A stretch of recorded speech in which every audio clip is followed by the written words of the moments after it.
and in other parts of the world as well. Here we can see a discourse being given on stress to de-stress in the Oklahoma Medical Baptist Center in the United States.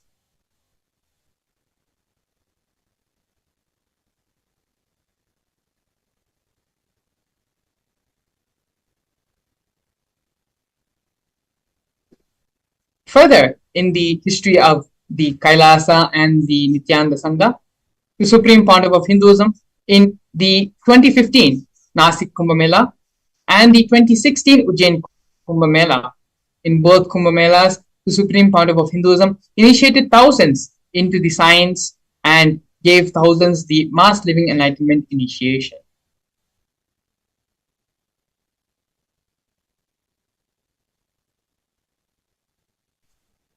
Here we can see the various coronations of the Supreme Pontiff of Hinduism, being coronated as the monarch and head of various kingdoms.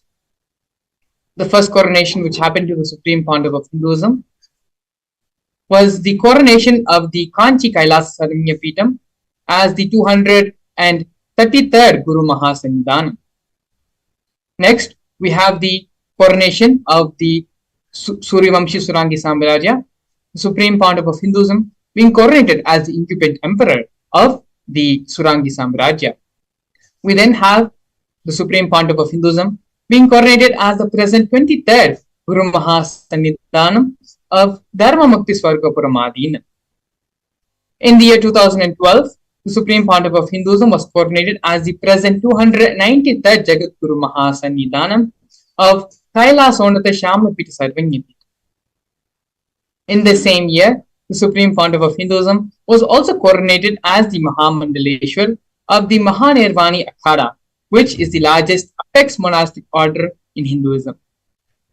In the following years, the Supreme Pontiff of Hinduism was coronated as the 1008th Acharya Mahamandaleshwar of the Atal Akhada, which is the head of all the spiritual leaders, and the Atal Akhada is the ancient apex body of Hinduism.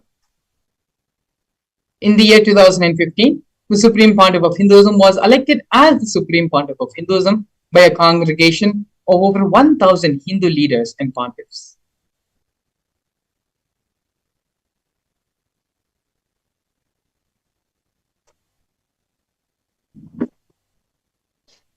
The sovereign state of Sri Kailasa is a macrocosmic, ancient, Hindu enlightened civilizational nation whose vision is living enlightenment for all of humanity. Kailasa's mission is to revive and share with today's world the practical applications of the greater sciences of authentic Hinduism, including the Hindu cosmic physics, Hindu alchemy, Hindu cosmology, Hindu biology, Hindu mathematics, power manifestation, and other sciences as revived by the Supreme Pontiff of Hinduism. These sciences were once practiced freely in over 56 different nations across the continent, but are now facing extinction due to persecution happening over a millennium.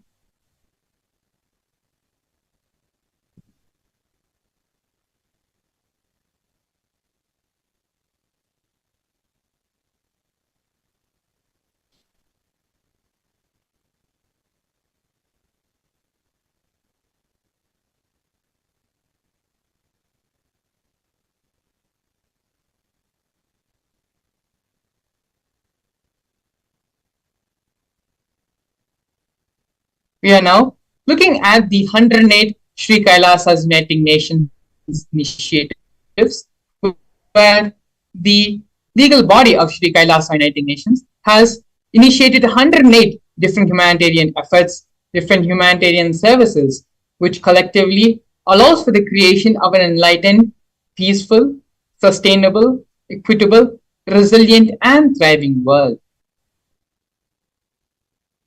One of these projects of Sri Kailasa Uniting Nations is the No Hungry Home project offered by Sri Kailasa Uniting Nations for nutritious food and a hunger-free world.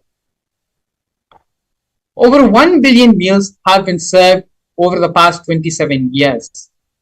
Every month for the past 27 years, the Hindu ASMT community has served more than 1 billion meals in total. By performing the Annadan service, The Annadan service is the offering of free organic meals as per the tradition. As per the, as per the tradition, in religious gatherings to everyone without discrimination.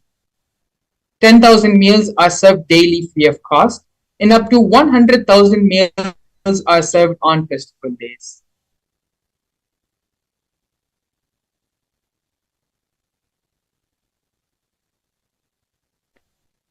Next, we are looking at Kailasa's protective and preventive COVID care centers offered by Sri Kailasa Uniting Nations for affordable and holistic healthcare.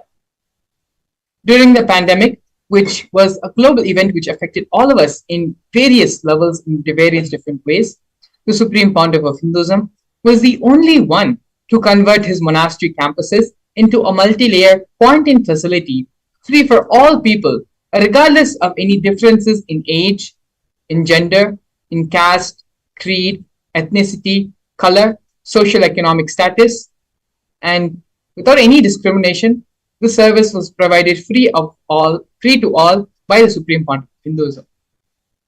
All the basic facilities, including food, shelter, internet, as well as medical services, were provided by the Supreme Pontiff of Hinduism for an indefinite amount of time.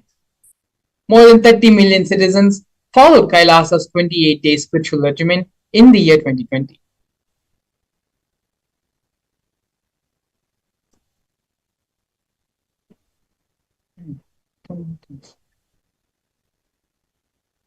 Next, we're looking at the Nithyananda Hindi University and the Nithyananda Gurukul offered by Sri Kailasa Uniting Nations for education reform and development. The Nithyananda Hindi University was established by the Supreme Pontiff of Hinduism and is the world's largest Hindu university. The Nithyananda Gurukul was inaugurated by the Supreme Pontiff of Hinduism on the 2nd of October in the year 2006. The Nithyananda Gurukul is the revival of the ancient Adi Shaivite Guru-disciple education system, which is the authentic knowledge transmission system, based on enlightenment. Nithyananda Hindi University has more than 20 million enrollments and has 7,000 free courses, as well as extended campuses in more than 150 countries.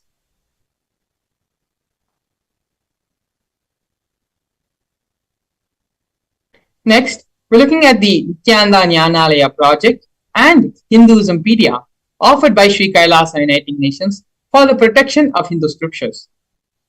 The Nithyananda Hindu Jnanalaya project was established by the Supreme Pontiff of Hinduism to collect and to preserve the 1 million Hindu scriptures while ensuring that knowledge is made accessible and shared free of cost to all.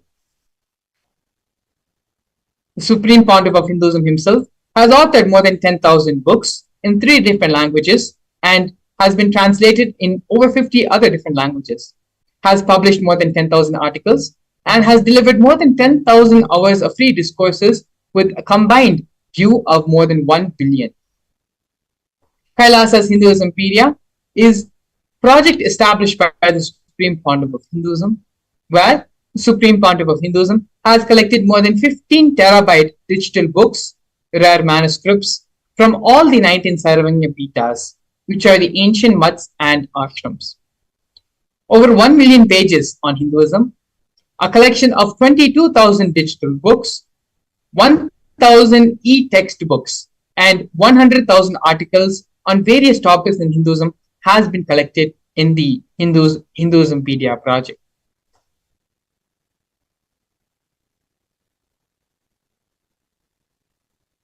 The next project which we are looking at is the Confluences for World Peace offered by Sri Kailasa Uniting Nations for global peace and religious harmony. In the year 2009, the Supreme Pontiff of Hinduism organized a month-long peace walk covering 1,000 kilometers and 1,000 villages to bring together harmony from all walks of life, to promote feeling connection and oneness among people. During the walk, health camps were conducted in villages along its path. As you can see here, photos of thousands and thousands of people coming together and doing the peace walk.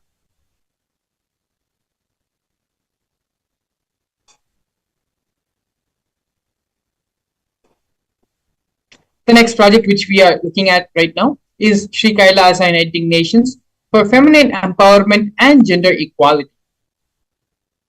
Kailasa's Yogini Sarvanya Pita established the yoga and meditation universities to empower the quality of life and emphasis on life solutions through Vedas and through the Agamas, empowering the indigenous rural women, fighting against wrongful gender stereotyping, gender-based violence, and lack of inclusive and quality learning environments. Some of these initiatives include the Kailasa's Nithyananda Lakshmi, which is a microfinancing service, Kailasa's Women Foundation and Women Empowerment Self-Help Centers, which have been launched in 108 places around the world since its initiation in 2009. Kailasa's Ankita program, which is providing foundational literacy about working on basic community services and infrastructure environments, establishments. Kailasa's Ashreya program, providing vocational training programs to rural and indigenous women to provide equal opportunities and access to independent, self-sufficient financial environments. The Supreme Pontiff of Hinduism has revived the Vedic feminism in Kailasa, where 80% of leadership positions are occupied by women.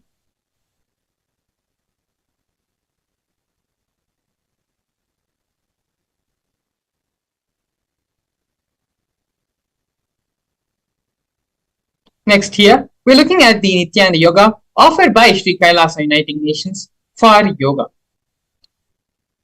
The Supreme Pontiff of Hinduism has revived 108 scientifically validated kriyas, specifically targeting the 108 major diseases and disorders such as diabetes, arthritis, blood pressure, and rheumatism.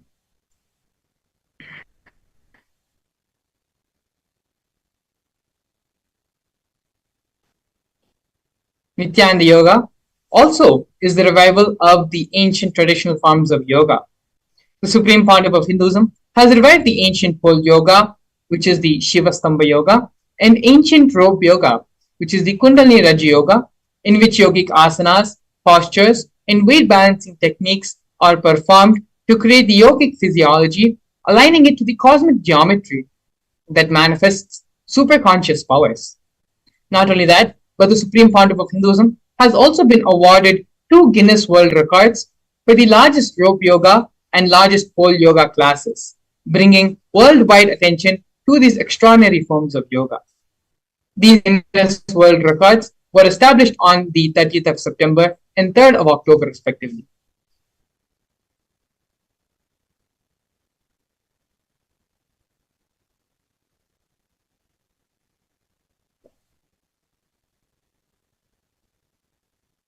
Here, we can see one of the most historic moments in the history of Sri Kailasa, where Kailasa, the first nation of Hindus, led by the Supreme Pontiff of Hinduism, Bhagavan Sri Nithyananda Paramashivam, spoke on behalf of the 2 billion global Hindu diaspora at the 14th session of the United Nations Forum on Minority Issues.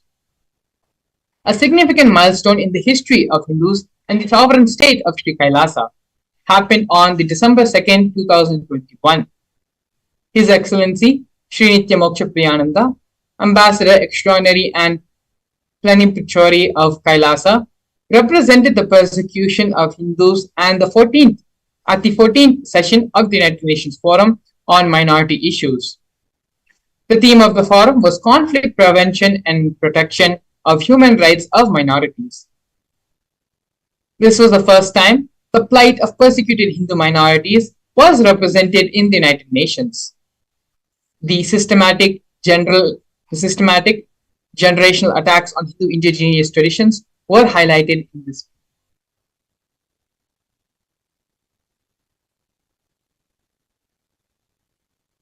Here, we're witnessing and seeing the torture and murder attempts by the state and non-state actors.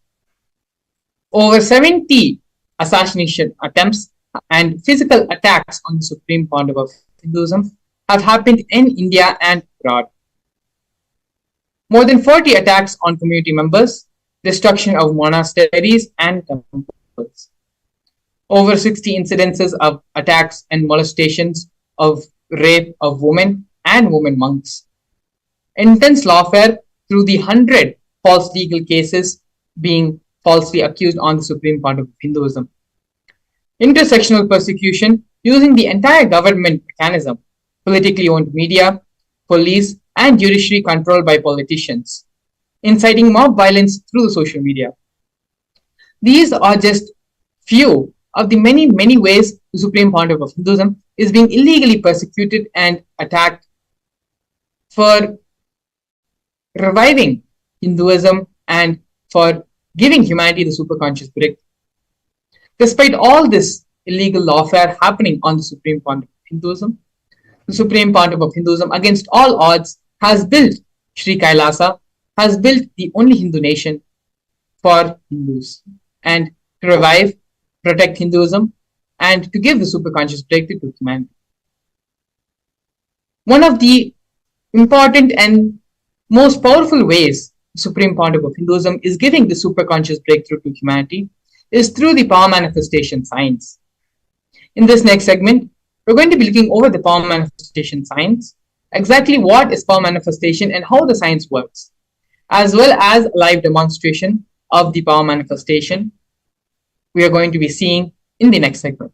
So please stay tuned. We'll be back after a short break.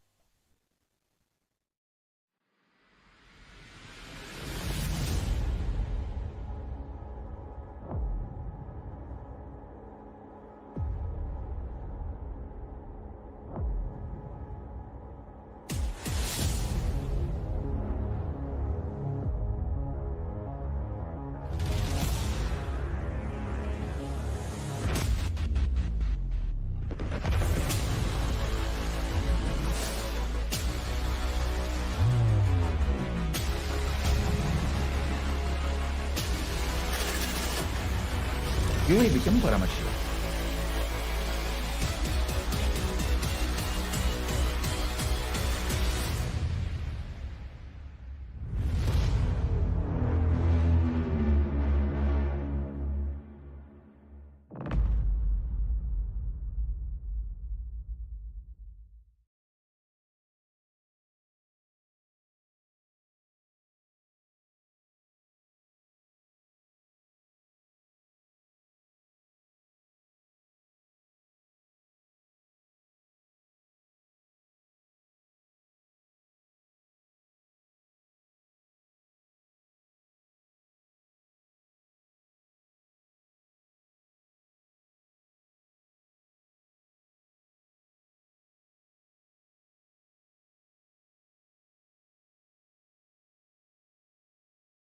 A more intelligently connected world leads to a brighter future.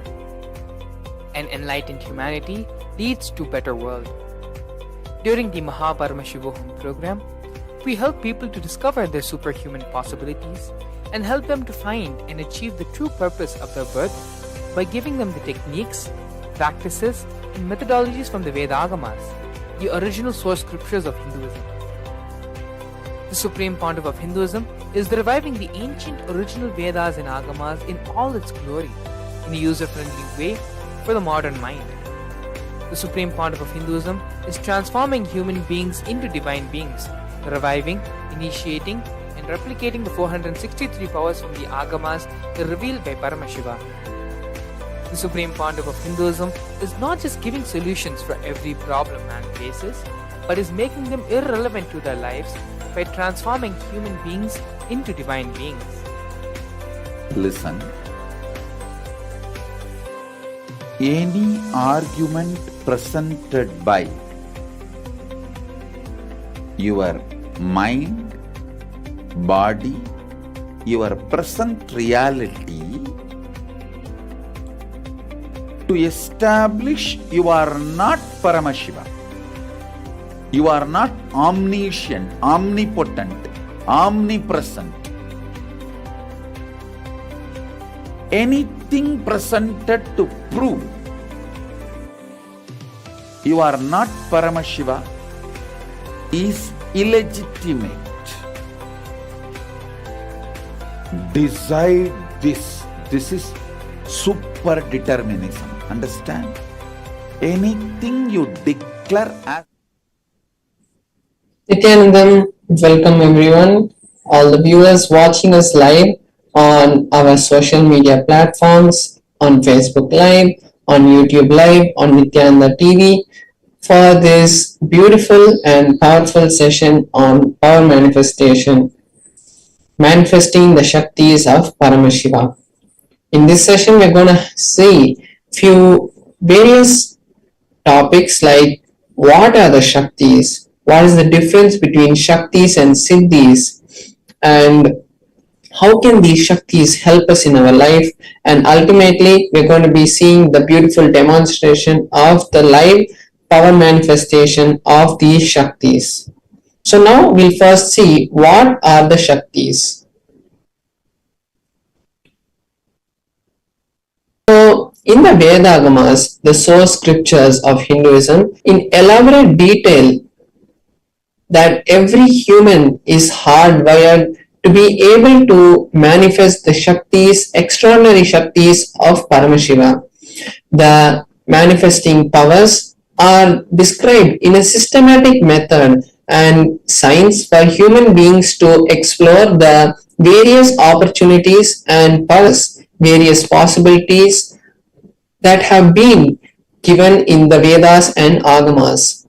Shaktis manifest from the fundamental space that I am divine, I am Paramashiva, and not that I am a human being going to manifest Paramashiva. Now we'll be seeing the difference between the Shaktis and Siddhis. So we have on one hand the Shaktis which express from the space of Paramashiva. They express from the space of enlightenment. Whereas the Siddhis manifest from the space of when we do tapas, when we do the hard work on our own, and the manifestations that happen are the Siddhis. These Shaktis manifest when we are in ultimate Guru, ultimate Bhakti and integrity with our Guru. And the Shaktis is the manifest from the source of enlightenment. So when we get to the space of enlightenment, these Shaktis manifest, whereas the Siddhis manifest only on the path of enlightenment, and they are not the ultimate goal. The Shaktis are manifested from Paramashiva, and after the initiation of the Guru, any human being can manifest these Shaktis, but Siddhis are not for everyone because it takes that hard effort of that physical penance that you have to do to manifest them. And the Shaktis are permanent, whereas the Siddhis are not permanent and distract us from the path of enlightenment. Now we're going to be seeing the Pramanas. So Pramanas are the evidences for the power manifestation. So there are 4 different evidences that prove and time test and foolproof these Shaktis of Paramashiva. The 4 Pramanas or the 4 evidences are the Shastra Pramana, the scriptural references which are directly from the Vedas and Agamas, as these 2 scriptures are directly revealed by Paramashiva to humanity. These are the ultimate source scriptures. And then we have the Apta Pramanas, who are the ancient rishis, the experience of the ancient rishis and enlightened masters who were the scientists of Sanatana Dharma. Their experiences, their experiments, and their sharings to the world come to us as the Apta Pramana. The Atma Pramana is the time-tested and foolproof and verified manifestations and experience from the life of the Supreme Founder of Hinduism, who after manifesting these Shaktis verifies it with the Shastra Pramana and the Apta Pramana, and then shares it to us as his personal experiences, the Atma Pramana. Then we have the Pratyaksha Pramana, which is the scientific evidences and the empirical evidences for these powers. What science has been able to derive from these manifestations. So first we'll be seeing the Shastra Pramana for the power of third eye. So before that we'll be seeing one more important point, which is who is the source of these Shaktis. As we saw earlier, Paramashiva is the source of these powers. He is the source of these Shaktis. Paramashiva is the supreme divinity, and he is omnipresent, self-effulgent, and omnipresent all around us, because from him this whole creation is created, whether it is me who is talking or it is the whole universe that is being created and being rejuvenated through the 5 actions of Paramashiva. This whole manifested from Paramashiva.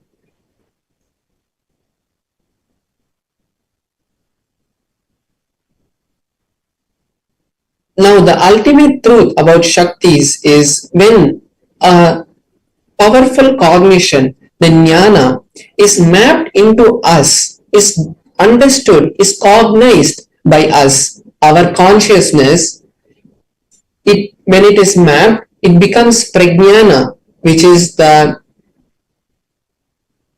powers that manifest through us. So when a powerful cognition is cognized into our consciousness, and when it comes out, when it is expressed, it is manifested as Shaktis. Now we'll be seeing the Shastra Pramana, the scriptural reference, what Paramashiva has told in the Vedas and Agamas about these Shaktis. So the Shastra Pramana for the third eye is from the Vijnana Bhairava Tantra. Third eye is not just reading, it is not just about reading, but it is the intra-organ which has been given to all human beings by Paramashiva. So the Shastra Pramana is from the Vijnana Bhairava Tantra, Sutra 34. Kvachid vastuni vinyasya shaner drishtrini vartayet tajnanam chitta sahitam devi shunyalayo bhavet. The translation of this verse is: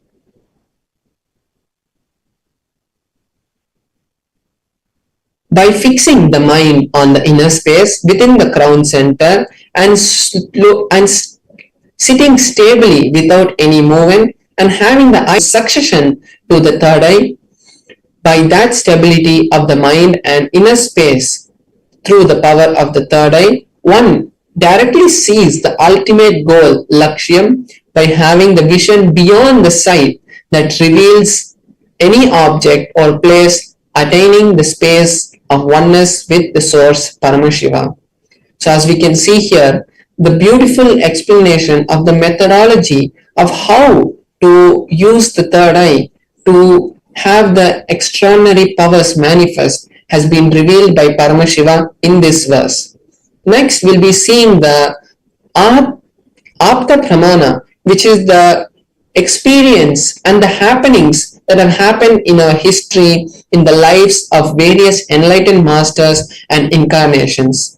In this Apta Pramana, we'll be seeing the beautiful Pramana from the Bhagavad Gita, this historical event of the Bhagavad Gita in the Mahabharata. Bhagavan Shri Krishna is asked by Arjuna that Arjuna wants to see the cosmic form, the Vishwarupa Darshana of Krishna.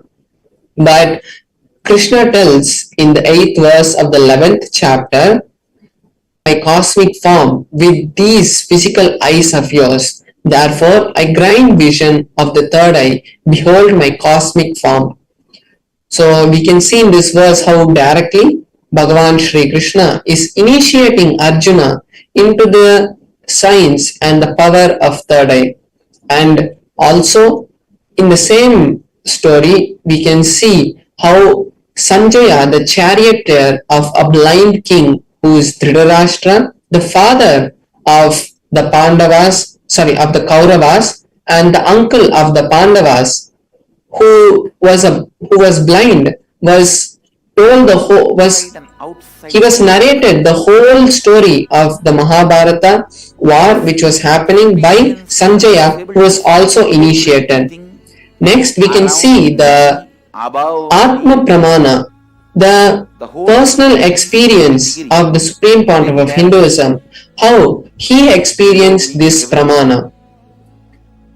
In his own words, the I Supreme Pontiff of realized not Hinduism only I was says, able to the see, I first was able to experience that I was able feel to see everything everything. around me, above me, the whole I felt 360 degrees, 10 directions, and below me. the skin of Also, I realized not only I was able God to see, I was manifested able to in the skin feel of this and body, experience all that around totally me. carry me So, this is the equally, beautiful experience from the life of the totally Supreme I Pontiff of exist Hinduism. equally. Now we are going to be seeing the Pratyaksha Pramana, which is the scientific evidence of this power.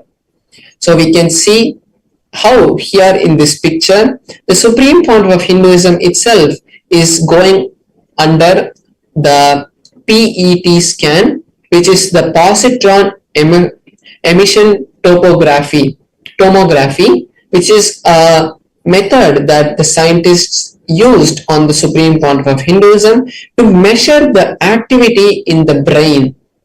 And when they did that, they were able to see high activity measured in the frontal lobe where the third eye is located. Correctly, in this area, in the images that they had got from the machines, they were able to see high amount of activity being radiated from the third eye region. So this is a beautiful Pratyaksha Pramana, how the test was conducted on the Supreme Pontiff of Hinduism itself, and they were able to see the experience that the Supreme Pontiff of Hinduism had. Now we're going to be seeing the power of consciousness over matter, which is one of the powers from the third eye, which manifests from the space of the third eye. So first we'll be seeing the Shastra Pramana. The Shastra Pramana is also from the Vijnana Bhairava Tantra, Sutra 120, Dharana 95.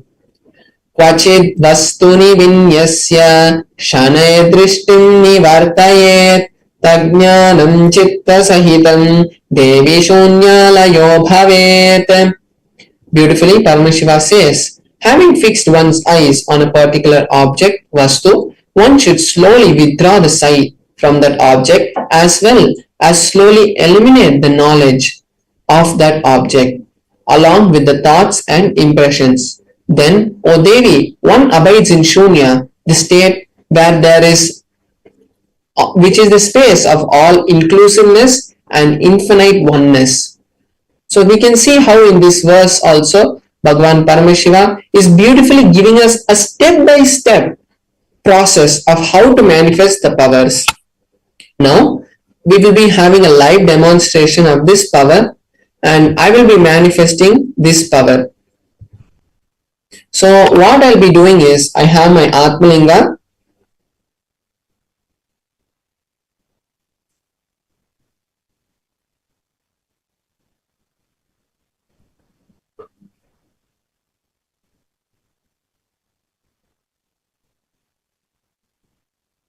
So I have my Atmalinga with me and I'm going to be placing my hand on a flat surface and then I'm going to be placing my Atmalinga and with the power of Paramashiva I'll be making the Atmalinga to stand and we'll be having the beautiful darshan of the Atmalinga standing. So now I'll be showing you in close up my hand so that we can make sure that the authenticity of this power is maintained. So I'll be showing you the Atmalinga in a close up and I will also be showing my hand in a close up to show that there is no strings tied and there is no any other external things that are affecting the Atmalinga.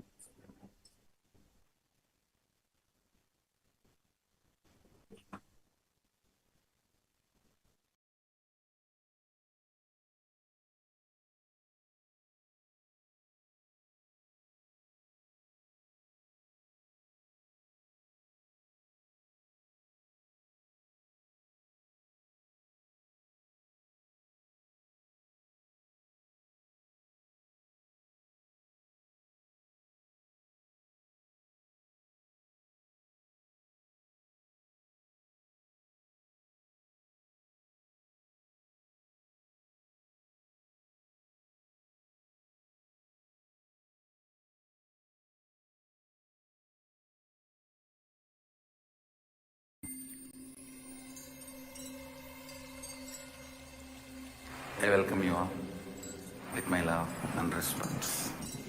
Let you all open all your three eyes. Om Nithyananda Paramashivam.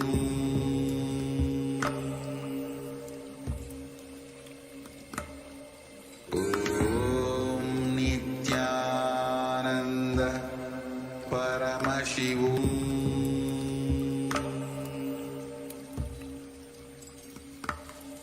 Om Nithyananda Paramashivam.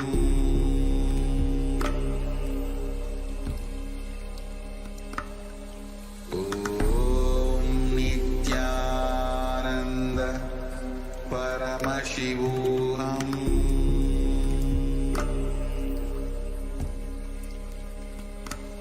Om Nithyananda Paramashivam.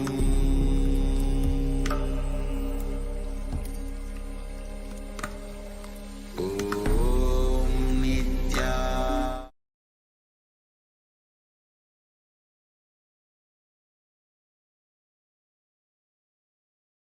So here we can see my hand and the Atmalinga. So you can see the Atmalinga is here, and as it is a crystalline material, no magnets or those kind of things cannot be used. And also we can see, as I'm showing in a close-up, that there are no strings tied, there is no glue on my hand, and there is nothing in my hand which can be used to make the Atmalinga stand. So we can all see that it is going to be the direct power of Paramashiva. So now I'm going to be placing my Atmalinga, and I also have this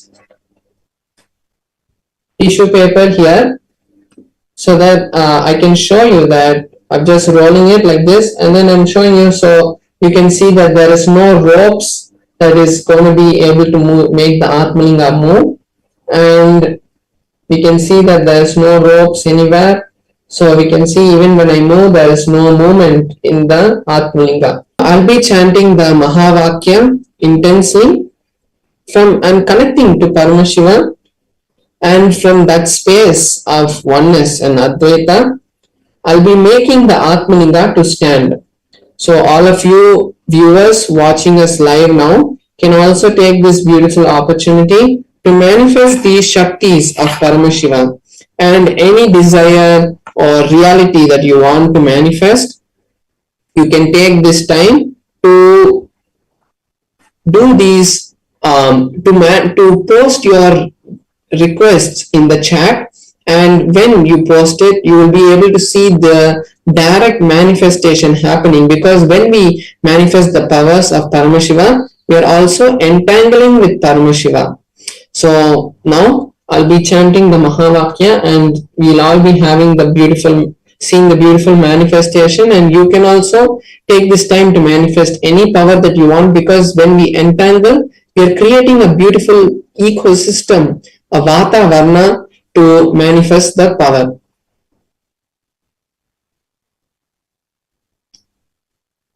So now I'm going to be chanting the Mahavakya, and all of you can also join me. Om Nithyananda Paramashivoham. Om Nithyananda Paramashivoham. Om Nithyananda Paramashivoham. Om Nithyananda Paramashivoham. Om Nithyananda Paramashivoham. Om Nithyananda Paramashivoham.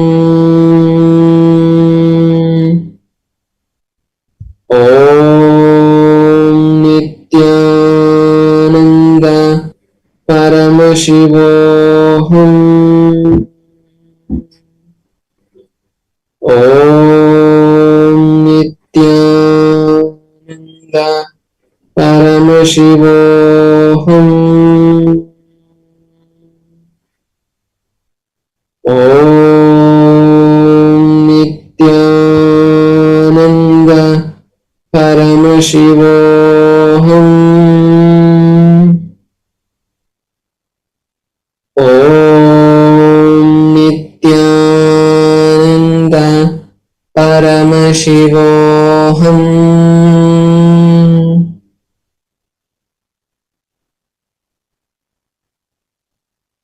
Yes, now as we have seen the beautiful manifestation, we can all thank Paramashiva for this beautiful manifestation to take place and for us to view this manifestation, because in most of our lifetimes even we don't get the opportunity to see even these kind of manifestations happening. And the viewers watching us now, you are the most chosen people by Paramashiva to view these kind of extraordinary powers manifest by the initiation of a living incarnation.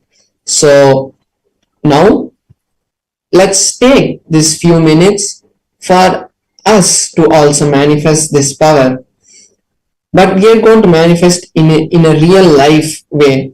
So you are going to scan the QR code and create the intention for manifesting the reality of Paramashivoham, because that is the best place where you can really manifest these powers, create the ultimate realities of your life, fulfill all your desires, and have the beautiful, intimate sessions with the Supreme Founder of Hinduism, where he is going to guide you to success in all the aspects of your life.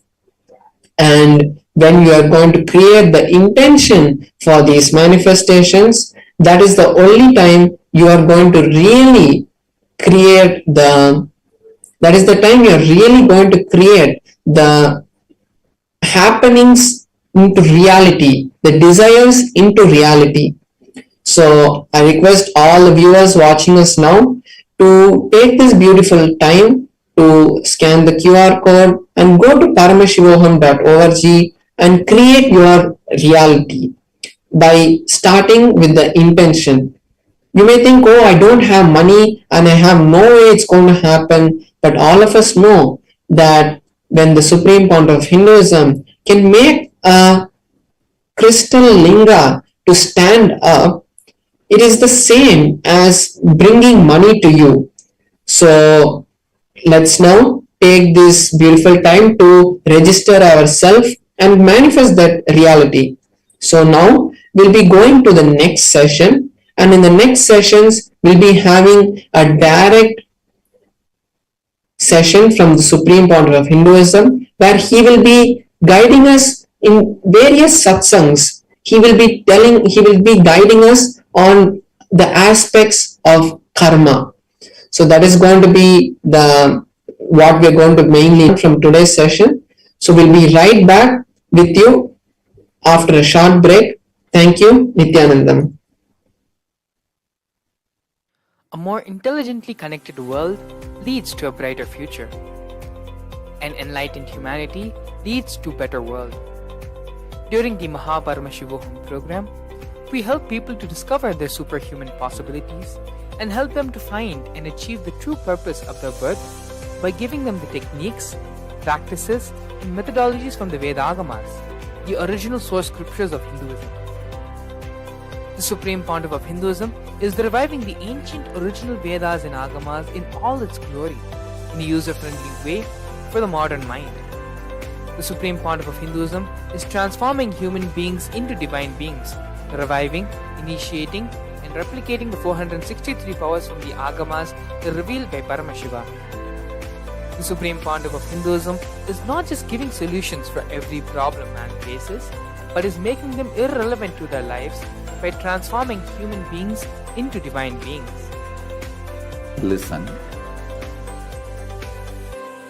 any argument presented by your mind, body, your present reality to establish you are not Paramashiva. You are not omniscient, omnipotent, omnipresent. Anything presented to prove you are not Paramashiva is illegitimate. Decide this. This is super determinism. Understand? Anything you declare as illegitimate will lose power over you, will die in few days, few minutes, maybe in few weeks, whatever few days it takes.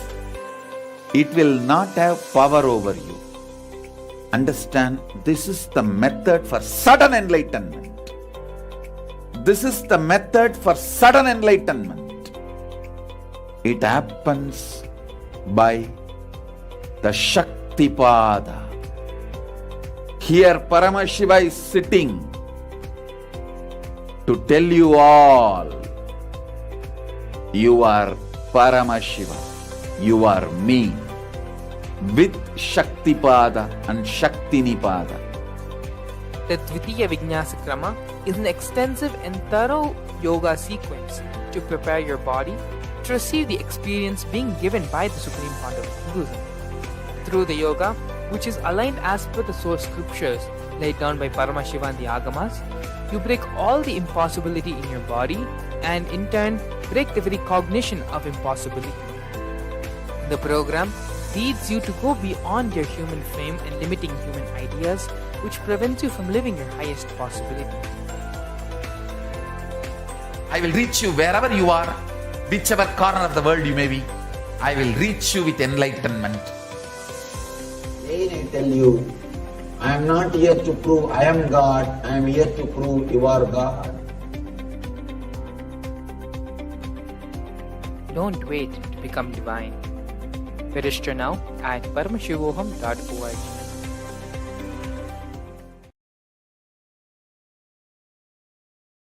Yes, we're back.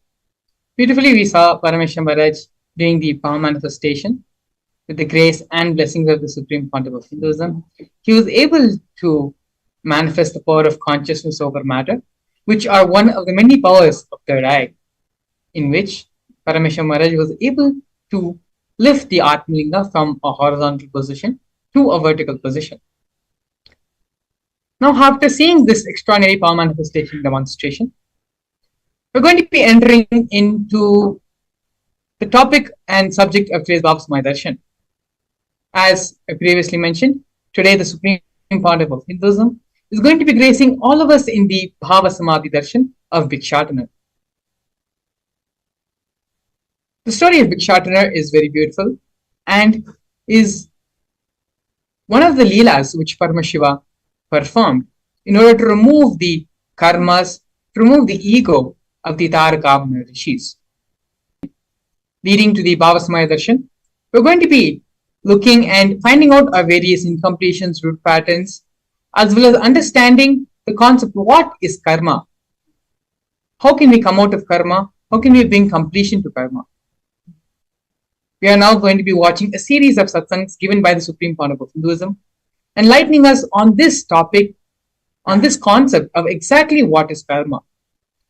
Throughout our life, we hear this word karma being used by so many people in so many different ways and aspects of our life. Supreme Pontiff of Hinduism is going to be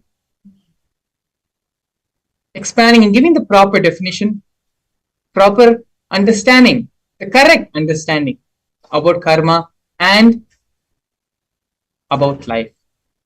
So now, let us all come back to the space of listening, to the space of restful awareness, move from the space of hearing to listening.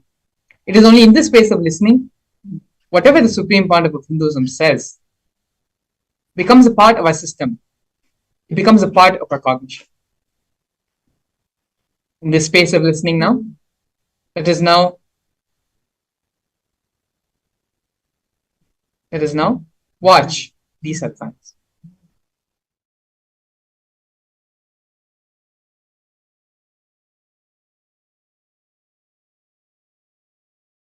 Paramashiva's direct message from Kailasa.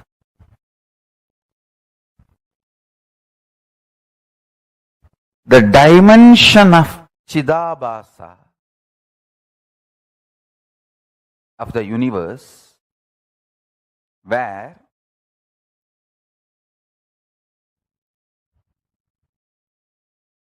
the activism of Chit and absolute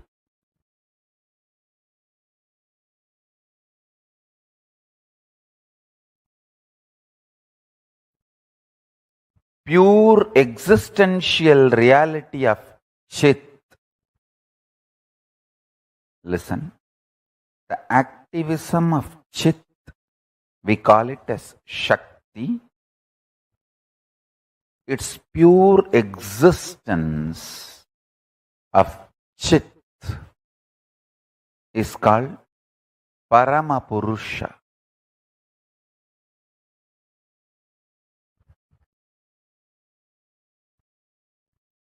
These two together, in its pure being space and intense doing space, both together, is the dimension of Chidabhasa.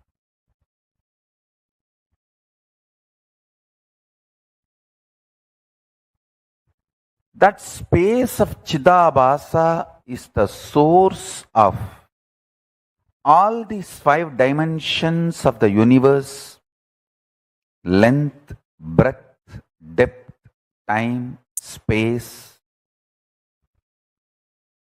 Because modern day scientists are trying to use 2 different words, time and space, I am also using the same way, but in reality, time and space is a single sheet. One edge is called time, another edge is called space. There is no watertight compartment or clear built between these two. As I said, for some people, that same 100-meter cloth, 70-meter will be time, the 30-meter will be time, and 70-meter will be space. That the time, space, both are same sheet. Imagine. I can even use the word sheath. Avarana. Sheath. Sheath is also apt word. Understand?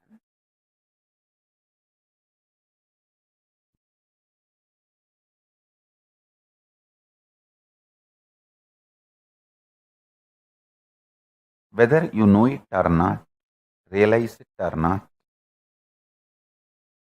your thought current and your reality is not separated by any wall or any border. What you again and again persistently put in your space starts manifesting in your time. What you again and again and again practice in your time starts manifesting in your space. As I said, this time and space does not have a clear-cut border.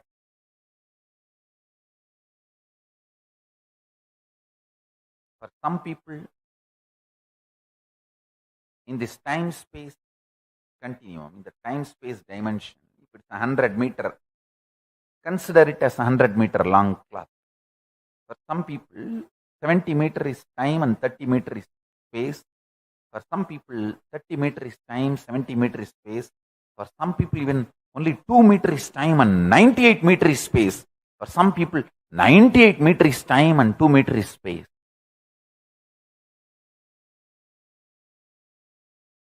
Listen.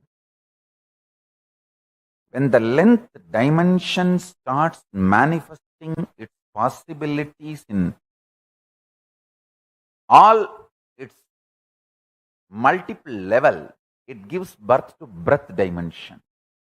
When the dimension and breadth dimension both starts manifesting all its possibilities in multiple level, it gives birth to depth dimension. When the length dimension, depth dimension, breadth dimension, all three starts giving birth to all the infinite dimensions of them in multiple levels, in all possibilities, spontaneously and simultaneously, they give birth to the dimension.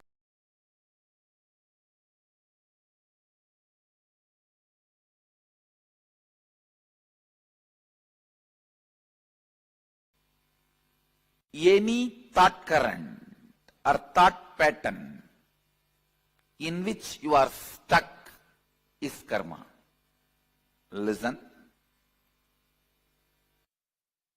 The thought current or thought pattern, any thought current, any thought pattern in which you are stuck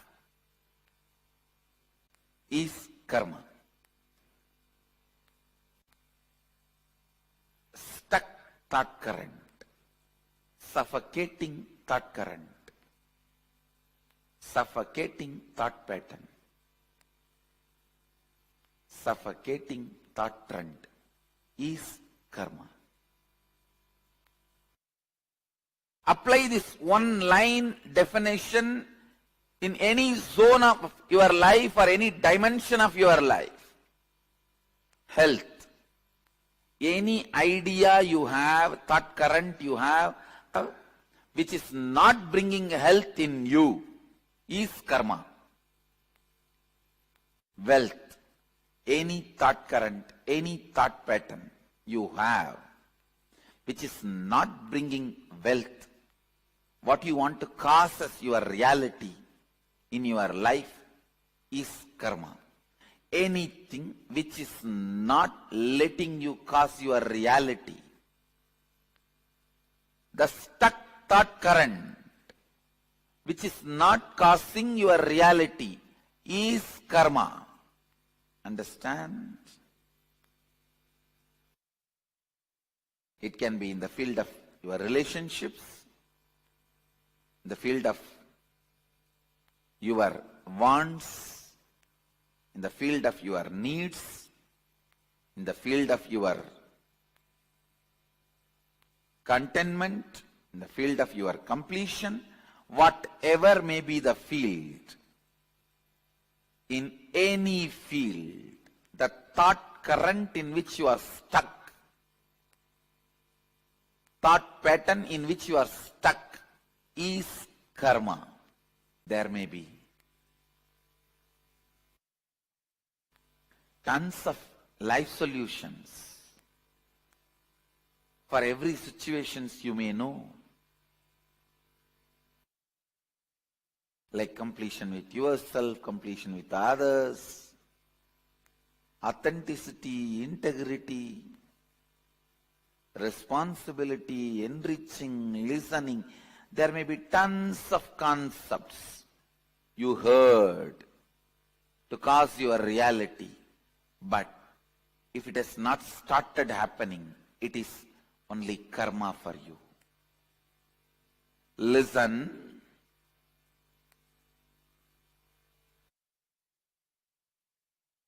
It means still somewhere your logic is not opened up. Any thought current which makes you feel stuck, suffocating, caught, is karma. Any thought current or pattern, thought pattern or lifestyle in which you are stuck, your reality is not caused, is karma. Any thought current, thought pattern which gives you a breakthrough, push to the next level of your reality, which is making you cause your reality, is liberation, is completion. Please listen. If that thought current is not giving you breakthrough, if it is not giving you constant breakthrough, it's only karma. Please understand, including my teachings, only if it gives you breakthrough, it is completion. A thought current which can solve your problems partly, thought current which can cause your reality partly, is also karma, good karma. That's all, but karma. The thought pattern which does not cause any of your reality is karma. The thought pattern which makes you more and more suffocating day by day is bad karma. The thought pattern which causes some part of your reality is good karma. The thought pattern, thought trend which causes all the things you want as reality is completion. If you are not able to cause even one reality you want, question the whole thought current you have. Question the whole series of thought current you have.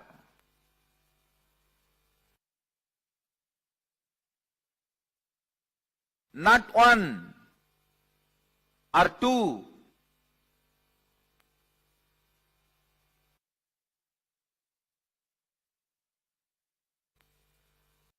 Na iti. Not this. Na iti. Not this.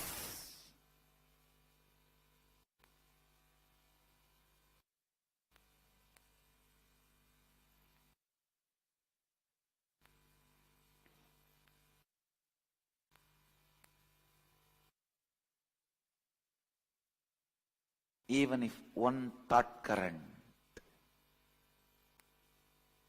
is discarded completely, you master the method of discard currents. Discarding thought currents is completion. Not just discarding one thought or one, discarding thought currents is completion. The time period you are stuck with one thought pattern is a year, season in your life. The time you are stuck in what thought current is life in your life. A thought current, the time you spend with one thought current in your long life is one life. Means the time between one life and death. Understand? Your life or death, your lifespan is not defined based on the number of years you are in a body.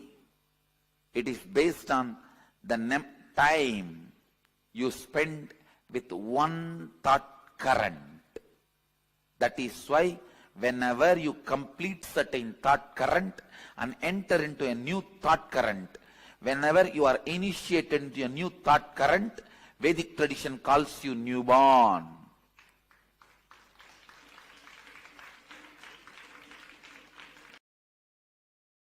Karma is not something which you committed or omitted. It is not the dosha which comes due to something which you committed or omitted. It is the blind spots, unattended blind spots, or deluded understandings about the dharma, the software based on which you function, the source code of the software based on which you function. Blind spots about that software, delusions about that software's result is karma. People plan and work for poverty,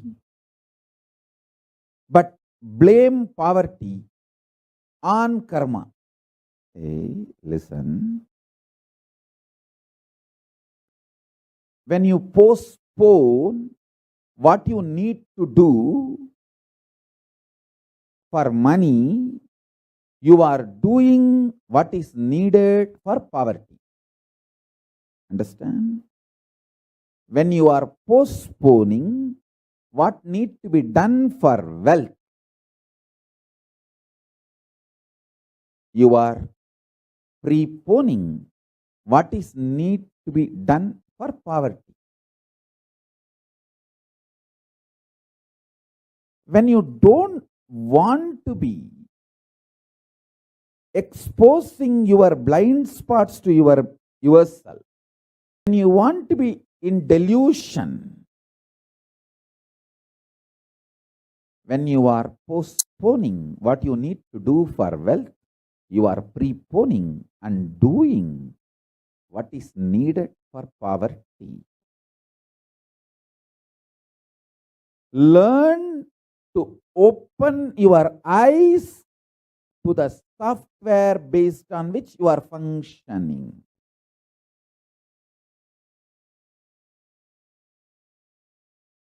Whether in the individual level towards enlightenment or social level,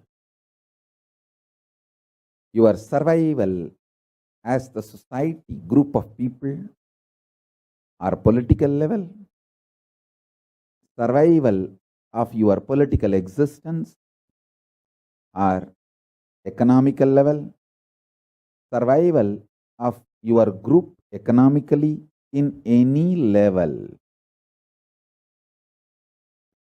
Understand the source code software.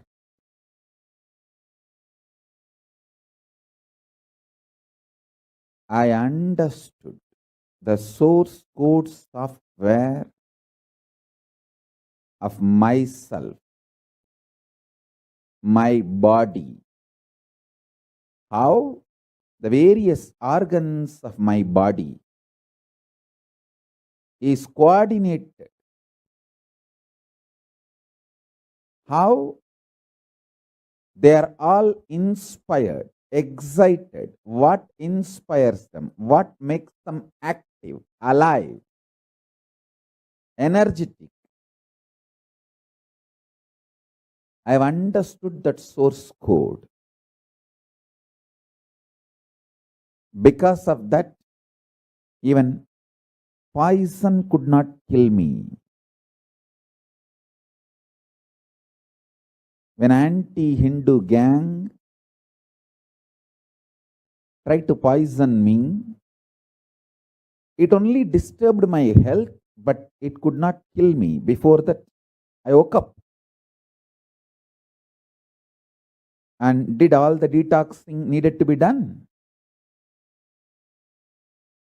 Now I am not only back with health, I have done anti-aging, the Kayakalpa process.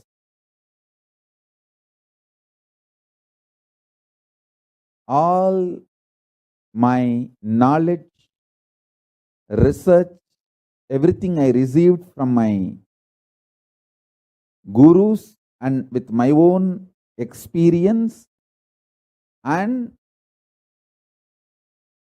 when I taught my disciples and from their experience, everything put together. Now the whole Kayakalpa science is ready, tested on my body. And when I understood the dharma of my body, how my intra-organs and internal organs and external body, physical body, all these are interconnected, coordinated, organized. How all my 5 structures relate with each other. The physical structure, breathing structure, mental structure, cognition structure, conscious structure, how all these 5 structures of me relate with each other. How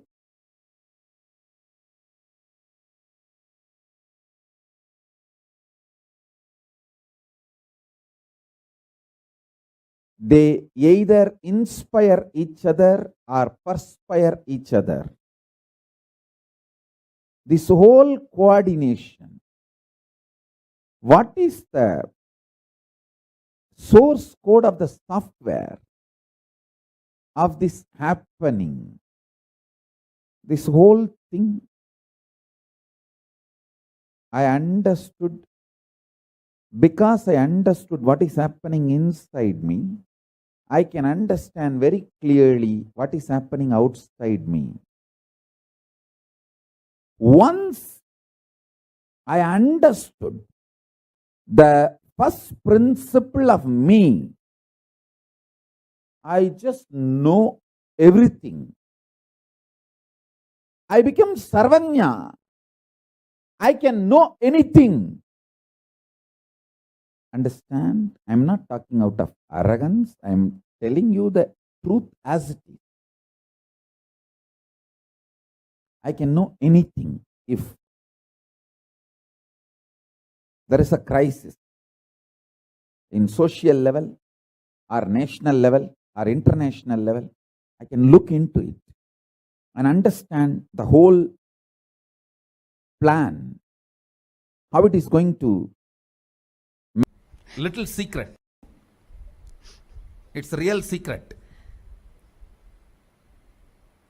However you understand, the cosmos does not record anything other than violence.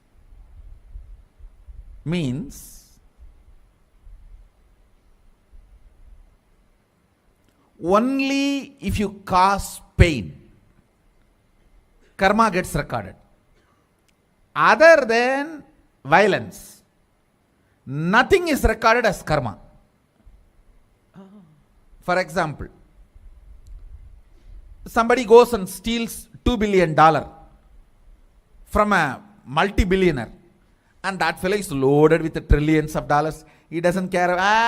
No time to punish him. Come on, let's earn more. He goes out.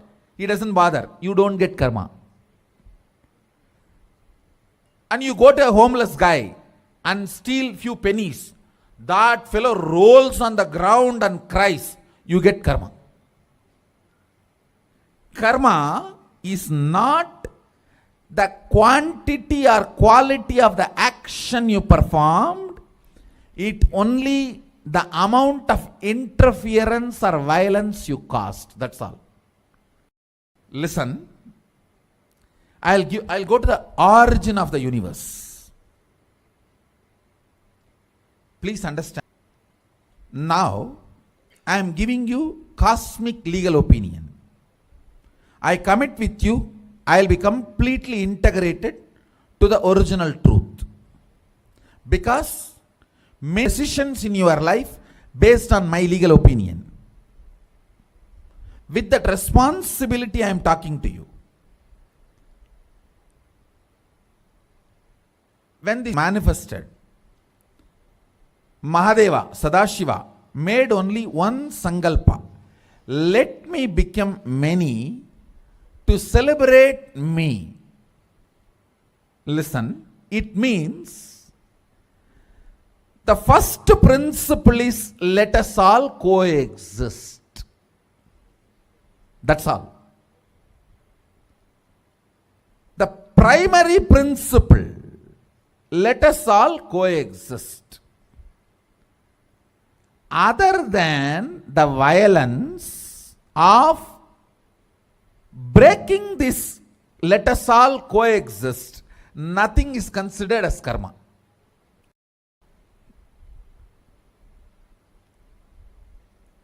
All of you are getting what I am saying?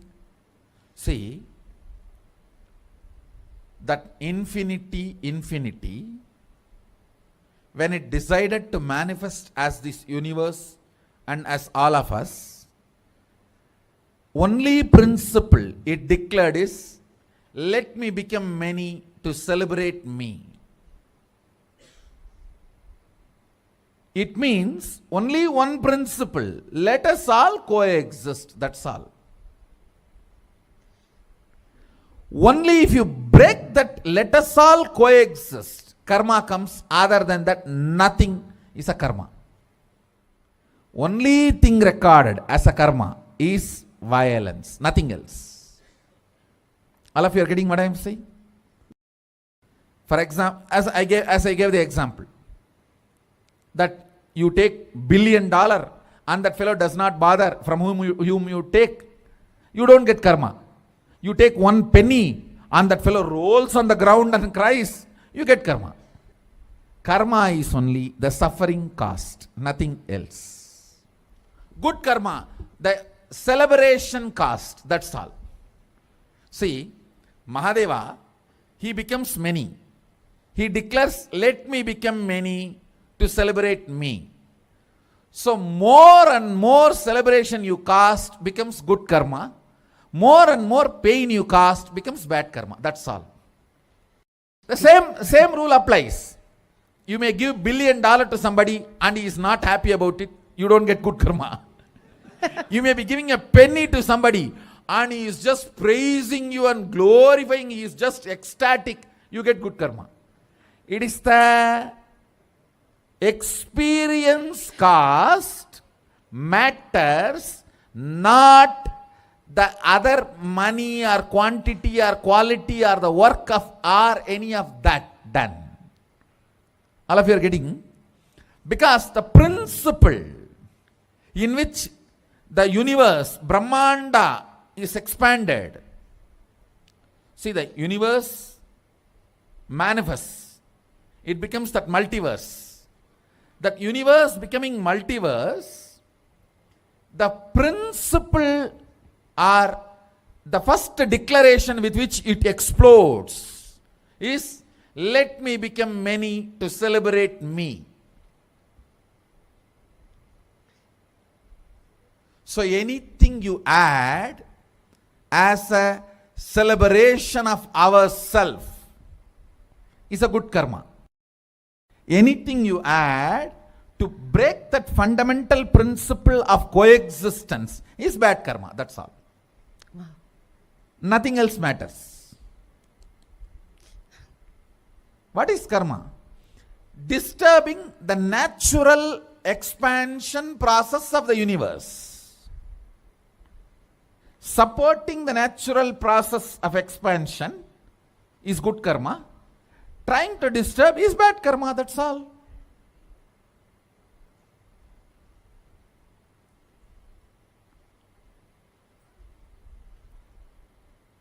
That is why I tell people, whole life who drinks and smokes does not have 1 inch of karma. He may have health issue, but 1 non-veg meal is enough to put you in hell. Because the pain of the animal is there. Animal is not going to be blessing you and dying when it dies. Oh loka samasta sukhino bhavantu, let everyone be blissful and happy, eating my body. No.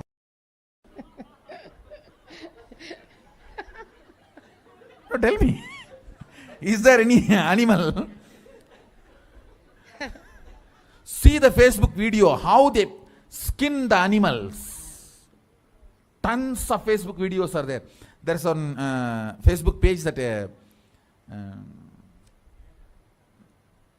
slaughterhouse without glass doors. Sorry, glass doors, slaughterhouse, something. There's on Facebook page. I get regularly. Maybe next session when I come, I'll try to get that. They say that if we put glass windows for the slaughterhouses, whole world will become vegetarian. Because you don't know what goes on for that meat to be in your plate. Karma is cosmic logic. In simple words, if I have to define karma,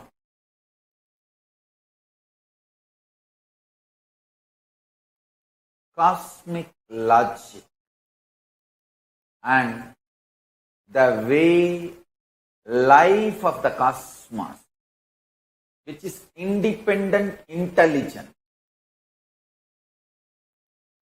acts, reacts and responds, is karma. Beautifully, Bhikshatana Upanishad defines the karma as multiple definitions and understanding. I will give you one definition of karma, which is apt for us to listen and internalize during this situation, for this crisis.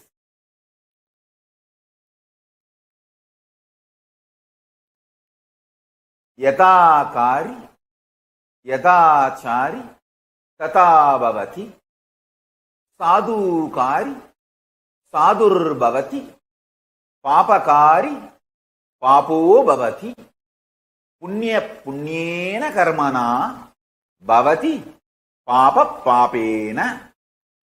This is Bhikshatana Upanishad, 4th Adhyaya, 4th Brahmanam, 5th mantra. I'll give you the translation. As it does and acts, so it becomes. By doing good, it becomes good. And by doing evil, it becomes evil. It becomes virtuous through good acts and vicious through evil acts. I'll give you one more definition of karma, cosmic logic, which is needed for all of us to listen and internalize during this crisis. Again, this definition is from Bhikshatana Upanishad, which is the source of Hindu scriptures. 3rd Adhyaya, 2nd Brahmanam, 13th mantra. Karma haiva tat prasatu, punyo vai punyena, karmana bhavati, papa pape neti. Therefore, one indeed becomes good through good work and evil through evil work.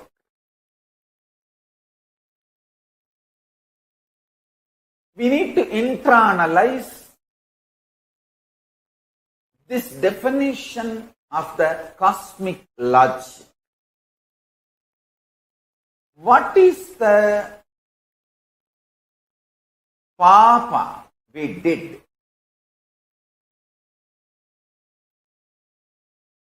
Understand?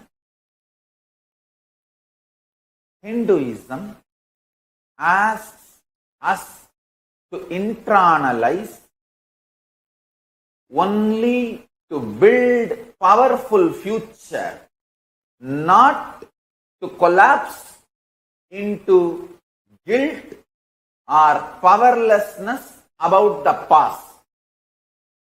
Please understand, the concept of sin is used in modern day to put you in guilt, collapse you, make you powerless mentally, psychologically, emotionally weak, to be exploited. But Hindu concept of papa is never used to put you in guilt, fear, and make you powerless and break you mentally or psychologically, emotionally. No. Be very clear. Be informed. The Hindu concept of papa, the cosmic logic, the karma is taught to you. The secrets about cosmic logic, knowledge of the cosmic logic, karma, is revealed to you only to make you powerful and create a new future, to live powerfully and undo all the mistakes committed in the past due to delusion, ignorance. Understand?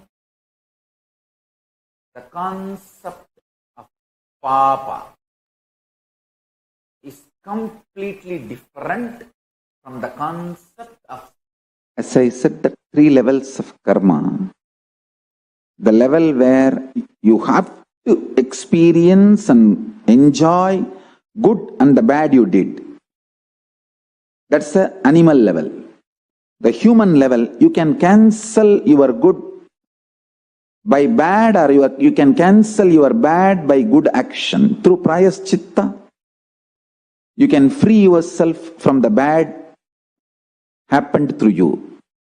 Third, neither good nor bad touches you, because you don't make any selfish decision. You make decisions only for the world, larger good of the world. Now listen, in this three level, the more you raise yourself to the higher, more important you are going to be in the life in post-corona world. Listen. Raise yourself higher and higher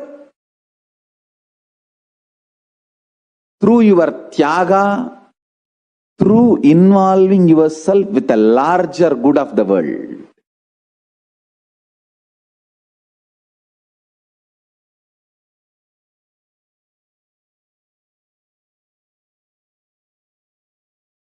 Yes, Nithyananda. Swamiji beautifully explained and clarified a lot of misconceptions, misinformation, and false ideas that have been spread about karma. The fundamental concept of what is karma, how we accumulate karma, as well as how we can complete all our karma and become one with Paramashivam. Beautifully, the Supreme Pontiff of Hinduism explained exactly what karma is. Karma is not directly or indirectly related to the actions you perform.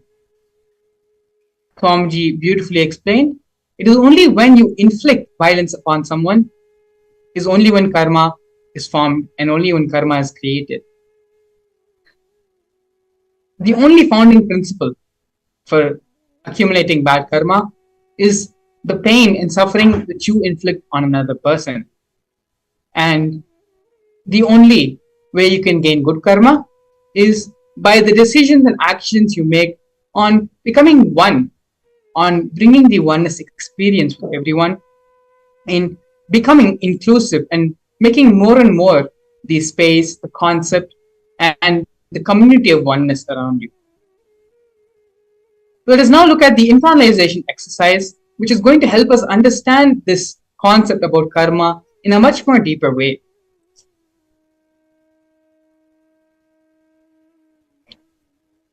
Any thought current which makes you feel stuck, suffocating, or caught is karma. Any thought current, thought pattern, which gives you breakthrough, pushes you to the next level of your reality, which is making you cause your reality, is liberation, is completion. Actually, earlier in the satsang, Swamiji also mentioned that even if it is his own teachings, his own powerful cognitions, which the Supreme Pontiff of Hinduism has given for all of us, even if that is keeping us in even if those cognitions, those thought currents are restricting us, constricting us, not allowing us to expand or bring health or manifest our realities, even those are karmas. It is only the thought currents, the thought patterns, or the reality in which space of completion manifests more and more in our life. It is only those which brings us good karma and which liberates us from this continuous cycle of karma.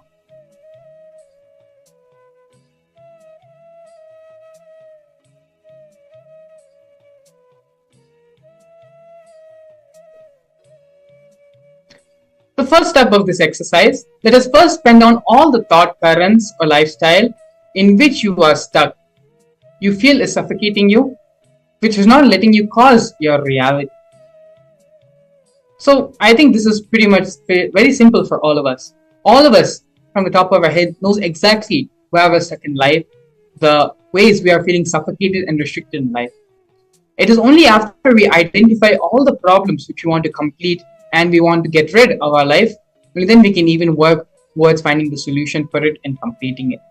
So now, please take a few minutes and pen down all the thought currents, lifestyle, decisions, and the different aspects of your life in which you are feeling stuck, in which you are feeling suffocating, and which is not letting you cause your reality. Please take a few minutes. It's very, very simple, but very, very important in order for us to come out of the cycle of karma and become liberated. Please take a few minutes. Get a pen and pencil if you need, and start penning down all the thought currents, lifestyle decisions, aspects of your life in which you feel suffocated, you feel stuck, and you're not able to manifest your reality.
Yes.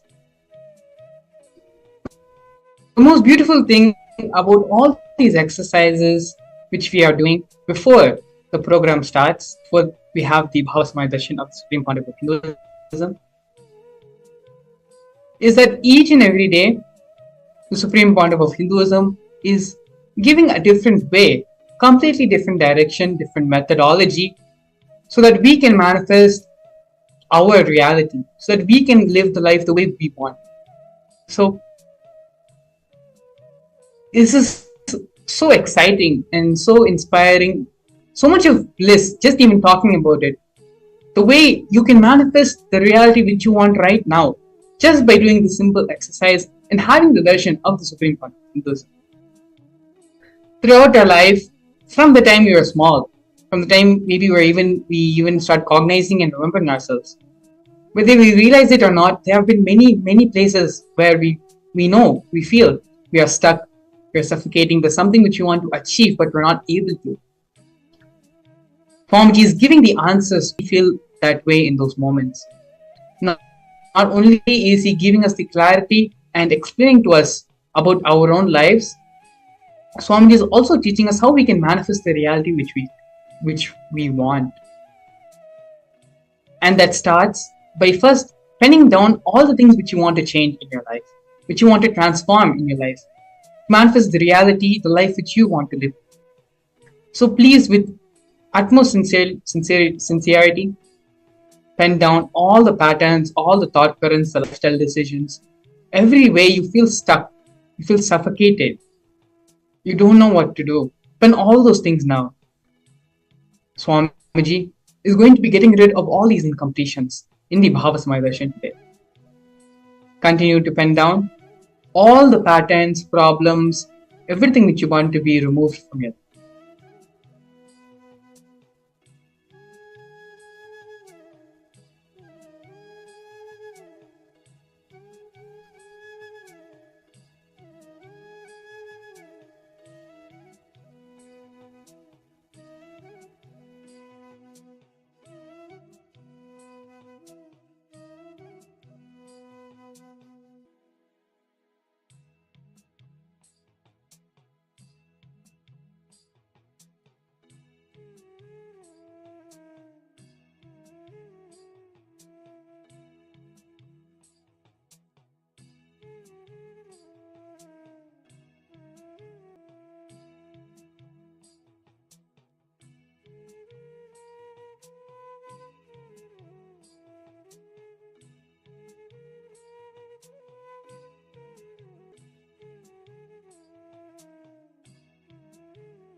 Yes.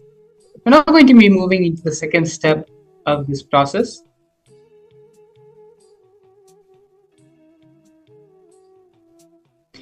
If you're not able to cause even one reality you want, question the whole thought current you are having. Question the whole series of thought currents you are having, not just one or two. Na iti, not this. Na iti, not this. Even if one thought current is discarded completely, you have mastered the method of discarding thought currents. Discarding thought currents is completion. Not just discarding one thought or one thought pattern, discarding thought currents is completion. There's a very beautiful analogy we can give to understand this truth completely, which Swamiji is expanding upon. We want to reach a certain beach or a certain park, but we continue to drive in the opposite direction of the destination which we want to travel to. How will you ever reach the destination? How will you ever reach the park or the beach or the place which you want to go to without traveling in the direction of the beach or the park? Our life can be boiled down to the simple fundamental truth, the single fundamental analogy, which is the reason behind why we are not able to manifest any reality that we want.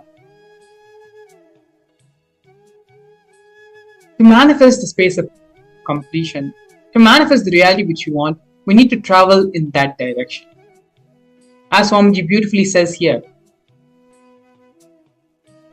the discarding of one thought current is not completion, but the continuous process of discarding thought currents is completion. Continuously, as you are identifying and finding out all the thought currents which are not allowing you to manifest the reality which you want. Now, all of us have already penned down the things which are limiting us in our life, the ways we are feeling suffocated in our life, be it the decisions we have made for our life or certain external factors, whatever the reason may be. We have listed down all the things which we feel are suffocating our life and are not allowing us, preventing us from manifesting the reality which we want. Now, in the second step, Swamiji is giving the technique to complete and bring completion among all those thought currents. The decision, deciding to discard these thought currents, for each of your suffocating thought currents, sit and do completion.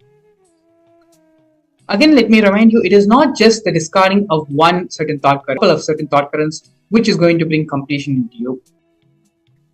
The continuous process of discarding your thought currents which are life negative, which are preventing you from manifesting and experiencing the reality which you want to. The continuous process of discarding thought currents is what is completion. Let us all now take a few minutes and sit with ourselves. Keep all the phones, the gadgets, everything aside. Close the door of your room if you need to. For just a few minutes, let us now sit without any distractions and do this completion process sincerely. It's a simple but powerful process.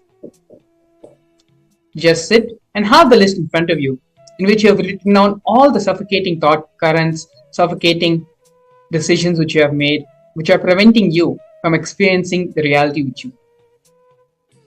Now, for each suffocating thought current, identify what are the thought currents, the trends, the thought patterns which are generating those thought currents. Sit and identify for each and every thought current the limiting factor which is preventing you from manifesting your reality.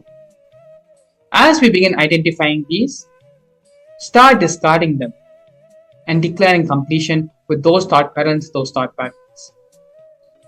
Sit and do this process sincerely, and you can be guaranteed you will start seeing the results of this completion process.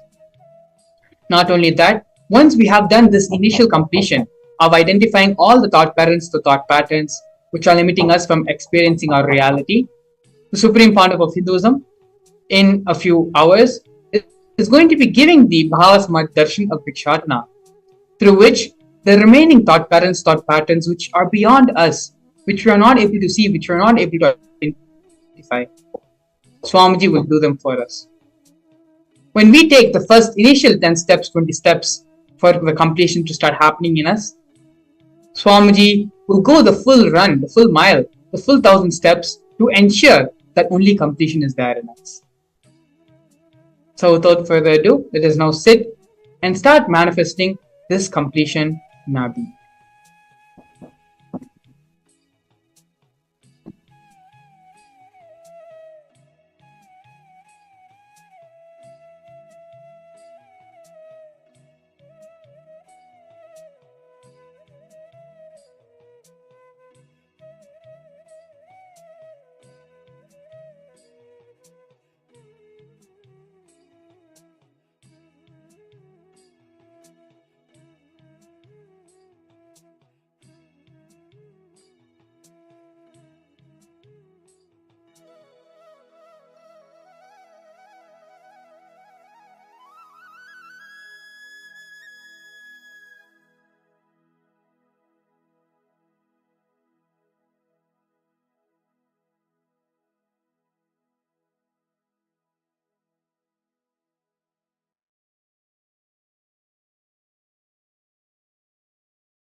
Don't allow your mind to get distracted. Bring yourself back and continue the completion process. This two-step process, while it may look simple, is extremely powerful. Finding out, identifying thought patterns, the root patterns, thought patterns, which is suffocating you and preventing you from manifesting reality. Just identifying it and dropping it. One by one, identifying all those root patterns, those thought processes, those thought currents, and dropping them at Swamiji's feet, and allowing the completion to happen. Sit and intensely do the completion process.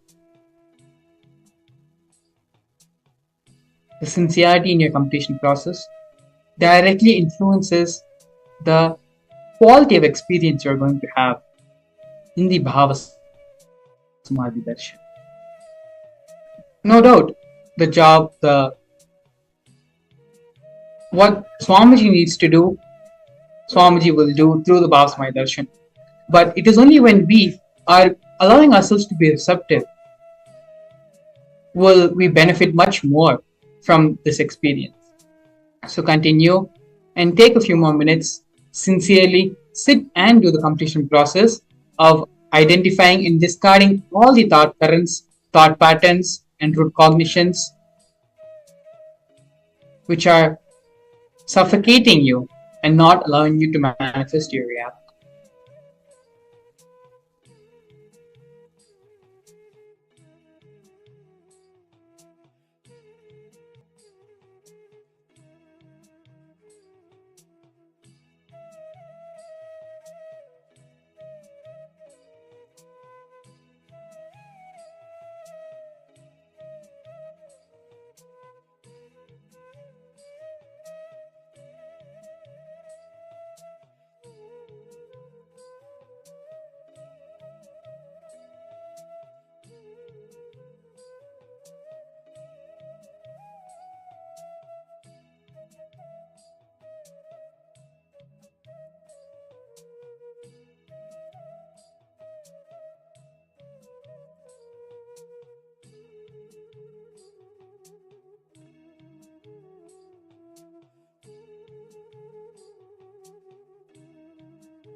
Yes.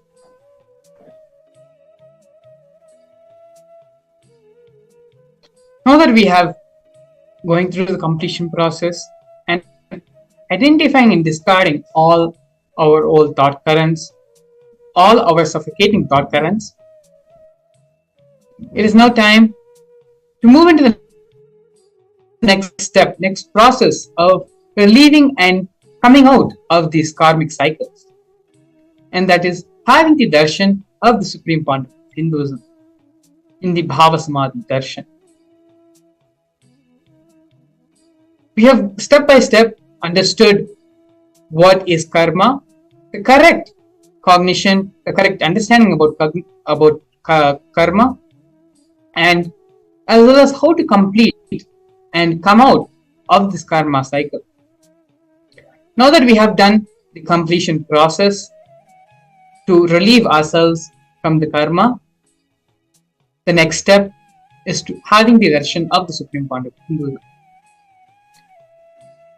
Like how we have gone through and understood about karma and are completing for that, there are so many different aspects of our life, of the cosmos, which still needs to be understood by us, still needs to be imbibed and experienced by us. And all of this happens in the 20.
Nithyananda Paramashivam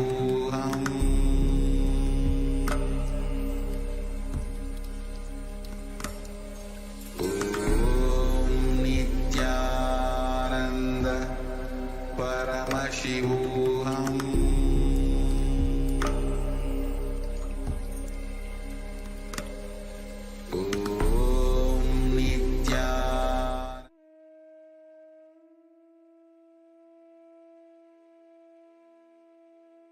Yes. So now, please follow the link in the description, in which is running as a scroll, paramashivahome.org. There's also the QR code which you can scan. And through the Mahaparamashivahome program, not only will patterns and restrictions which are happening on your life, which is preventing you from manifesting your ultimate reality, will be relieved, but also the experience of the multiple dimensions, the vertical time zones, and all these various aspects of reality of the cosmos can be experienced by you. Not only that, but the Bhava Samaya Darshan is also happening when you register yourself for the program. After registering yourself for the Mahaparamashivam program, you will be sent an email where join the private two-way video conferencing and have the Diksha, have the darshan of the Supreme Pontiff in Hinduism. So now, take some time to register yourself for the Mahaparamashivam program, and we'll be back with you shortly after a break.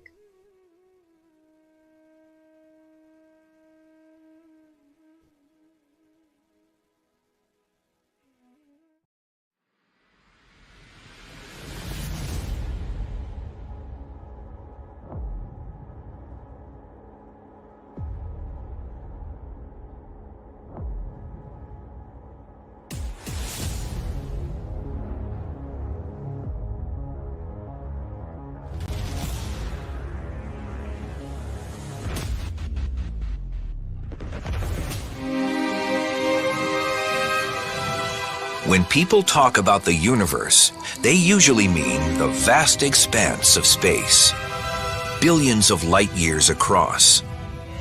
However, there is another universe, an unseen world that governs everything we see. When we go down in size, trillions of times smaller, to the microscopic world, the rules are much less intuitive than the ones we're used to from the large-scale world. The magic of the microscopic universe begins at about a 10/1000th of a meter, or the size of an atom. Matter behaves so differently at this level that scientists have developed an entirely new set of rules to describe what's going on. They call it quantum theory, and what it says is extraordinary. This baseball represents a subatomic particle, like an electron or a photon of light, that routinely does all sorts of weird, strange things in the microscopic universe.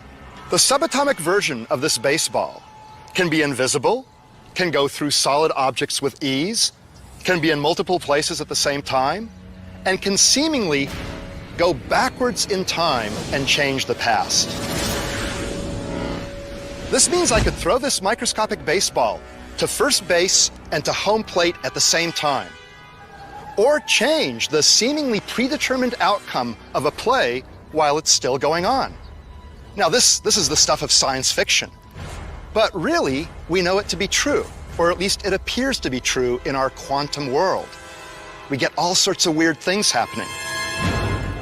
If scientists can understand how these weird things work, they'll be able to put them to use in our everyday world, revolutionizing modern computing and perhaps even allowing us to communicate across the cosmos instantly. The key to making these miracles come true is a process called quantum entanglement, and scientists are already harnessing this astounding discovery for both civilian and military purposes. In quantum physics, what happens to an object over here can instantly affect an object over here, and over here could be millions of miles away. This is how it works. When two subatomic particles interact, they can become entangled. That means their spin, position, or other properties become linked through a process unknown to modern science. If you then make a measurement of one of the particles, then that instantaneously determines what the behavior of the other particle should be. And when the experiment is done, it's found that indeed the other particle's quantum state is exactly determined once you've made a measurement of the partner particle's quantum state. That means if a scientist observes one entangled particle and forces it to spin clockwise, the other entangled particle will immediately start spinning in the opposite direction. That seems intriguing, but it's hardly earth-shattering until you consider that the two entangled particles can be separated by billions of light years.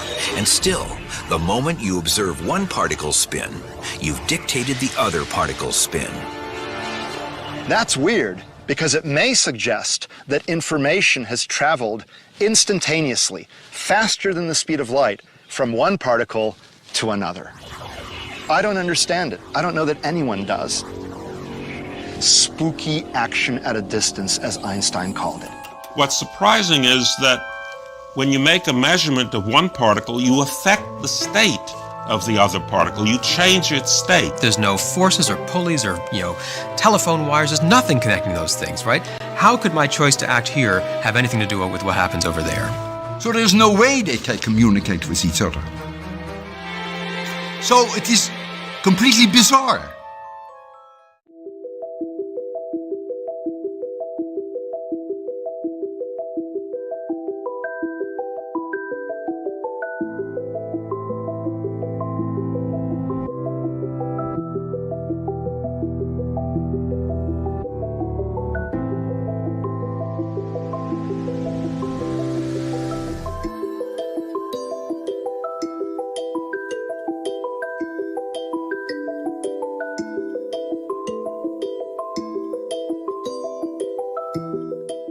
quantum physics, there is a term entanglement. Means, when one energy source entangles with another, they interfere with each other. This interference can be highly positive and transformative and harmonious. Entanglement directly affects human beings. When you come in my breathing space, this is what happens. Your mind gets entangled with my no mind. If your mind entangles with my no mind, it is entanglement, thought level. Next, if your muscle memory gets entangled with my muscle memory, that is called entrainment. If your biomemory gets entangled with my biomemory, it's called enlightenment. Entanglement can move to entrainment, then entrainment can become enlightenment. Entanglement means two persons falling in tune with same thought. Entrainment means two persons falling in tune with the same idea. Enlightenment means two persons uniting beyond ideas. Understand, when you are in entanglement with me, I give my inner space to you, which is lighter than the outer space. All I do is, for few minutes, a few seconds, I make your inner space lighter than the outer space by removing the mass, dirt. Those few seconds you are in entanglement with my inner space, purest consciousness. Once you are exposed to that, by and by your biomemory, muscle memory, inner space, everything starts enjoying that space and starts living in that space. It becomes living enlightenment.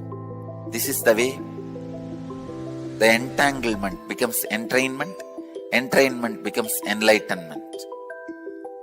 Entanglement is initiation. Entanglement is the most powerful way.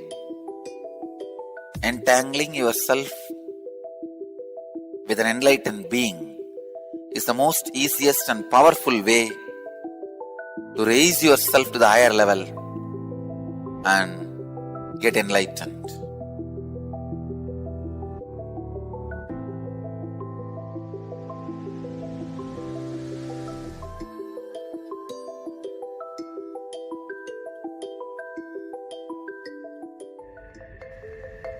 If somebody is swimming in the ocean, you stand and watch. Whatever brain activity is happening in that person's brain, even if you are watching, the same activities are mirrored in your brain. Meaning the same kind of electric and neurotic impulses are activated in your brain. Now you know why just by gazing into my eyes, you are in the space of completion. I am swimming in the ocean of consciousness in the space of completion. So naturally, you are absorbed in total absorption. Actually, total absorption, totally being absorbed happens during energization. Whether you are there or not, it's my job. I just pull you to that space during the energization, so you cannot escape.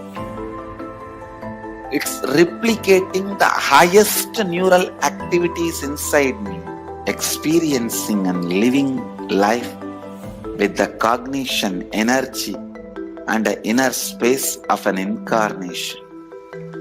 You just sit and absorb. That's all.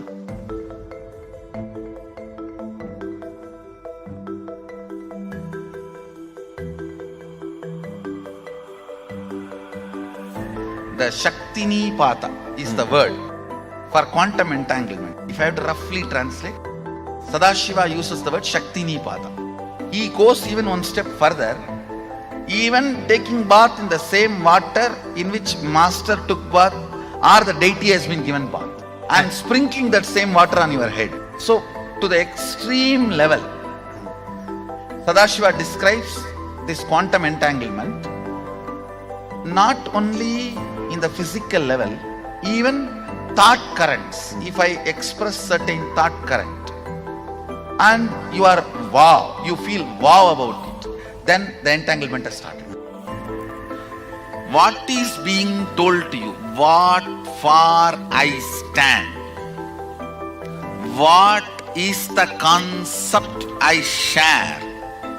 And what I inspire in you only will get strengthened and become experience when I am entangling with you. The Shakti Nipada with me means the concepts for which I am standing will be reality for you. I am very clear, you are Sadashiva, whether you understand or not. And more of that truth I will manifest in your body, mind, muscle memory, biomemory, everywhere. That manifestation is powers, and more you manifest, play with the powers, more and more you will be grounded into the reality you are Sadashiva, ultimate. I am entangling you for this experience.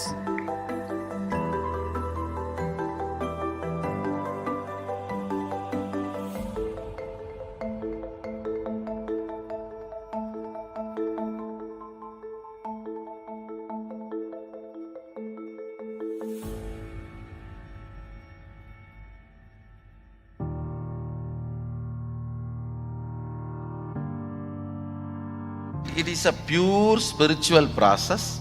The basis of the Shakti Nipada itself is oneness, Sadashivatva, Shivoham. That is the basic understanding from where the Shakti Nipada, the entanglement starts.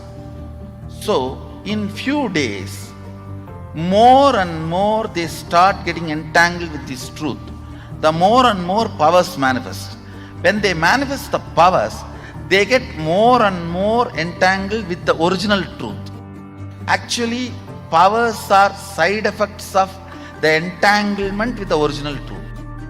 When we express, manifest, we inspire the people who are seeing to come back to this original Shivoham space which they are also carrying. When you see somebody swimming, your biomemory gets the confidence you can also swim. That neuron, mirroring neuron effect starts happening. When you see power manifestation going on, even you get entangled with the Sadashiva space of the person who is manifesting the power. It's not bound by time and space. You are teleported to that space. You are transported to that mystery. You are transported to that level, to that initiation, to that experience. The entanglement happens more between the person's core consciousness and me.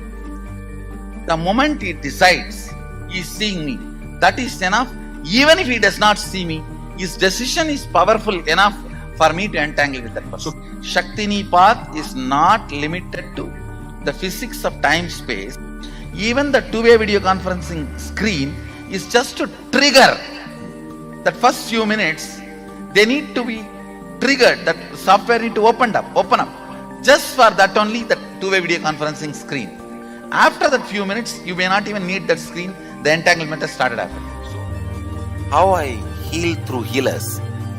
Each one of my healer is continuously in entanglement with me. He may be wherever he is. That is what I prove when I materialize.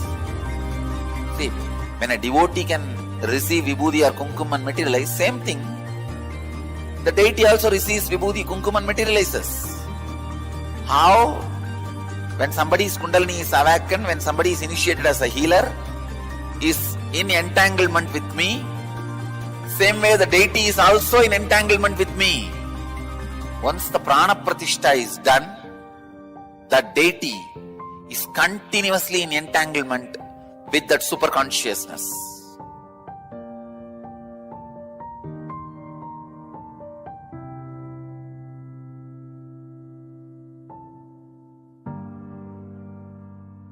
I can give you a simple technique to have entanglement with me.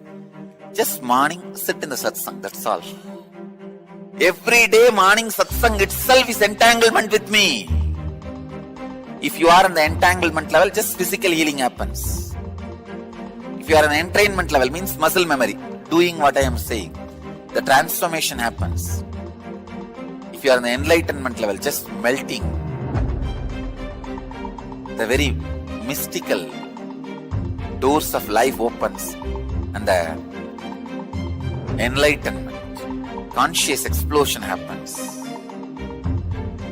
And my every satsang is programmed, I can say, entanglement enabled.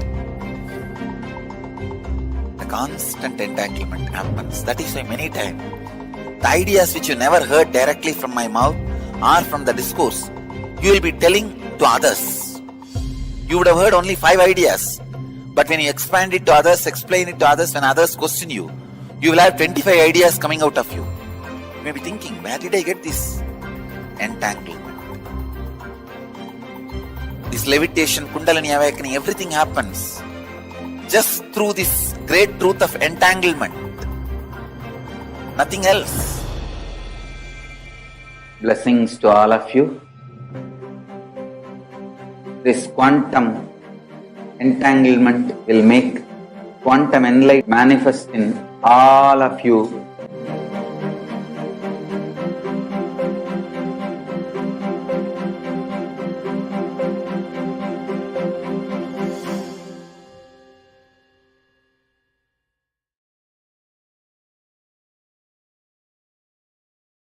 Whatever you think as your strength, like how much cash you have, how much money you have in the bank, what all properties you have, your secret passwords, passcodes, your strength secrets, you will tell only to your son or your daughter to whom you are going to give your inheritance. Same way, most important powerful secrets Paramashiva has given to his son Muruga, Subramanya, in Agama called Sarvajnanottara. All the powerful secrets the father will tell only to his son. It's too secret. I am going to open that Agama and give all the essence of all those secrets. Secrets of Charyapada lifestyle, secrets of Kriyapada, secrets of Yogapada and secrets of Jnanapada. I am not only going to teach you, I am going to give you exactly what Paramashiva gave it to Subramanya. Because Paramashiva himself is manifesting through this being now, giving you all exactly what was given to Subramanya. Nothing is required from your side. Just sit like innocent Subramanya, Muruga at the feet of Paramashiva. I assure you, whatever was given to Subramanya, the whole life will be given to you now. Not just words, teachings, not even just experience, life itself. I am talking to each one of you sitting in your room. I will make you all Subramanya.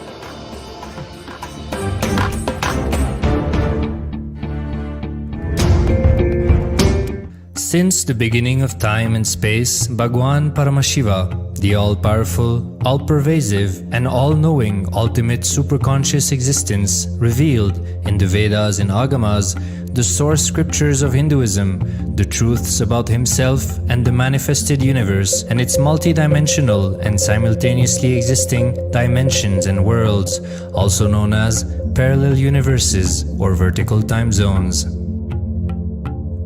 त्रुट्यादि प्रत्ययस्यार्थ कालो माया समुद्भवः. The Kala Tattva, which gives rise to the knowledge of various time zones and parallel universes such as Truti and others, is originated by Ananteshwara from the impure Maya.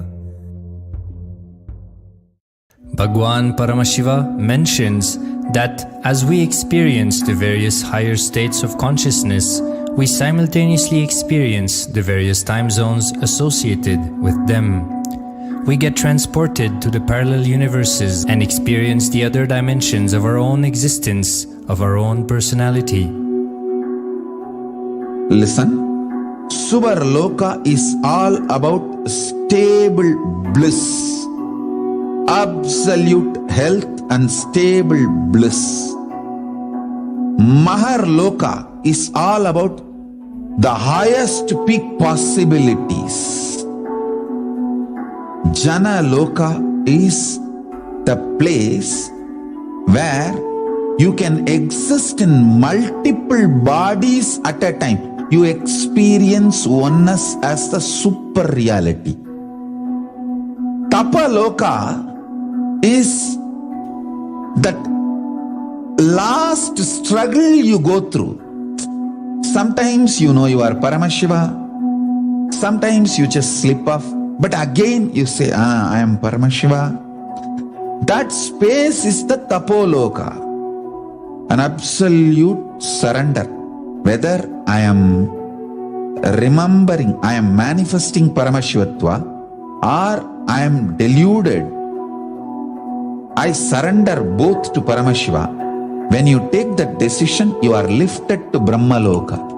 You move to the Brahmaloka. The deep surrender lifts you to Brahmaloka. Then from there you move to Parandama, Vaikunta, and Kailasa, then Mahakailasa itself. The key to unlock these parallel universes is hidden in the spine of the human body. Human beings, only human beings on this planet Earth are empowered, hardwired, capable of migrating to parallel universe. Understand? Your spine is not only hardwired, capable of fueled, charged to lift you off to different parallel universes. Sukritan mana jnani chen mokshamapnuyat chaturashita-laksheshu sharireshu sharirinam namanusyam vina yatra tattvahanantu labhyate. Of the 8.4 million bodily forms, the human body is the most important, for it is this form in which one gets knowledge of the essence. This knowledge of essence cannot be attained in any other form other than human. The possibility you have need to be told to you. Understand? Even though animals have spine, because the majority of the time they spend horizontally, the spine is not capable of getting fuel with a subtle fuel called ojas. The ojas need to be filled in your spine, and the kundalini need to be ignited for you to reach parallel universe and different vertical time zone spaces.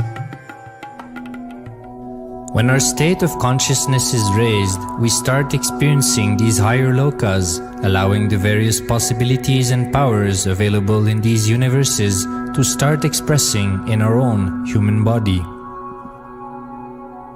Recently, scientists have discovered that the human body, particularly in the brain, naturally produces light in the form of biophotons, and that when our state of consciousness is lifted, the brain moves from producing a normal 20 photons of light per centimeter square per second to more than 100,000 photons of light per second. That shows us that as we start to experience higher and higher states of consciousness, we start to produce huge amount of light, which is directly proportional and translatable to the amount of possibilities and powers that start to manifest on this plane, as well as the freedom from pains and sufferings experienced by beings in lower states of consciousness. These higher lokas gives you various possibilities, powers. For example, visualize you going to a different country where the electronic gadgets are easily, freely available. So naturally, everything you can gain through the electronic gadgets will be available to you freely. Same way, Kamadhenu, Karpaga Vriksha, Parijata, all these are like different gadgets, possibilities available in different lokas. Please understand, a permanent, irreversible power manifestation from the upper lokas is possible.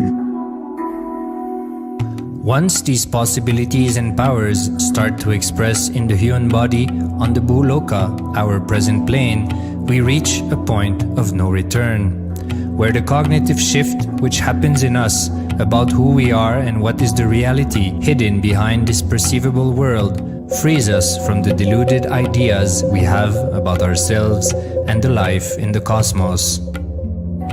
The moment your consciousness is empowered to access and to exist in the parallel universe, no force in this Bhuloka, planet Earth, can torture you, abuse you, suffocate you. It is irreversible, permanent enlightenment, irreversible, permanent empowerment.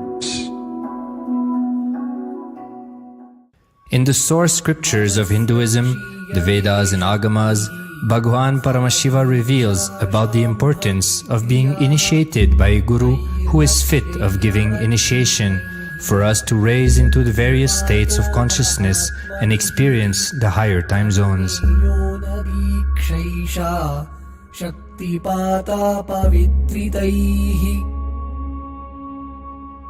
The potency of Anavamala, which veils the innate and essential nature of the soul, is set into the decaying phase by this specific activity.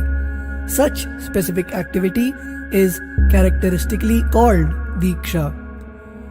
The intimate communion between the Blessed One and the Blessing One is very rare and difficult to occur. The Supreme Pontiff of Hinduism, Jagat Guru Mahasannidhanam, His Divine Holiness Bhagwan Nithyananda Paramashivam, is the 1008th incarnation of Paramashiva as per Hinduism, living amidst us today. Starting out at a young age and enduring years of intense penance, he persevered with the single-pointed vision of experiencing the ultimate oneness with Paramashiva, known as Paramadvaita. He traversed the length and breadth of India, initiated by his gurus into yoga, tantra, and other Eastern metaphysical sciences.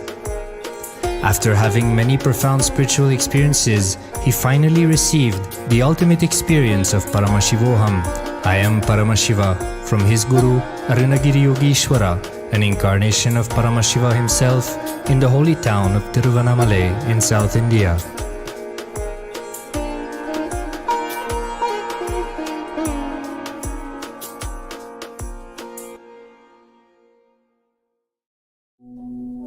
The brain is the body's most complex organ, containing more than 100 billion neurons, each of them in chemical and electrical conversation with up to 10,000 other neurons. Its sheer capacity to process the various happenings of life is astonishing. The scientific studies on the Supreme Pontiff of Hinduism's brain remarkably shows that the complexity presents no difficulty for the Supreme Pontiff of Hinduism in managing his brain's activity. The Supreme Pontiff of Hinduism's capacity to control his brain is very fluid. He can easily shift his brain function and alter his brain waves, allowing the travel into various time zones possible and effortless. The results from the scientific studies conducted on the Supreme Pontiff of Hinduism show that the human body and brain is able to choose to alter the body and to travel to other dimensions at will. The possibility for people to experience the healing capabilities as well as the higher states of consciousness is an event of immense benefit for humankind. The science of altering the rates and progression of many physical diseases, mental instabilities, and ultimately the superconscious breakthrough has now been made available and achievable for today's humanity. The Supreme Pontiff of Hinduism is a bridge between the visible and the invisible. He is also a bridge between the age-old world of mysticism and the modern world of science and discovery. As brain research continues on a widespread basis, and as we appropriately bring the phenomena of mysticism into the realm of science for further study, we are taking strides on the path of physical and mental health as well as superconsciousness. I'm going to empower, enlighten each and every one of you with the fuel and energy of the parallel universe. It can make you tireless forever. It can just kill the boredom once and for all in your life. It can just make you manifest third eye power right now. You may experience intense levitation right now. You may experience absolute flexibility of the body and complete detoxification, a complete healing right now. There can be multiple possibilities. I'll infuse this intense supernal effulgence, DNA, Tejas, Ojas, Kundalini Shakti into your spine to consciously lift you to Mahakailas.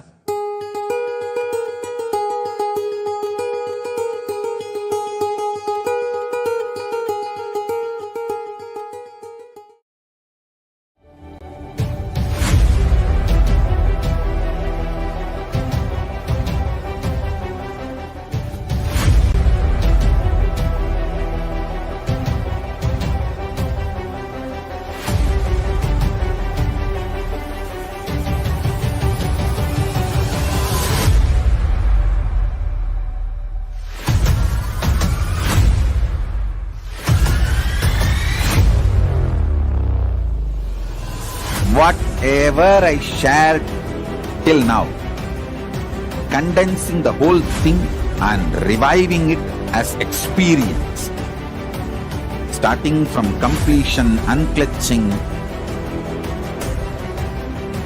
power manifestation, the states of consciousness and the planes, multiple planes, everything.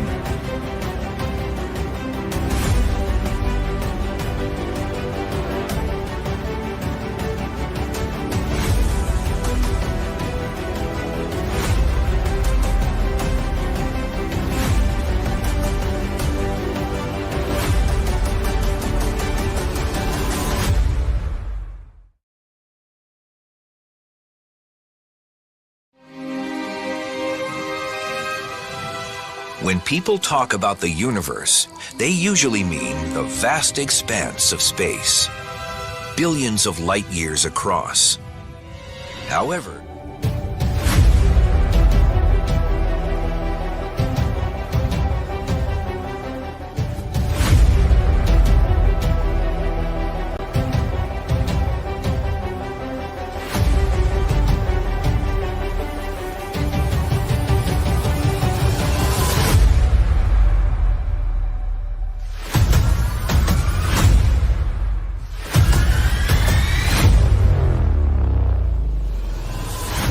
whatever I shared till now, condensing the whole thing and reviving it as experience, starting from completion, unclutching, power manifestation, the states of consciousness, multiple planes, everything.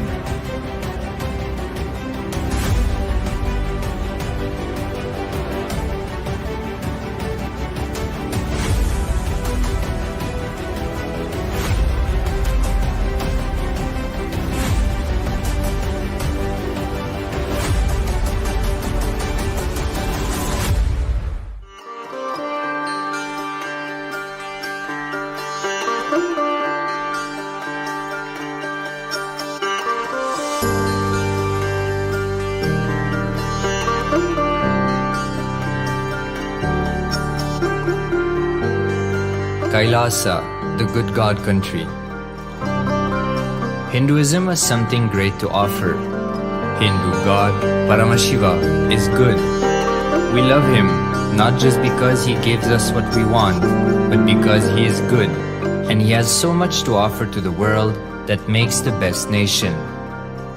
Hindu God has life positive, all-inclusive, good, spiritual, social, political, and moral principles.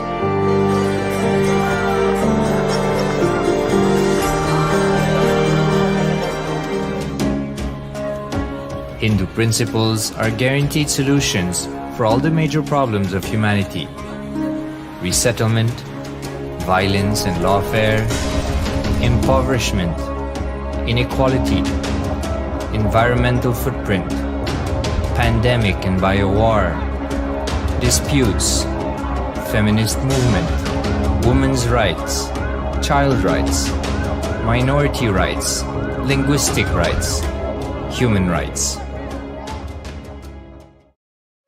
Because Hinduism has the best to offer to the world, Kailasa, standing tall since 1994 for the grand narrative of Hinduism, is the good God's country. Founder of Kailasa, Paramashiva, and his 1008th incarnation, the Supreme Pontiff of Hinduism, Jagadguru Mahasannidhanam, His Divine Holiness, Bhagwan Nithyananda Paramashivam, is the reviver of Kailasa, the enlightened civilization, the greatest Hindu nation.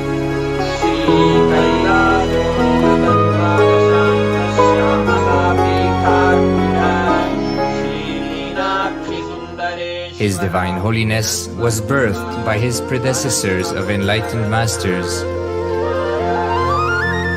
great rishis, munis, siddhas, who predicted and recognized His Divine Holiness, Bhagwan Nithyananda Paramashivam, as an incarnation of Paramashiva, as per the science of incarnation described in Hinduism.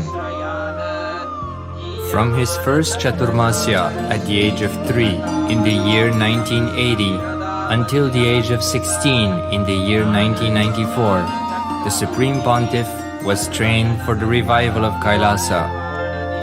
He began reviving Kailasa from the age of 16 after the coronation on the 25th May 1994.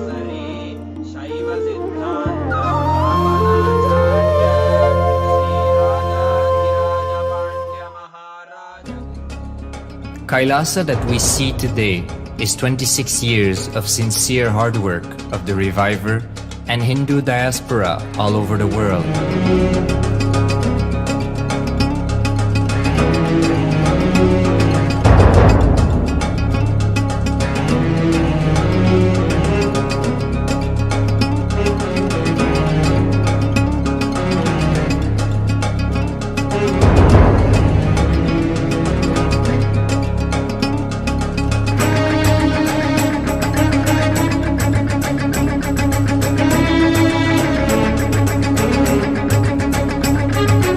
Kailasa has a potential population of 2 billion Hindus worldwide, with over 100 million applications to its citizenship already applied.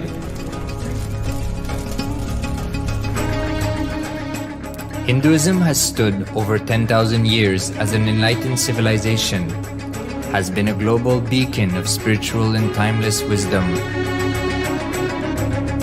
technology, and culture.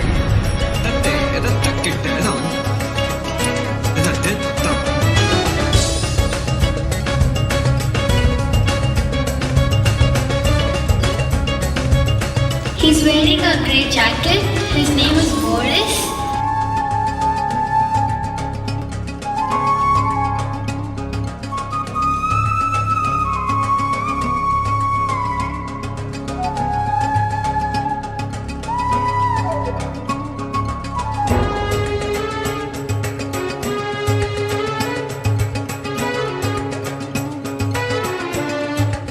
The world's ancient civilization produced more than 40% of the world's GDP.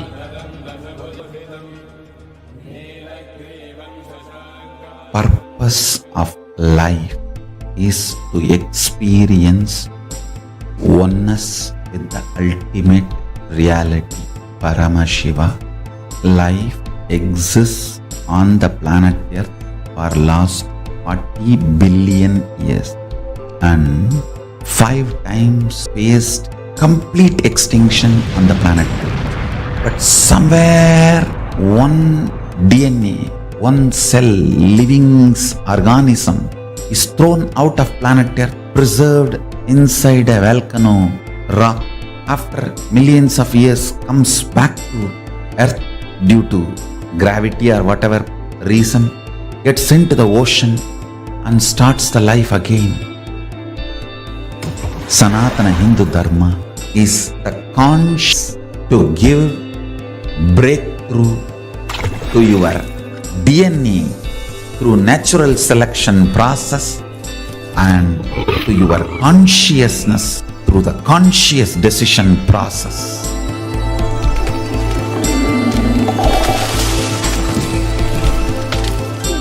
Sanatana Hindu Dharma is a sacred spiritual science. It is not bunch of do's and don'ts. No. Please understand, it is the revelations of sacred truths, cosmic truths, powerful cognition.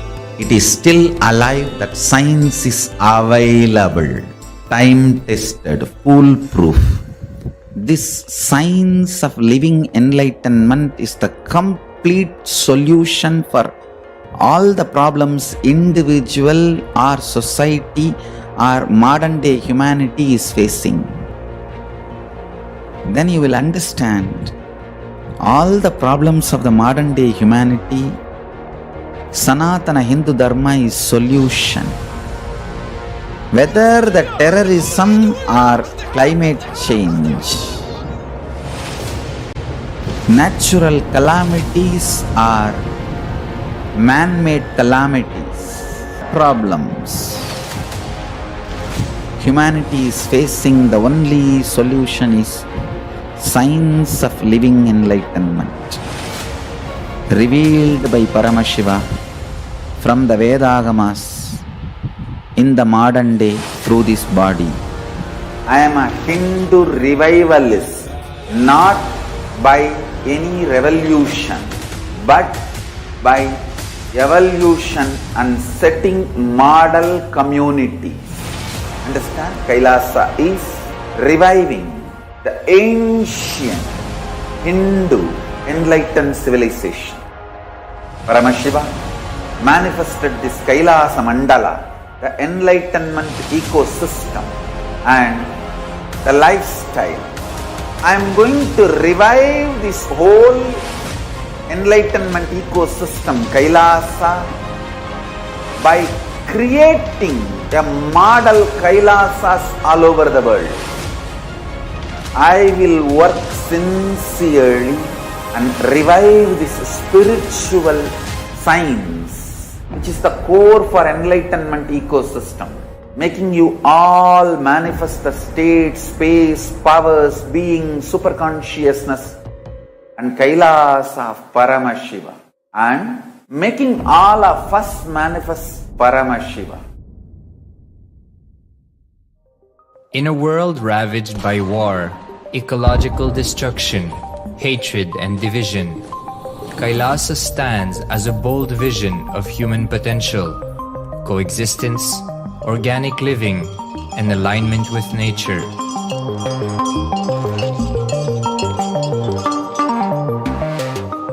Over the past 50 years, the world has seen the creation of dozens of new countries, and so if anything, it would be odd not to see a new country formed in the 21st century. Without the protection of political legitimacy, there is an imminent danger that the great tenets, scriptures, and science of creating an enlightened civilization, which spanned 56 states, 200 kingdoms, 1700 samsthanas, and 10,000 sampradayas, will be forever lost to humanity. The Hindu diaspora are highly successful around the world. They formed the dispossessed diaspora who has been driven to other countries because they are unable to practice their religion authentically in their own country. They have flourished in countries where they have been allowed to settle with religious freedom. For example, in the United States, Hindus are the most educated and highest earning community, with 77% of them holding a bachelor's degree and 48% having an income of $100,000 or more. Although they are only 1% of the population, Hindus have launched 13.5% of the startups in the USA. They hold leadership, technical and creative positions in companies such as Microsoft, Google, Facebook, etc.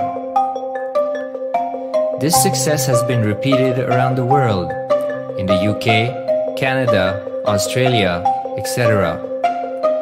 In his 2015 Telegraph article says, British Indians are not just the most successful immigrant group in this country's recent history, but the most successful group of people, full stop.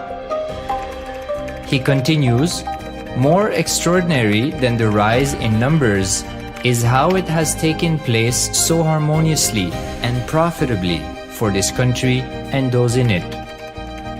British Indians, quite simply, are among the most industrious, accomplished, and credible amongst us. The best of British, if you like. The same article says that British Hindus are barely 2% of the population, but 12% of all the doctors.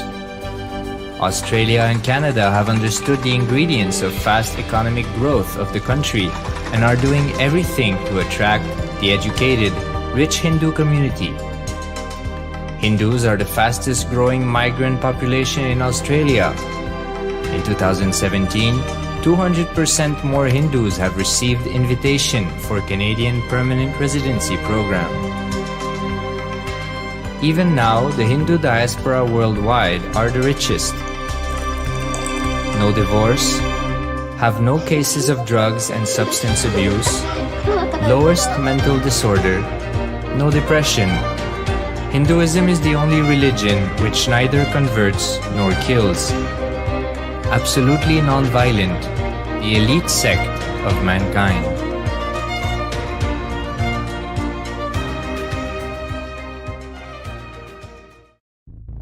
Because the Hindu diaspora worldwide and the Supreme Pontiff are successful in spreading their spiritual Hindu message of openness and inclusiveness against the forces of hatred and exclusivity, they have become the victims of relentless attacks by multi-armed apparatus of state power.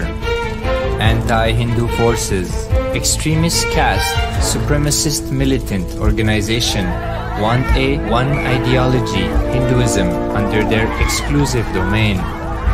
What they cannot digest into themselves, they systematically delegitimize and exterminate. Lawfare, assassination attempts, character assassination of the Supreme Pontiff of Hinduism, Jagadguru Mahasannidhanam, His Divine Holiness, Bhagwan Nithyananda Paramashivam.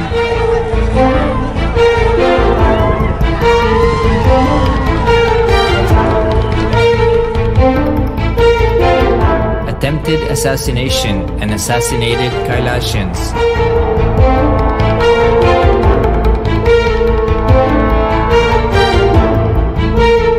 sexual assaults and rape of female monks of Kailasa, objectification, character assassination,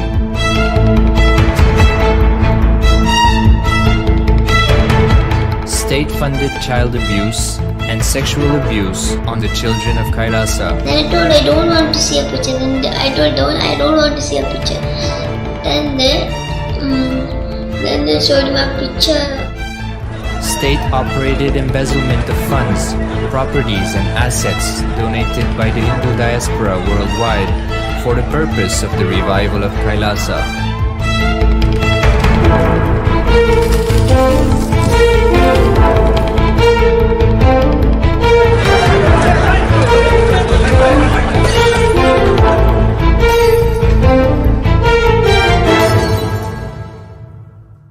Since 1994 up to until now.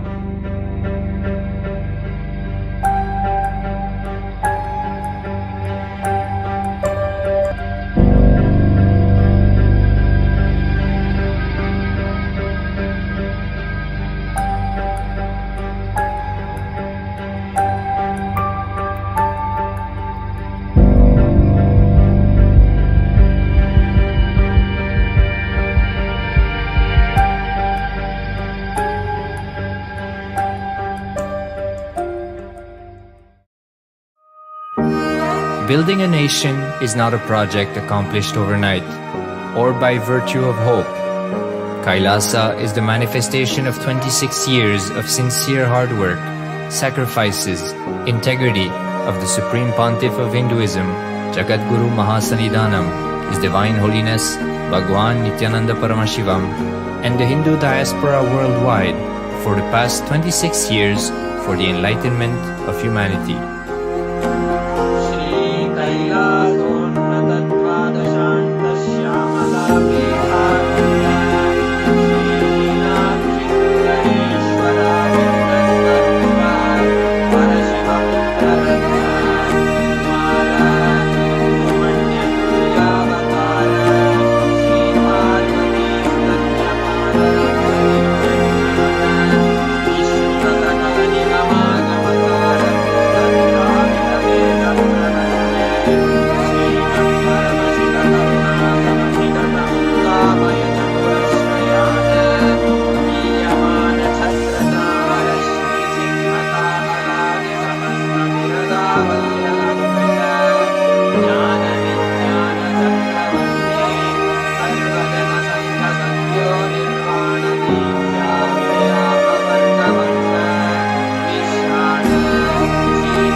Understand, literally last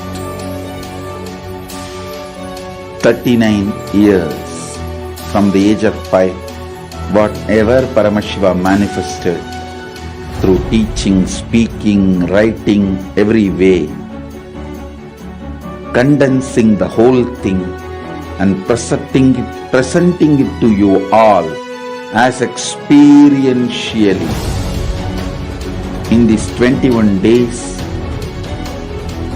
through this Jnana Charya, Jnana Kriya, Jnana Yoga, Jnana is Mahaparamashivoham. Lifestyle for just Paramashiva. Rituals to be just Paramashiva. yoga for just being Paramashiva, jnana just Paramashiva. This Paramashivoham is like literally the ultimate journey in a most safest way.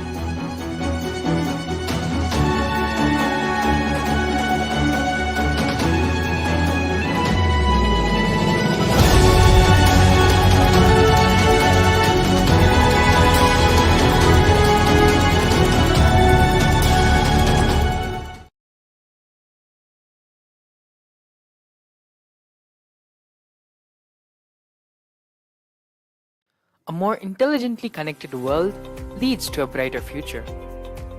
An enlightened humanity leads to a better world. During the Paramashivam program, we help people to discover their superhuman possibilities and help them to find and achieve the true purpose of their birth by giving them the techniques, practices, and methodologies from the Vedagamas, the original source scriptures of Hinduism. The Supreme Pontiff of Hinduism is reviving the ancient original Vedas and Agamas in all its glory, in a user-friendly way for the modern mind. The Supreme Pontiff of Hinduism is transforming human beings into divine beings, reviving, initiating, and replicating the 463 powers from the Agamas revealed by Paramashiva.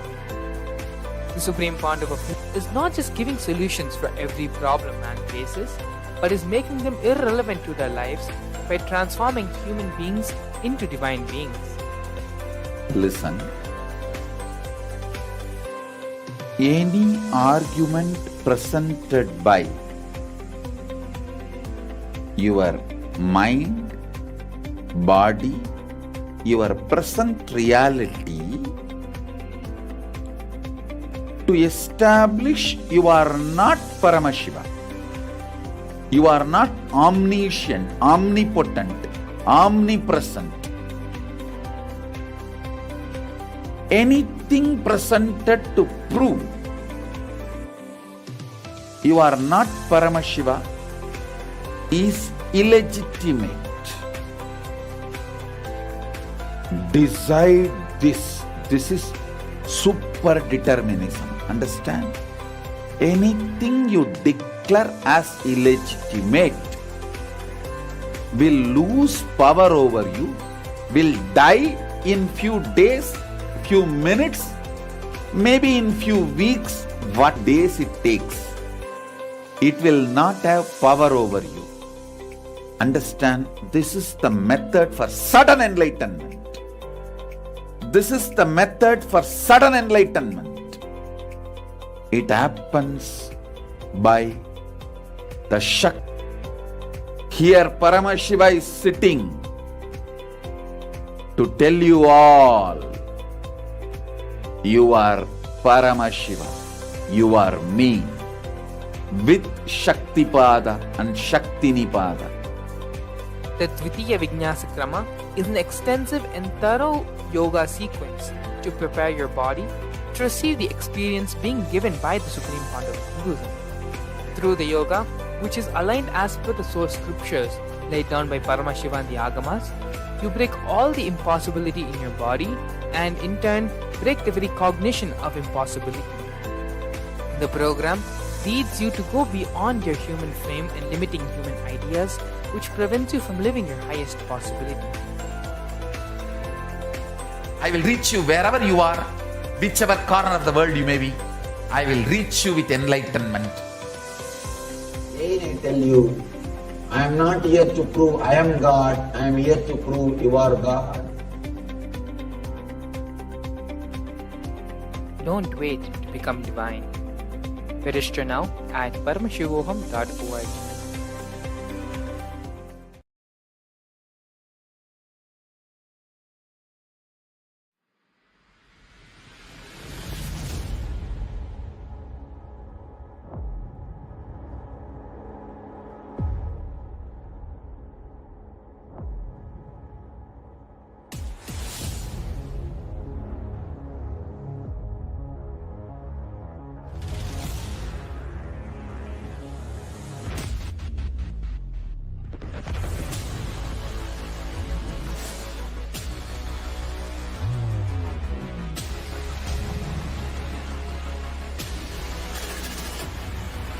you will become Paramashivam.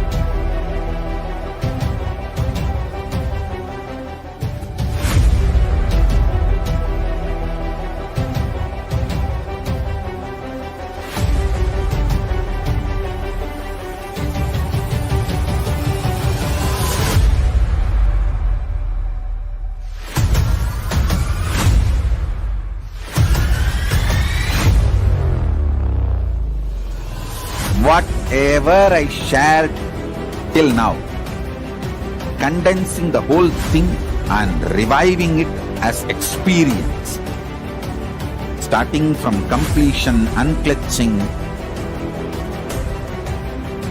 power manifestation, the states of consciousness and the planes, multiple planes, everything.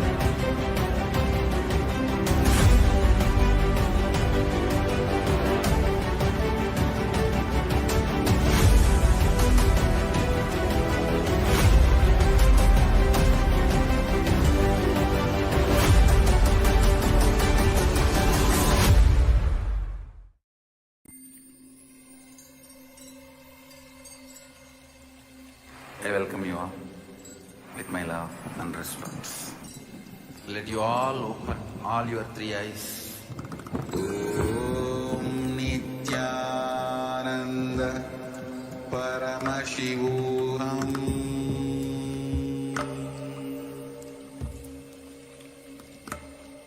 Om Nithyananda Paramashivam.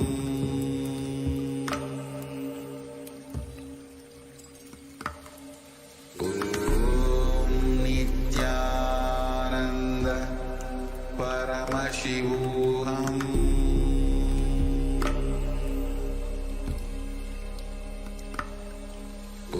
Om Nithyananda Paramashivam. Om Nithyananda Paramashivam.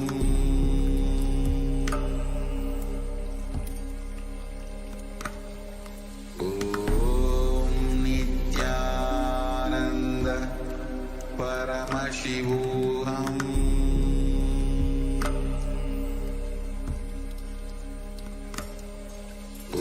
Om Nithyananda Paramashivam.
Understand? Literally lost. 39 years from the age of 5, whatever Paramashiva manifested through teaching, speaking, writing, every way, condensing the whole thing and presenting it to you all as experientially in these 21 days through this Jnana Charya, Jnana Kriya, Jnana Yoga, Jnana is Mahaparamashivoham. Lifestyle for just Paramashiva. Rituals to be just Paramashiva. Yoga for just being Paramashiva. Jnana just Paramashiva. This Mahaparamashivoham is like literally the ultimate journey in a most safest way.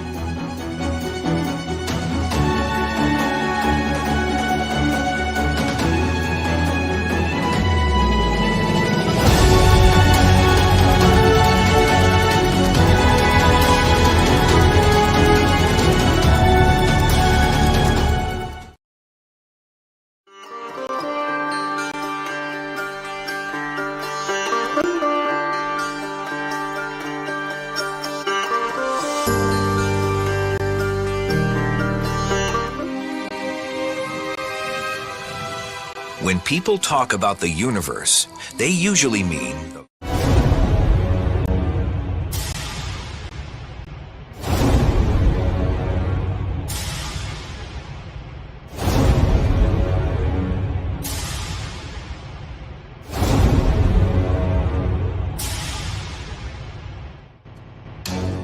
Since the beginning of time and space, Bhagwan Paramashiva, the all-powerful, all-pervasive, and all-knowing ultimate superconscious existence, revealed in the Vedas and Agamas, the source scriptures of Hinduism, the truths about himself and the manifested universe and its multidimensional and simultaneously existing dimensions and worlds, also known as parallel universes or vertical time zones.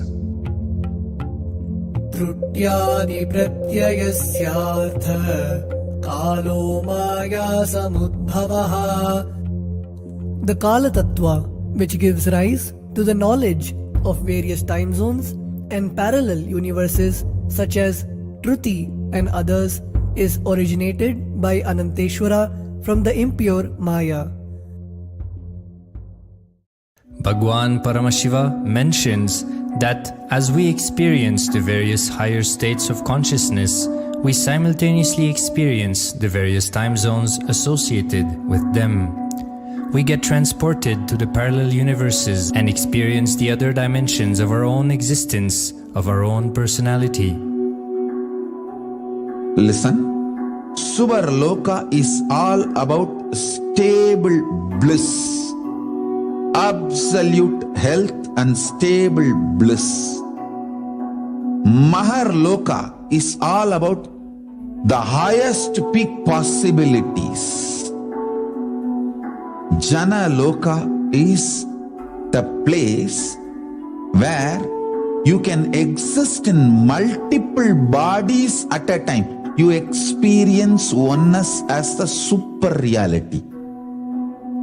Tapaloka is that last struggle you go through.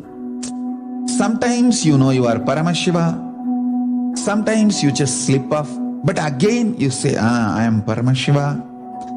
That space is the Tapoloka, an absolute surrender. Whether I am remembering, I am manifesting Paramashivatva, or I am deluded, I surrender both to Paramashiva.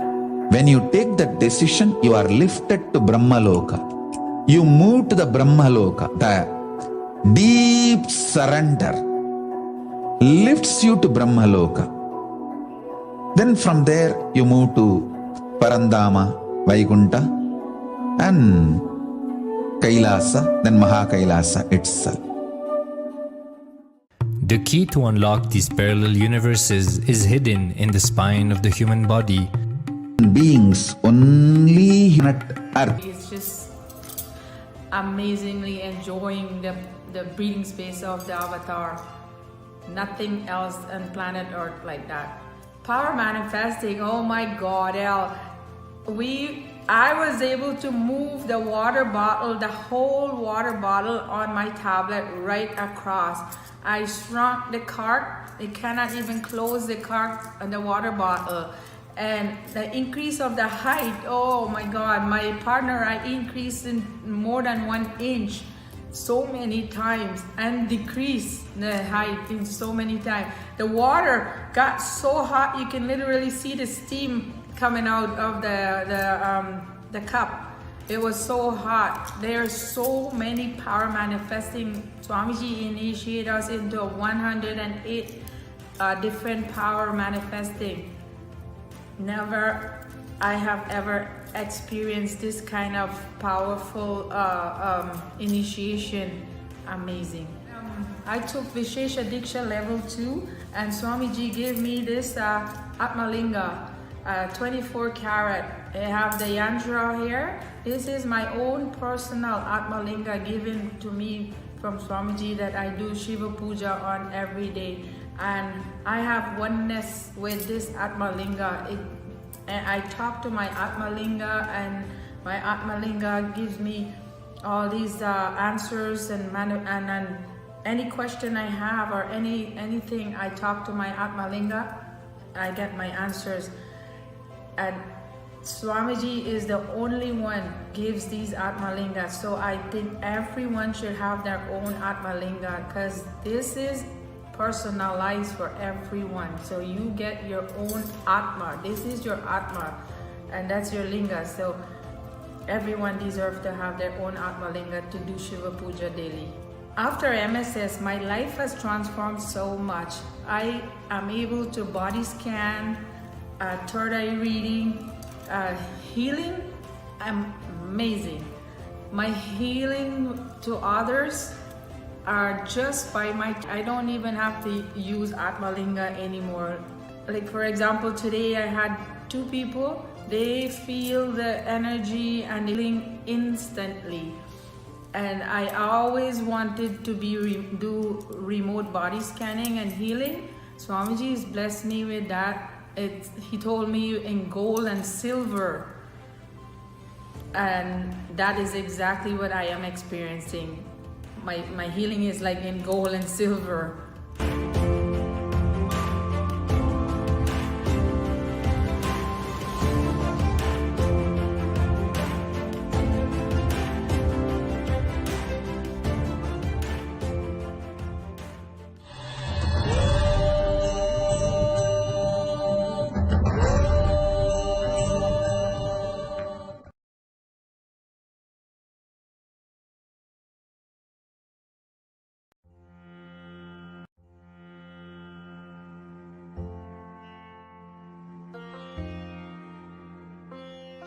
And the breakthrough that I had was while I was at Mahasadashivoham.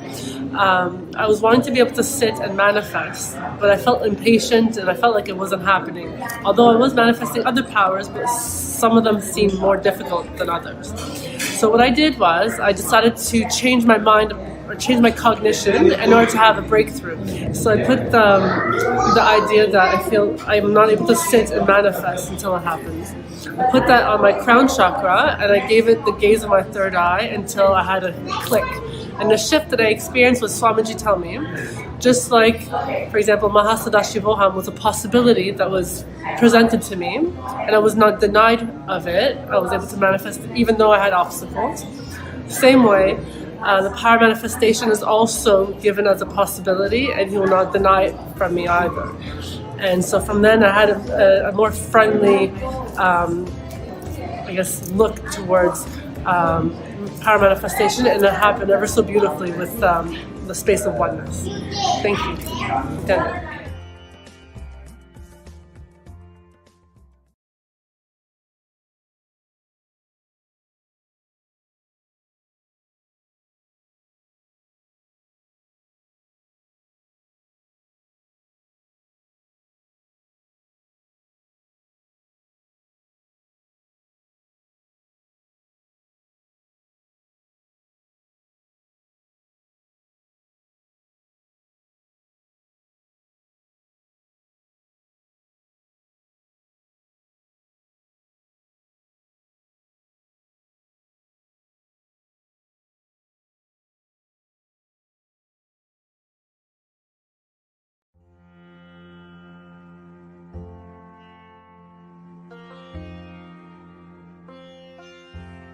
And so I just finished the manifesting fortune into our lives.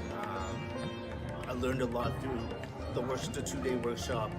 I learned that your body is actually a reflection of the cosmos. And if you neglect anything in your body in terms of health, that directly affects what you can attract in the physical world in terms of fortune, which is not just currency, wealth, or health. There's more depth to it. And also, the monk that showed me around the temple actually taught me a lot about Hinduism, the culture, and consciousness.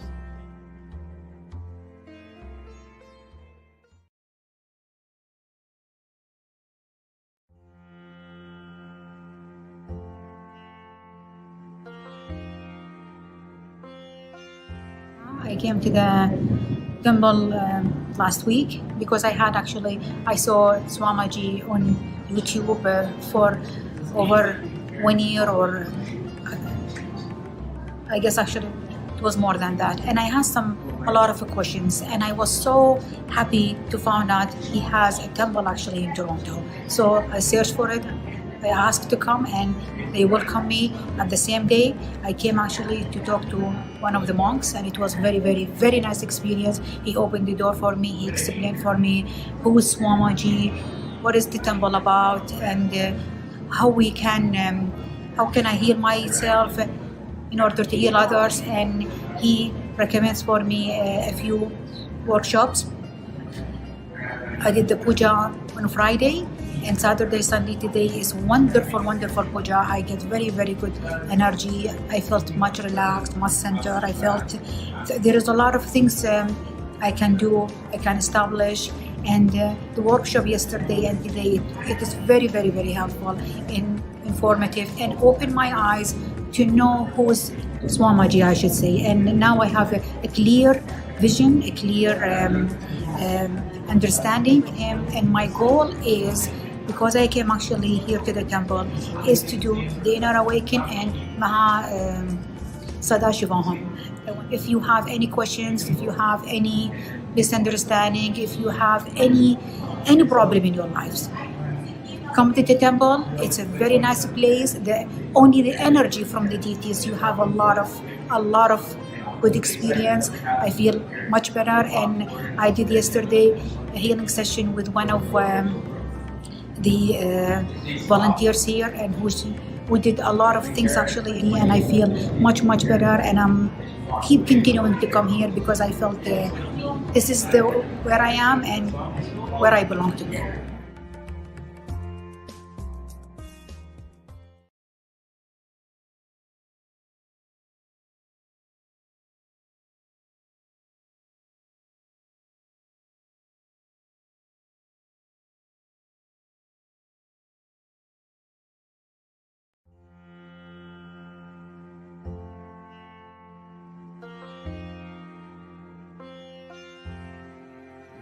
I was meditating in front of the Siddhas, and I had a great experience.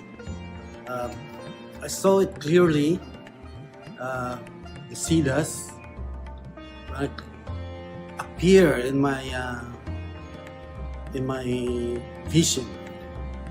He's a golden brown complexion, wavy hair, and sitting on a banyan tree. And he smiles at me. I thought I wasn't here in this temple. So when I opened my eyes, I'm here in the temple. So I closed my eyes again. I saw him again. He smiles at me. So that's my experience, though. And then the next day, I meditated at the Siva Lingam, and Swamiji appeared like a giant red robes, and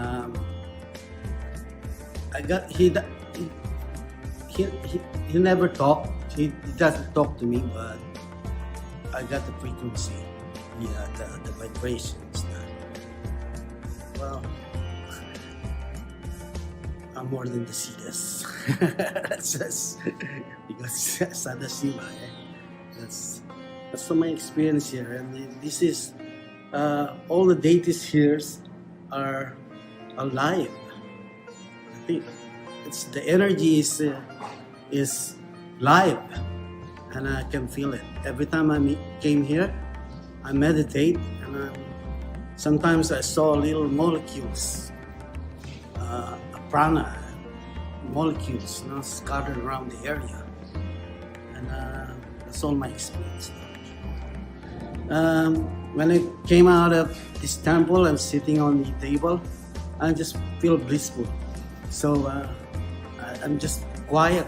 I'm very. My mind is quiet, and I feel the bliss, joy in my heart right here. And I'm. That's all I can say because it's very clear that Nityanandaswara temple is very powerful vibrations. Of all the Hindu temple in Toronto I've been through, this is the best, and I feel it deep within my heart.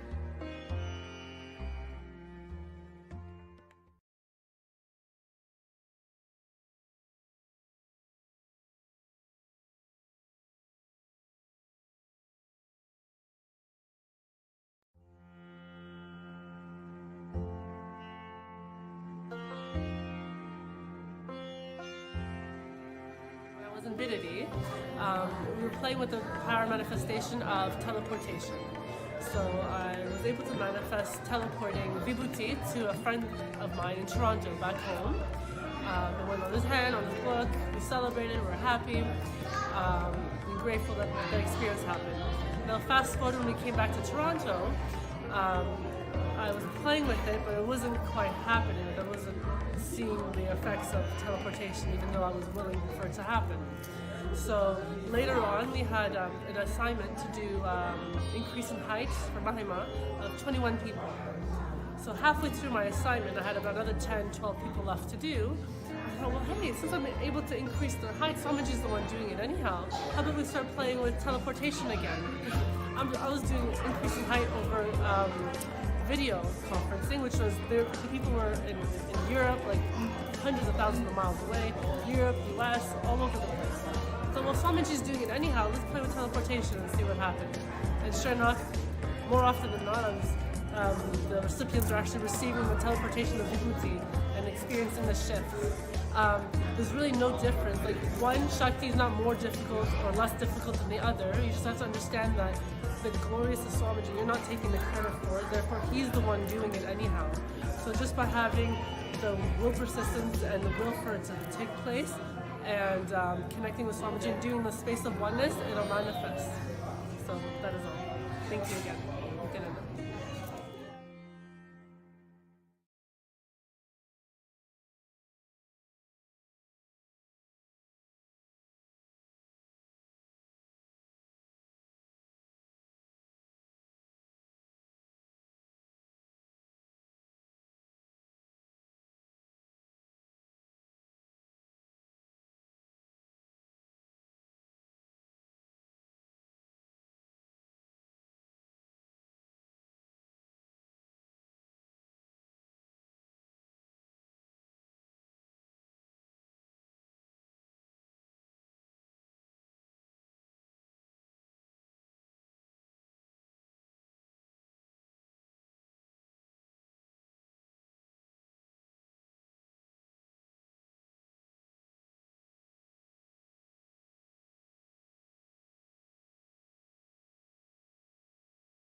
So I've been coming to the temple off and on over the last 15, 16 months or so.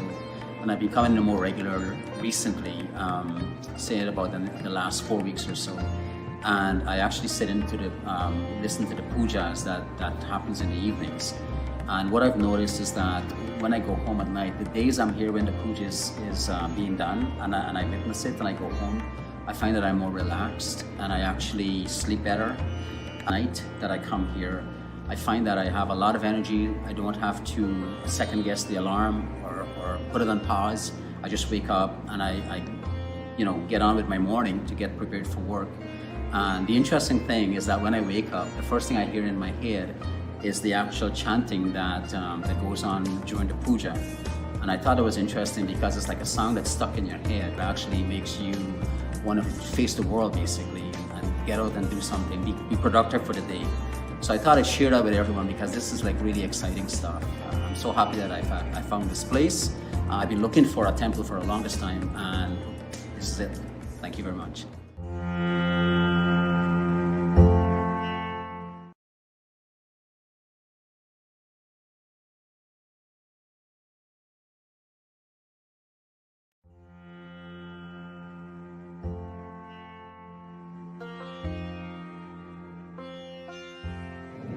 And my experience today was when Swami was doing his prayer, I was in a meditation mode. And during that meditation mode, my hands opened up and I could feel somebody putting pressure on my left hand, like somebody was there holding my hand and comforting me and showing me that this is the way I want to go, meditation and spiritually wise. And I found it very emotional and uplifting for me.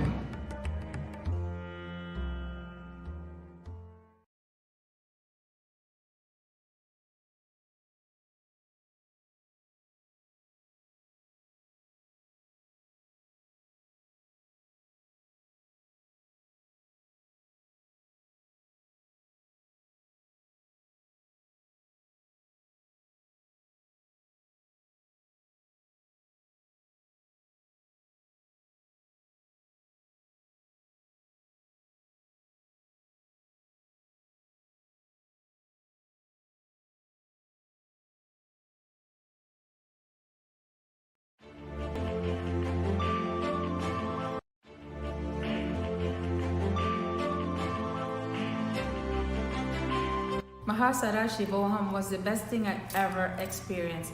The energy and the bliss that I experienced was nothing like ever before. Swamiji, first day, we had 4 darshan. Can you imagine 4 darshan? We were in such high energy space. Amazing. Swamiji is too amazing. Aushadha is the most amazing experience.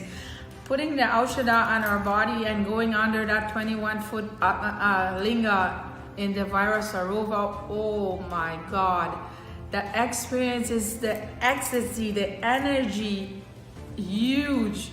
I've never experienced that kind of bliss and energy. Then the water is falling. It's like just nectar of energy in the entire body. The space that I am in after is amazing. When I go to sleep, I sleep like 2 hours. I feel like I sleep for 24 hours. We sleep like a few hours and Aushadha process. When we go for that bath, oh my, too much energy, too much bliss. Like I am so alert and so energized. Like I can't wait for the day to get back to Swamiji program. Like I don't want to stay away. Like I don't even want to go back to the hotel. I don't feel like just sleeping. Like sleep doesn't come to me. I am so, more the day go, more I am more energized being around Swamiji. Being around Swamiji, breathing space, like it's there's no day or night. It's always bliss, just bliss. No, you don't feel day or night, you know, no time or day. It's just amazingly enjoying the breathing space of the avatar. Nothing else on planet Earth like that. Power manifesting, oh my God, El. We I was able to move the water bottle, the whole water bottle on my tablet right across. I shrunk the cart. It cannot even close the cart and the water bottle. And the increase of the height, oh my God, my partner, I increased in more than 1 inch so many times and decreased the height in so many times. The water got so hot, you can literally see the steam coming out of the cup. It was so hot. There are so many power manifesting. Swamiji initiated us into 108 different power manifesting. Never I have ever experienced this kind of powerful initiating.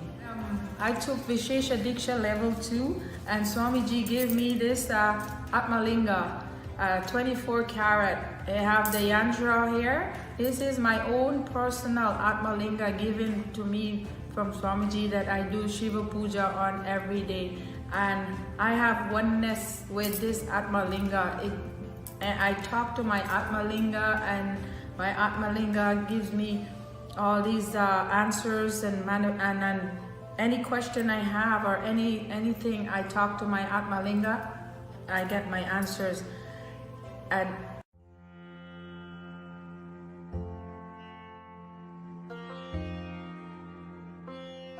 And the breakthrough that I had was while I was at Mahasadashivoham.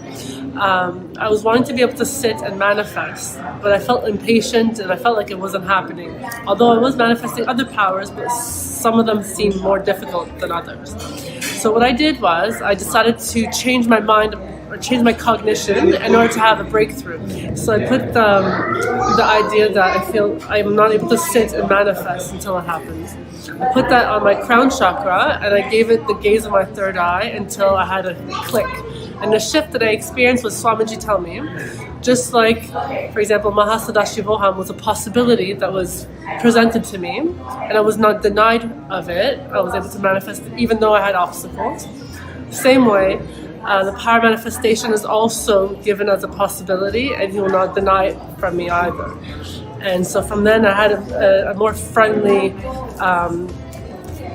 look towards power manifestation, and it happened ever so beautifully with the space of oneness. Thank you. Nithyananda.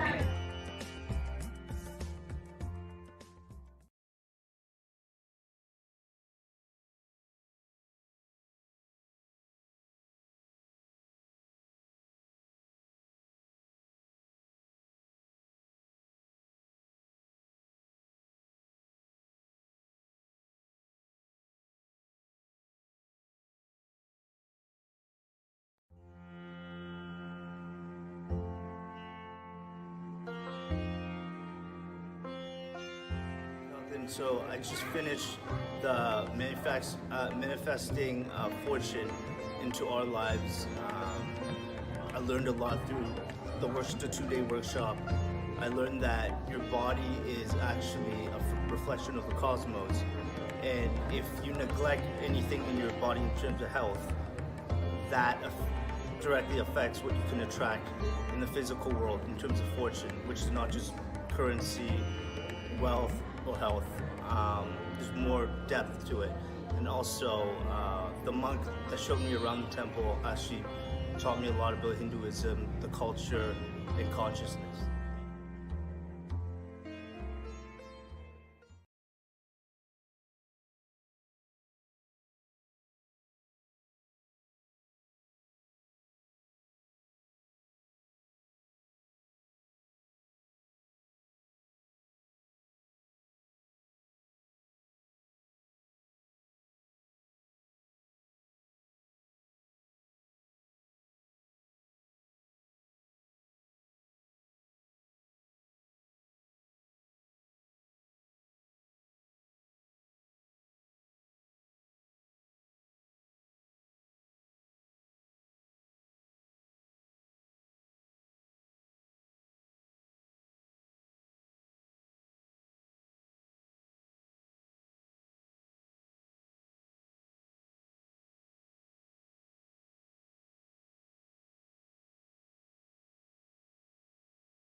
I have started to, I got and sort of fell into watching some YouTube videos of Nithyananda, and it's been probably about a month now, and I watched like for a week straight, and I just got the calling or decided that I am going to Shiva at the end of this month. So I'm really excited. I've been like just listening to everything that I can. I'm here now at the Attract Fortune workshop, and got some.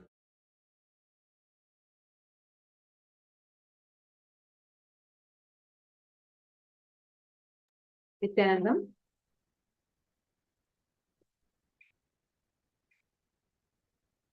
Welcome back to your viewers. Now joining us, we also have viewers from YouTube and Facebook also that have joined with us. Nithyananda to every one of you that have joined us here. And in this segment today, we have so many people that want to be a part of Mahakailasa.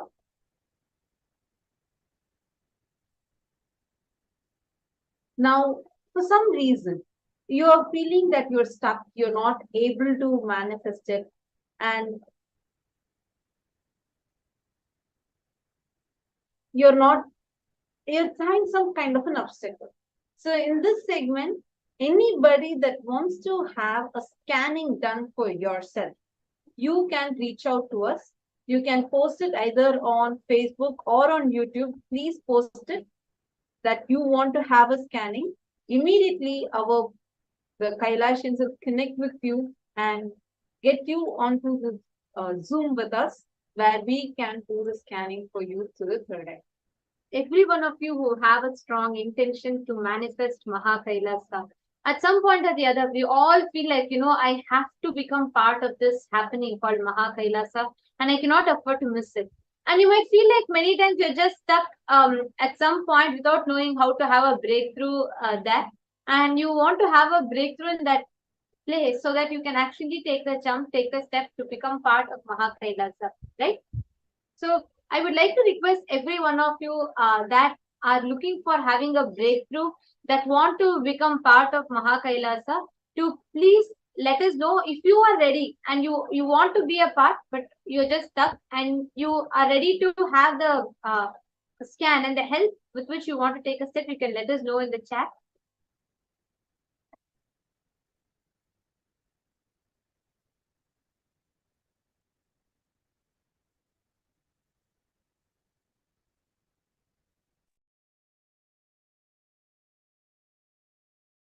Yes.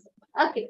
So now, for many of us, many number of times, when we take a step to show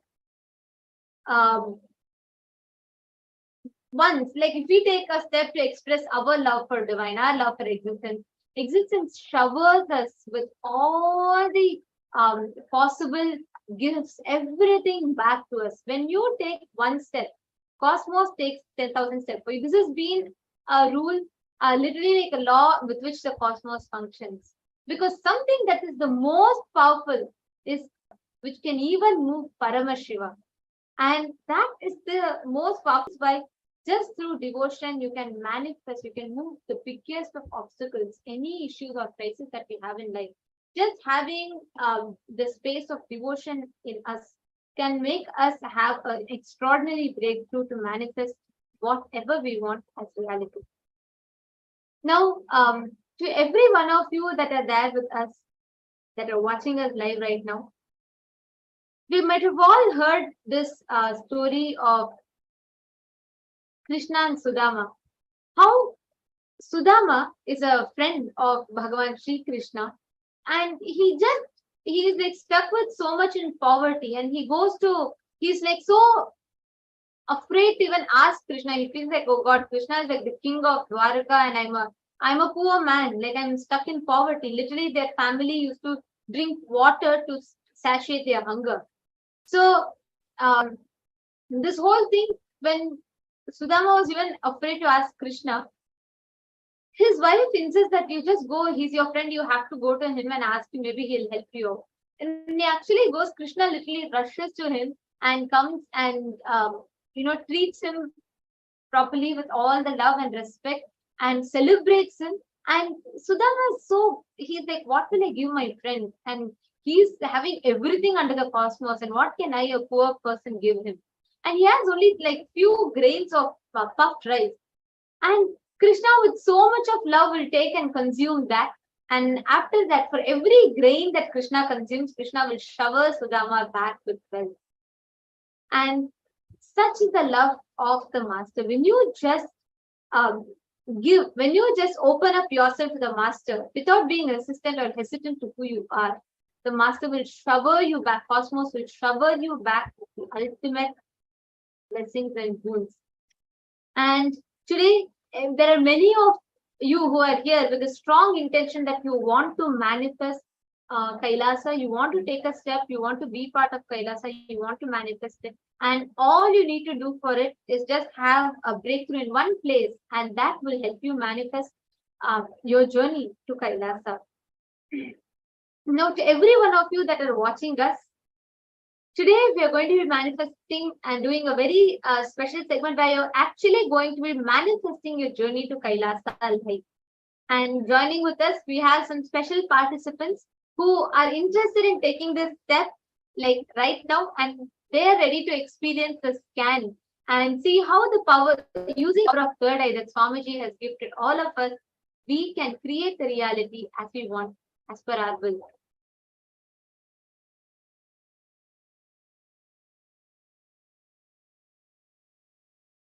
Yes, Nithyananda, Devika Rani.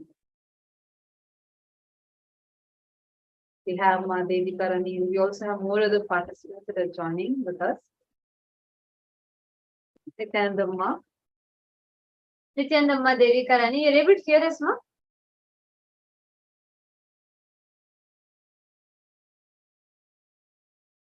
Yes, ma. I'm able to hear you, ma. Yes, ma. I'm able to hear you, ma. Okay, great. All right, we can also hear you now. So, Ma Devika Rani Airapatam, would you like to introduce a little bit about yourself to all the viewers, so all of us understand about a little bit about your background when you met Swamiji? How many years experience since you've been connected with Swamiji? Yes, ma. I'm from Penang, Malaysia, ma, and I have been with Swamiji for a very long time, 14 years, and my life with Swamiji my life with Swamiji is a very beautiful journey, ma, because you see, all the while, nobody told us that there is such a thing as consciousness. I mean, we never really go deep into it. We are always in our body and mind, right? So Swamiji is the only one who said that you are consciousness. Your first person is consciousness. Your body mind is the second person, you see. And that really gives us so much of confidence, right? And so I'm so impressed, and he's the most beautiful thing that ever happened in my life. Yes, ma. Yes, can you hear me, ma? Beautiful, ma. Where you work? What's your background? Like, what are you working as? Oh, I'm retired, ma. I was working as a teacher. Oh, I'm retired, ma. For now, I'm working as a teacher. For now, and okay. Now I'm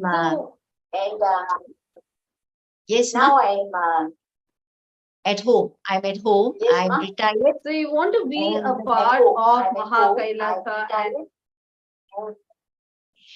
yes, ma. I'm already a SJP manifester, and because you see, Swamiji is doing so much for Hinduism. It is he is in all aspects. You see, like women empowerment, Gurukul, Annadan. So I feel that that is my contribution for Kailasa.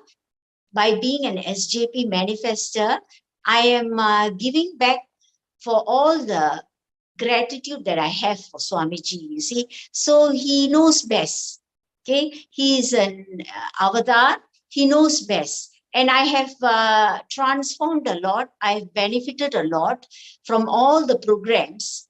For instance, if you look at, let's say, you see, we are raising ourselves, and I have, my transformation is so beautiful, Ma, in the sense, like, for instance, completion. See, earlier on, I was living with a lot of guilt and fear in my life, and I did not know that guilt and fear is actually not needed, right?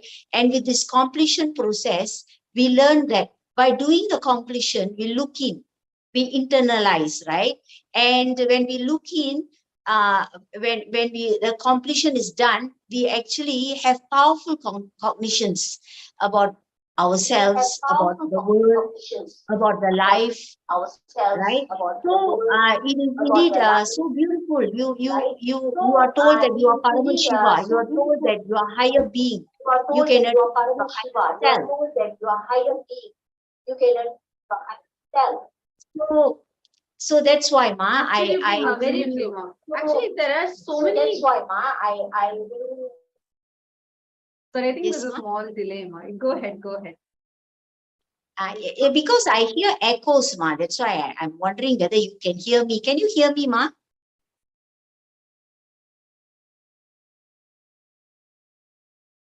Is it okay? Yes, we can hear. Okay.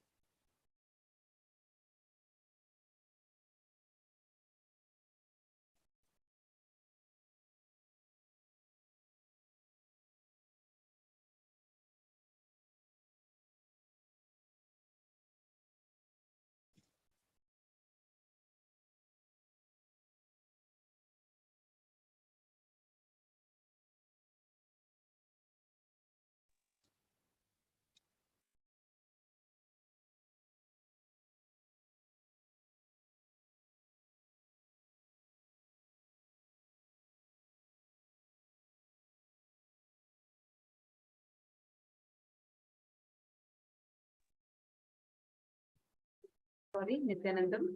I apologize for that technical glitch. I hope it's better for you also now, Ma. Hope you're able to hear us better. Yeah, I can hear you now. Actually, that's a beautiful thing you said, that Swamiji makes us actually realize that we are divine, that potential, that we are Paramashiva, giving us that experience that we are Paramashiva. And here you are today because you want to be part of this happening of Mahakailasa, the great mission of Swamiji on planet Earth in his advent as the avatar. So, actually, Devika Rani, just to add to what you were sharing, right? Now, what do you think as an individual? What difference is it going to make in your life to become a part of this grand mission that Swamiji is doing? We have been seeing it's been almost over 2 decades that Swamiji has been working tirelessly from the ground level. Swamiji has been working and making the better life as a possibility for every single being that comes into his breathing space, and giving us all life transformational experiences, giving us, if for example, let's take an instance, whether it is the revival of temples that Swamiji is doing, where you actually see Swamiji, he himself is being a part of the Karaseva, renovating the temple, whether it is the ancient, thousands of years old Madurai Meenakshi temple that Swamiji had worked on renovating it and reviving the ecosystem back, or be it the temples that Swamiji is building across the globe, be it in the US, Singapore, in India, and many places like this. Now, as an individual, when you see that you are becoming a part of this mission, what is it that is making a difference in your life or in your personal life? Yeah, in my personal life, you see, Ma, because from me, the knowledge that I got from Swamiji, it is something. The vision is very big, Ma. If I was who I was before, if I had not met Swamiji, I would have been a very, I will be living in a lot of mind-based kind of life. Meaning to say, I will be in arguments, I will be still justifying myself, I will be, the usual worldly kind of things. It is not that I'm saying that is right or wrong, but now my vision is bigger. I see things from a different aspect, so I don't have much suffering. You see, I understand that everybody is my reflection. I understand the space of Advaita. You see, this knowledge is very, very helpful to us because it takes away a lot of pain and suffering. We don't have to go through suffering and pain. It's not like those days when when I got into so much of unnecessary, unwanted thoughts and little things give us a lot of agitation, you see. But with Swamiji's kind of teaching, the vision and his broad knowledge, he's an avatar, you see. It's like and all the Bhava Samadhi Darshans and all, it has such an effect on us that now we look at things like how he sees things, meaning to say, we don't go into this suffering mode. We know how to handle life in a beautiful manner.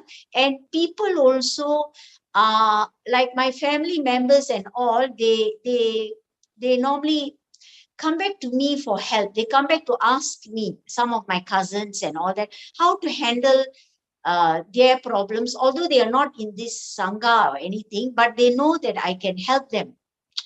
You see, so I have become I can help people, you see, because I get to see things from a bigger vision, bigger angle, from the higher self, I can say, because of all the darshans and initiations and programs, and these Zoom sessions are, it's a gift from God. It's a blessing, Thank you so much. Even the Thank you Sangha for is sharing this beautifully. Yes, Actually, now if you see, even in the ones, whatever examples you shared, right? Be it Swamiji doing this when the COVID hit the world in 2019, people were closing their doors. Everywhere you see, the companies were shedding, like reducing their workers and then were cutting their employees. And people were all only trying to close themselves, closing their doors, withdrawing and being in their homes because they were afraid of their protection. They wanted to, right, like keep themselves safe. But on the other hand, if you see Swamiji, it is only Swamiji, all these Paramashivam sessions, the Zoom sessions, without missing a single day. It started in February 2020. To this day. And we just started the 70th season of that program. Yeah, 70th season of Paramashivam Level 2 program, which is continuously happening. And apart from that, Swamiji's added few more programs like the Paramashivam Level 3 and now Mahaparamashivam. Continuously, Swamiji is doing this, supporting people, being with us, literally hand-holding us, taking us through the ups and downs, and being a part of this. I was reading news and I actually saw how people were being pushed, like especially during the tough times, during when the pandemic had hit the world, people were going through a lot of mental trauma where they were becoming indecisive. I saw even people whom I knew earlier, right, like my old friends. I saw even in their social media, they were like getting into like depression, drugs, suicidal tendency. And it really hit me like, oh my God, what Swamiji is giving us is something that is too precious. It's something where you are saving lives. Here you are sitting in the Zoom session, and by becoming part of Mahakailasa, you're here helping a person maybe you're saving a family to not go hungry for their next meal. And not just that, you're saving lives so that their near and dear ones do not get succumbed to their patterns and lose their life. Because here we are, Swamiji is continuing working into such a personal level for people where Swamiji is saving their lives. One, as you were sharing, Madhevika, I was just remembering, I had like a person message me during satsang actually. I had shared a satsang clip on Facebook, and one person messaged me. He said that I just got saved, and I asked him why is he saying that? He said that he was standing, like I had joined like these Facebook groups which says about depression, suicide, all these things, just to post Swamiji's satsangs over there. And this person said he was standing near his window to jump off the window to commit suicide. And he said, randomly this video just popped in. Swamiji was giving a live discourse, live satsang. And he happened to click that satsang. And in that, Swamiji explained how suicide is a crime to your consciousness and how you have the right to live and you should always take decision for life. And that one satsang saved his life from jumping off, and he instead stepped back and took time to rebuild himself, and his life got transformed. He got more deeply connected to Swamiji. So every time, even this one decision that you're taking, saying that you want to be a part of this mission, like this, there are millions of lives. You become a cause for saving those lives. Yes, I truly agree with you. See, during when we were those 2 years when the COVID was there, we were all in the house, you see, and that was the time well spent, the Zoom sessions and all the Bhava Samadhi Darshans. That gave us so much of inner being changed a lot, ma. And I think that there's nowhere anybody had given more. I mean, really, ma, it was really the best times because Swamiji was coming almost every day, giving us the darshans, giving us so much of confidence, and that's when I felt that, oh my God, I should also do something. I mean, I cannot, I will try my best. I will start off with something, right? And I think that is the best decision that I made.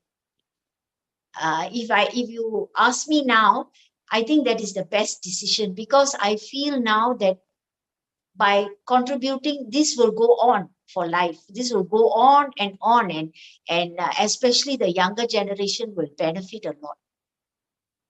It's too good, ma. The sessions are very good, ma. The all these sessions that all of you are doing, and our Bhagavan helping is really, ma. It is very beautiful. I know who I was, and I know who I have become now.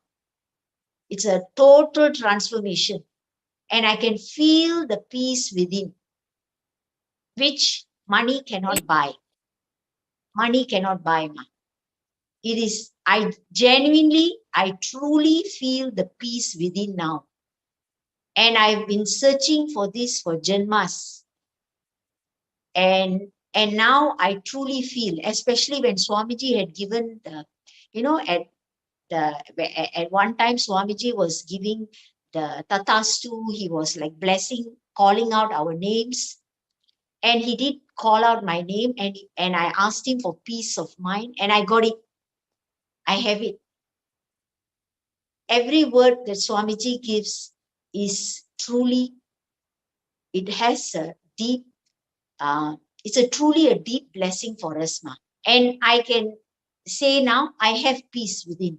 Even though it's not that I don't have chaos, or it's not that I everything is correct in my life. No, but everything is as it is, but I can still be at peace with myself, which I never had before. Life goes on, but we look at things from a different aspect. We feel different now. And I mean, talking about myself, this is true for me. And I am amazed with myself. I'm really amazed with myself because it is not about the transformation is how to explain I don't know how to explain unless one goes through it, then one knows about it. Yes, ma. Beautiful, ma. Actually, very true. And also, now that each of you here today are with the intention that you want to manifest Sarvagnya Pita, you want to become part of the happening of Mahakailasa. So let me come back to that question. So today, now, are you ready for you having like you beautifully shared this beautiful mission of Paramashiva coming down as Swamiji and making it happen for humanity? Are you ready to have the breakthrough like right now to become part of Sarvagnya Pita, to become part of this mission and to take the jump? Yeah, ma, if I can manifest, of course I will. I will. So no. I will not say anything because I'm yet to manifest. I've already come in, right? So I will manifest because once you come in, Swamiji is your, like it is like this. But once you come in, Swamiji is the one who is taking over me, right? So he will do it for me. Yes. So, but the thing is to come in is, first we must come in. First we must put in our will has to be there. We must make an effort, right? Very true. Okay. Yes. So now that you are here and you have the will, Swamiji beautifully tells Kailasa can only be manifested. It doesn't work with, we trying to arrange money, time, resources, nothing. It only can be manifested. It cannot happen with our logical analysis of something or us logically trying to get to it. Correct? Yes. So now, having said that, we are going to be entering into a scan, and we are going to be manifesting. So all the viewers that are here, like we all shared with you, we are here to do today's segment. All the devotees that are joining us with a request to have a special scan so they can have the breakthrough in manifesting Sarvagnya Pita today. So Ma Devi Karani, are you ready for it? Yeah, I'm already here. Yes, ma. Okay, ma. So myself, Ma Nithyananda, I'll now be scanning you and I'll share with you whatever I'm seeing through the third eye, and you can let me know if you're able to relate with it, if you're able to understand that. If you work on that area, you will see you will have a beautiful breakthrough in terms of manifesting wealth itself. So I'll now be scanning you, ma. Yes, ma.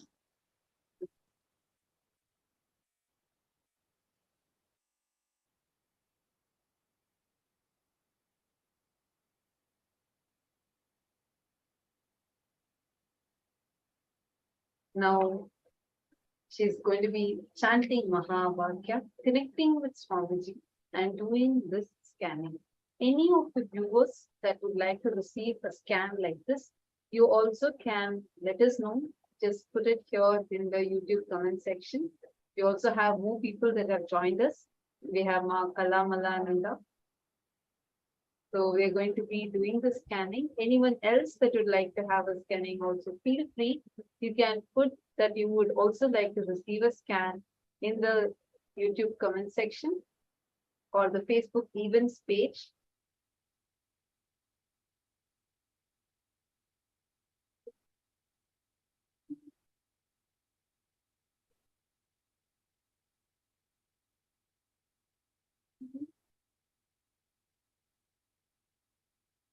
Doing humanitarian work or being part of this humanitarian work, people So many people would like to be a part of it. There are reasons why any individual or an organization would like to be a part of it. But what Swamiji is doing is way more than just being a humanitarian work. Swamiji is reviving the ancient, great, scientific, most advanced lifestyle of Sanatana Hindu Dharma. People that are being a part of humanitarian work, some may feel a more moral or ethical obligation to help those in need, while others may see it as an opportunity to make a positive impact on the world. Being a part of this mission, the mission of Kailasa, is you deciding to give a positive breakthrough and experience a superconscious breakthrough even within yourself. Because it's not just one time you're just going to be like, just give a donation or something. Here you're becoming a part of it. You are becoming part of this grand revival. What does that actually mean? Today you're sitting here and next meal, you can go to your home and you can have your next meal. But there are people that are hungry in the world. There are people, there are kids that are literally dying because of hunger in the world. Swamiji is attending to each one of these, doing a great work, attending one, doing continuous annadans, serving food, billions of free meals are served and continuing. And apart from that, Swamiji is also empowering people, giving them the signs of completion, signs of wealth manifestation, and transforming their lives individually. Yes, Manita. So, Ma Devika Rani, I'd like to share what I saw, Ma. So, the first thing that I saw is, in your life, there's been relationship issues, which has had quite an impact on your financial stability in life, your financial independence in life. Because of which, there's been a lot of occasions in your life which has caused deep insecurity within you in terms of decision making. It's not just about money, ma, but your individual freedom, your individual ability to make decision has been quite significantly affected a number of times because of the relationship issues you've battled in life. Like actually, as I was scanning you, sorry, ma? I couldn't hear the last part, ma. You were saying because of relationship. So I was saying, yes, because of the relationship issues that you have fought with in life, like you have dealt with in life, it has impacted you a lot in terms of your ability to manifest or your ability to exercise your financial freedom.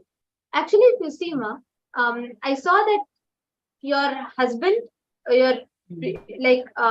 in the relationship with him had affected you a lot, and there's a lot of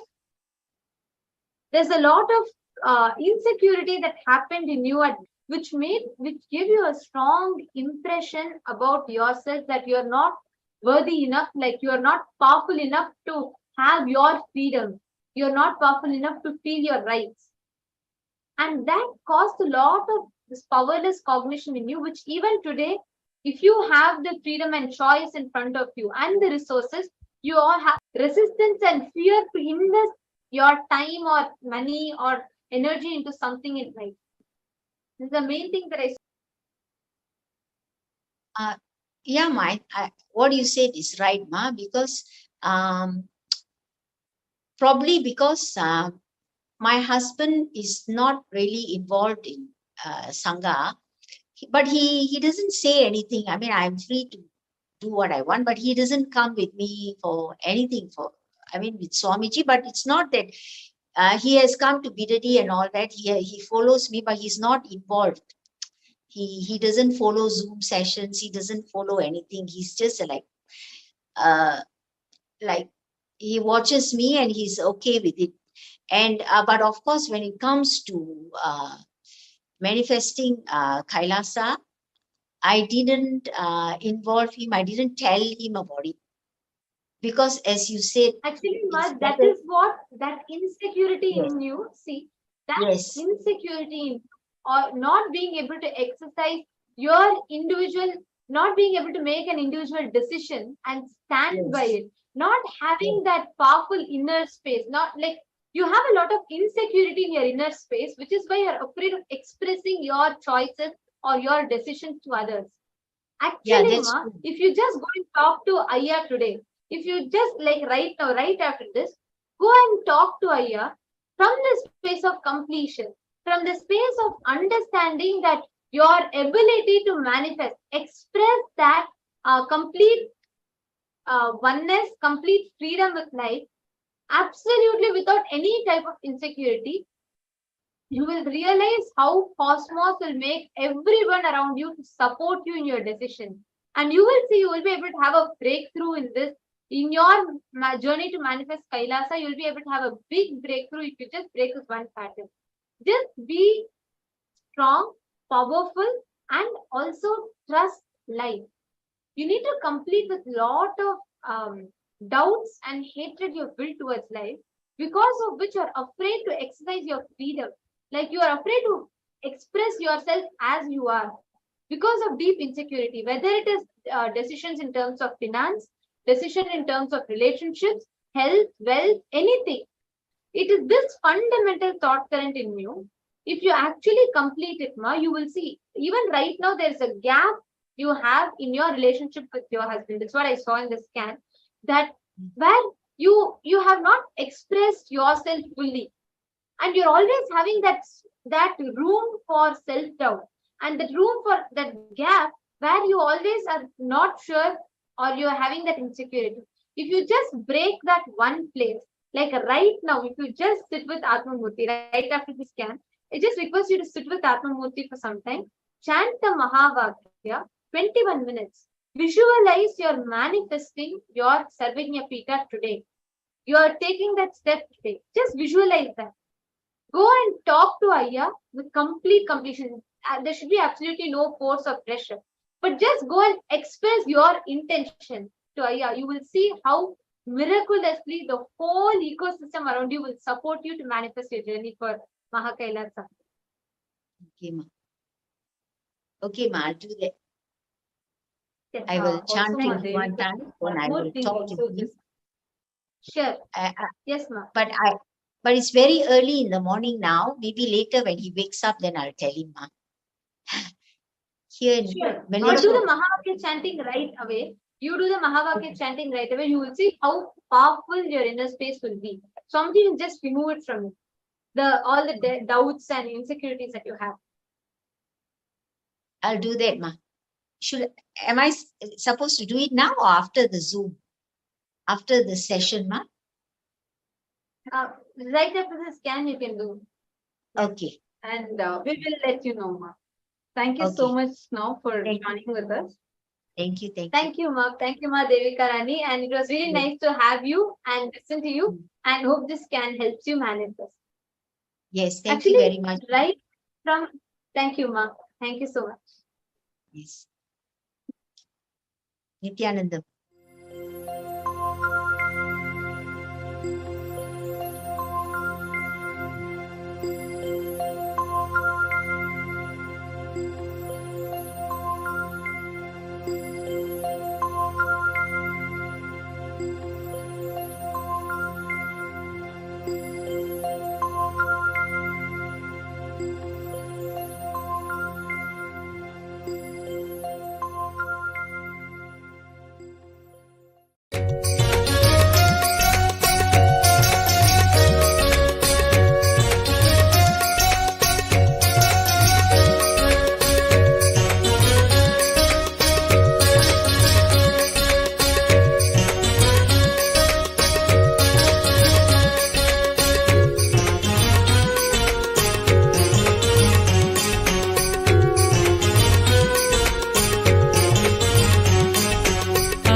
हर हर महादेवा सांब शिवो शंभो हर हर महादेवा सांब शिवो शंभो पंकज नेत्रा नित्य शिवो शंभो पंकज नेत्रा नित्य शिवो शंभो जय गुरु जगद्गुरु नित्य जय गुरु जगद्गुरु नित्य आनंदेश्वर जय आनंदेश्वरी जय हर हर तांडवा हर शिव शंकरा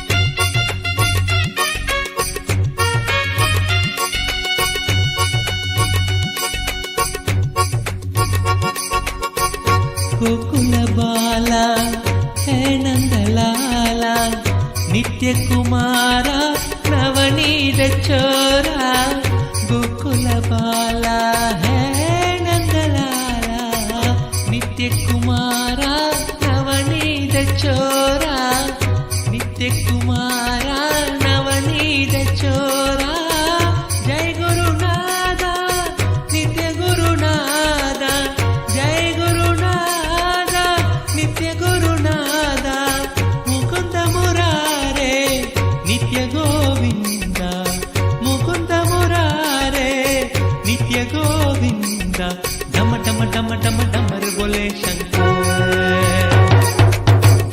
द्रिमि द्रिमि नित्यानंद बोले डम डम डम डम डमर बोले शंकर द्रिमि द्रिमि नित्यानंद बोले आनंदेश्वरा जय आनंदेश्वरी जय हर हर तांडवा हर शिव शंकरा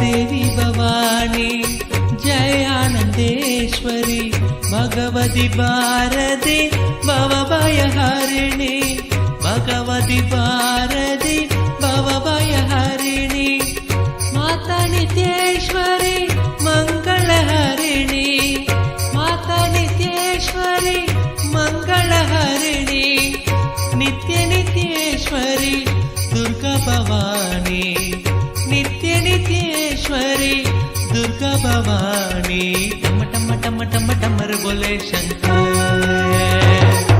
द्रिमि द्रिमि द्रिमि नित्यानंद बोले डम डम डम डम डमर बोले शंकर द्रिमि द्रिमि द्रिमि नित्यानंद बोले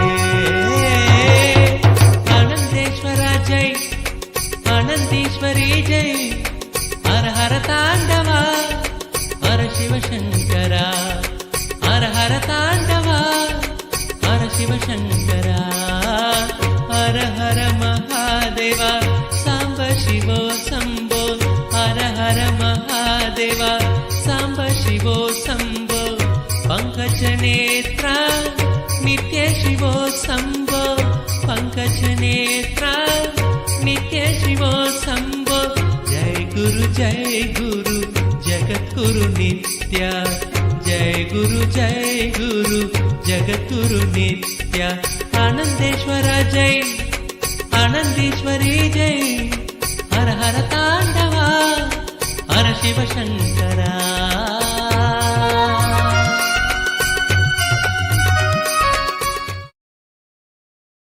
Yes, Nithyanandam, welcome back, dear viewers. Now, the next person that we have with us is Manitya Kalamala Ananta. So we are having people that are joining us who are requesting for a scan to be done for them, and so that they also can be a part of Mahakailasa.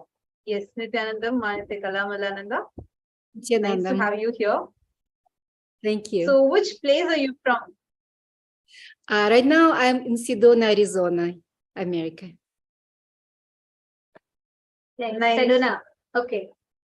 So, and how many years you've been connected to Swamiji? It's been for, I would say maybe over years, but I had a break. So after 7 years, I was gone. I left Swamiji, and certain things happen in life, in personal. And then I wanted to come back to life and recover from those events. And I was searching for 2-3 years, and then I have decided that I can't wait anymore. So somebody have reached out from the lay temple, and in the moment I have signed up for the program in December last year, and I have invited my a partner who gladly joined as well. And we had the beautiful times before as well. Before I brought children, I brought family to India many times. And even when I was pregnant, we went to Ganga River with Swamiji. It was a beautiful moment as well. Beautiful. I wanted to ask you, what inspired you to be part of Kailasa? What inspired you to, take the step and wanting to create that intention? See, there are thousands of options around the world, but something has inspired you to become part, saying, yes, I want to be part. Enough is enough, and I have to really take this step. It is time. What drove you to that feeling? So even years ago, I felt it was the right step already, and I felt with Swamiji in oneness. At the time when I came back, it wasn't a long decision, because Swamiji is a great leader, and he's done something that maybe not too many done before, sages and masters. Some masters, they just went to the way how they thought supposed to be, but Swamiji, he's actually taking initiative and reviving ancient knowledge. And I love culture and how true the ancient knowledge is. I'm sure it came from somewhere else. This knowledge, it is not made by people. So it is very useful for humanity to use it nowadays to bring back themselves to health, to abundance, to where they're supposed to be. And humans supposed to be kings and queens, and they're supposed to be manifesting every moment. So this is very natural. It was a very natural decision. Beautiful, Ma. Actually, I should say even natural decisions are not actually natural, because Cosmos already plans for you to be here, for you to have that breakthrough, and only then even that intention happens in your inner space. And so actually the fact that you took the decision, I would like to congratulate you for that, because that one decision is powerful enough to make you manifest your desire, your intention as reality. And I'm happy for you that you have taken this step and you want to manifest as a part of it. So now that you are here, I'd also like to ask you another question now. You might have had a different kind of an upbringing when you were young, right? Like a different, you would have been exposed to a different kind of a culture, upbringing. How does it feel for you to be a Hindu, to follow the Hindu lifestyle?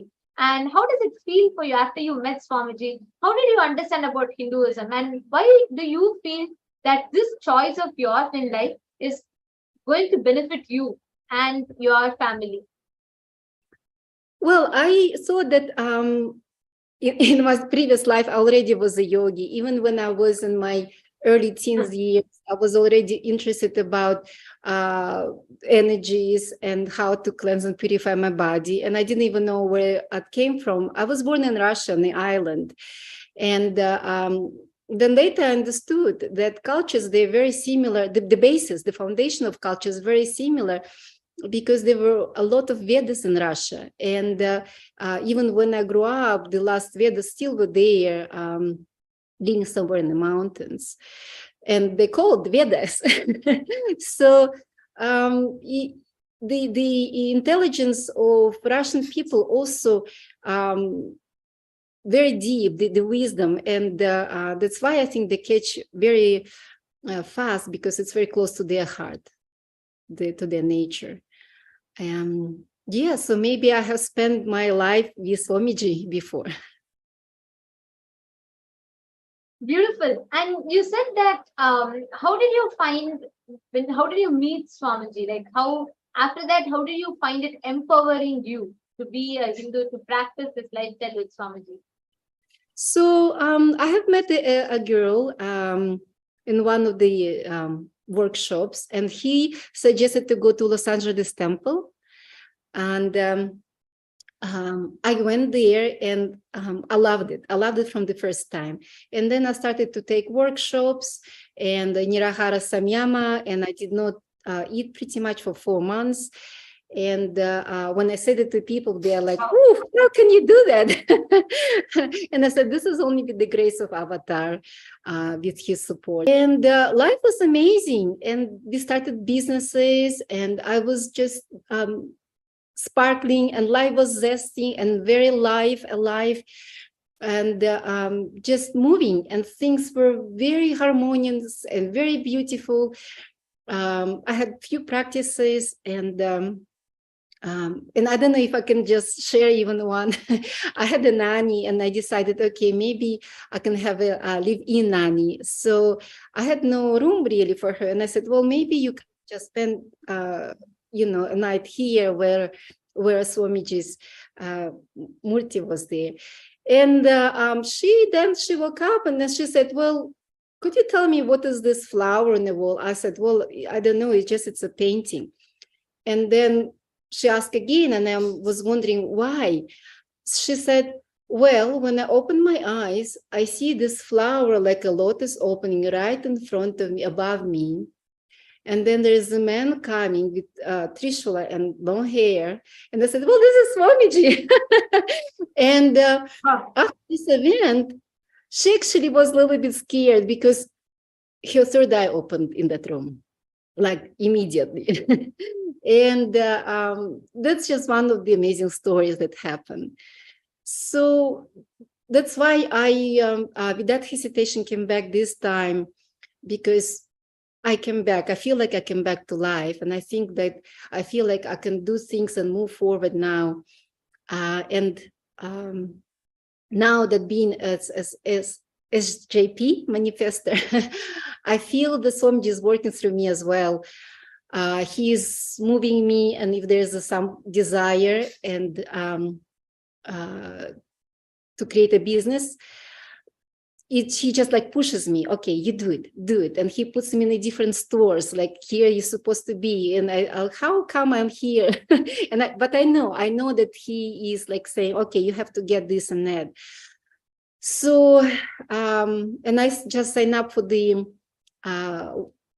program on this Sunday, to manifest a business online and private business, and create 6 figures number a month. So I have just started, and today is my second day to be in the program, and it's really great. Nice, Ma, wonderful. And yes, now that you're here and you have to, like you beautifully put it, the decision is natural and already it is done. Swamiji happened and he will take care of it. So yes, now that you are here with this intention and decision, I would like to now get to the part of scanning and seeing. So you are here saying you want to manifest and you want to have a scan to have that breakthrough. Is that right? Yes. Yes? Okay, great. Okay, so glad that you're here, and I'd like to congratulate you for your decision. And now let's get to the part of scanning. And I'm just going to connect to Swamiji, and let us see what Swamiji reveals for you to have that breakthrough right now, today. Like Swamiji tells, for all of us, breakthrough is possible. It is just that one moment away, just one step away. But unfortunately, because of our blind spots, we many times identify what it is, where we are missing, what step do we need to take to manifest it. That is why the power of third eye helps us. Where Swamiji, from the space of oneness, when you tune into that connection with Swamiji, Swamiji himself will reveal and show you where exactly you can have that shift. And that is what we are going to be doing live with Ma Nitya Kalamalananda. She's here from Sedona joining with us. And all the viewers, stay tuned. And I'm now going to be scanning Ma Nitya Kalamalananda, and I'll share with her whatever I see through the third eye.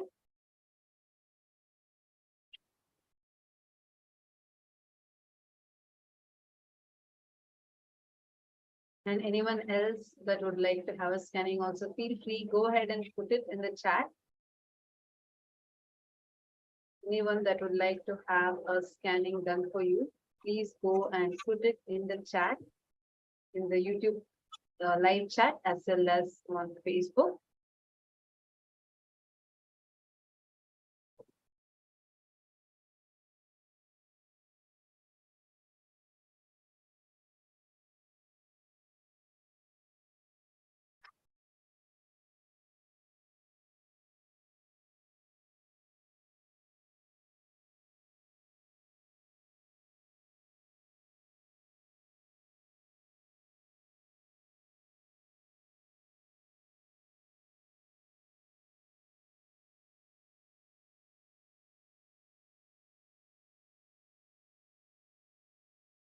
Ma Kalamalananda, I also just scanned.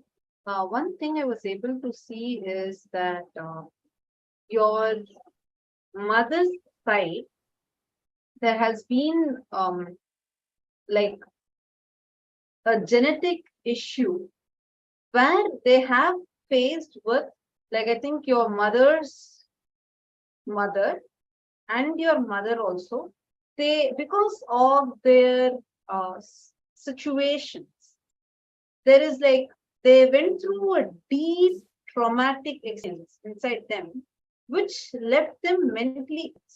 And so that's one thing that I was able, I think,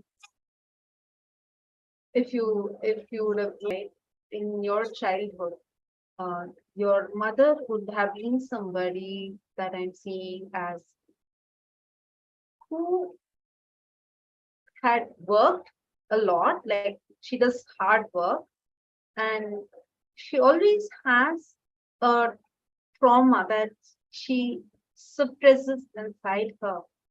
When in terms of her relationship with others, like anybody that she relates with, she usually carries that heaviness, which impacted her a lot. And like she wouldn't trust people easily. She had that problem that people are not able to understand her. People are not going well with her. And there was this traumatic experience that she had faced. And same way with your, it's like something that's getting carried over, that I'm seeing your mother's mother and your mother have faced, which also impacted it, which impacts even you, that I'm seeing through the genetic connection. I see that you have a very deep relationship with your mother, and that a trauma that she had gone through is also impacting you inside you. That's one thing that I can see.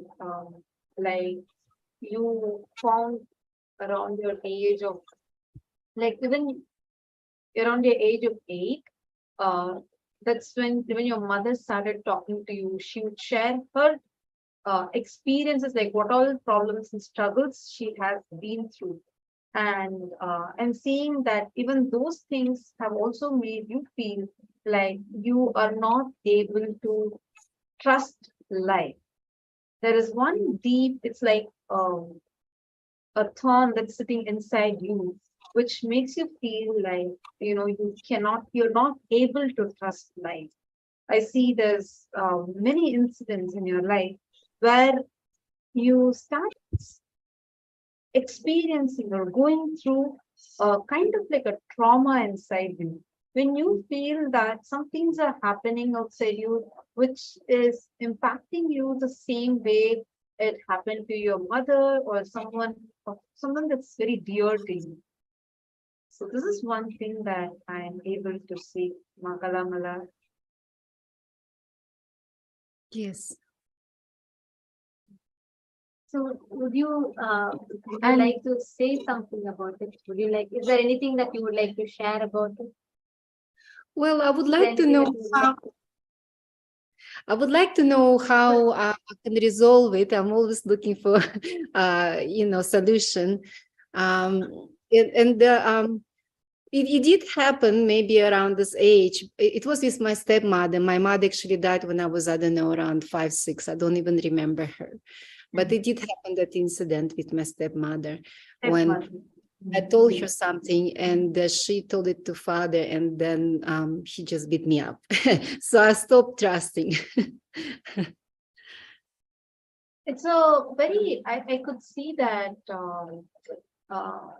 you had this experience like around your age of 8, I'm seeing 7 or 8, where you felt this extreme loneliness, a kind of sudden feeling of like like very deep lonely feeling that I'm seeing, that child that went through that suffering. It was a lot of suffering. It was like where you were not able to trust anybody. You feel like there's nobody there for you, and that troubled child is still sitting inside you. Is something that I'm able to see. That Yes, it feels very familiar.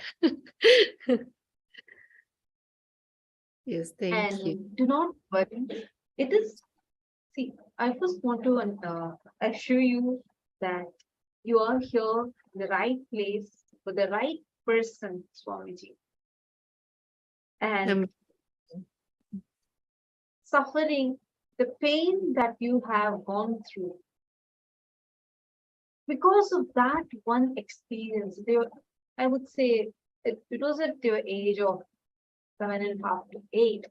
I think in the month of May, and I see that you are wearing pink colored dress, pink, yeah, yellow, I think, sorry, pink and yellow colored dress you're wearing. And I'm seeing that you're sitting and crying like anything. Like I see you like completely like shrunk and sitting and crying. I see there's a stone wall and there's like a small compound kind of a place where you're sitting. It's a corner, but near it I see like a lot of shrubs and like greenery. I think this was the day where you were hit by your father.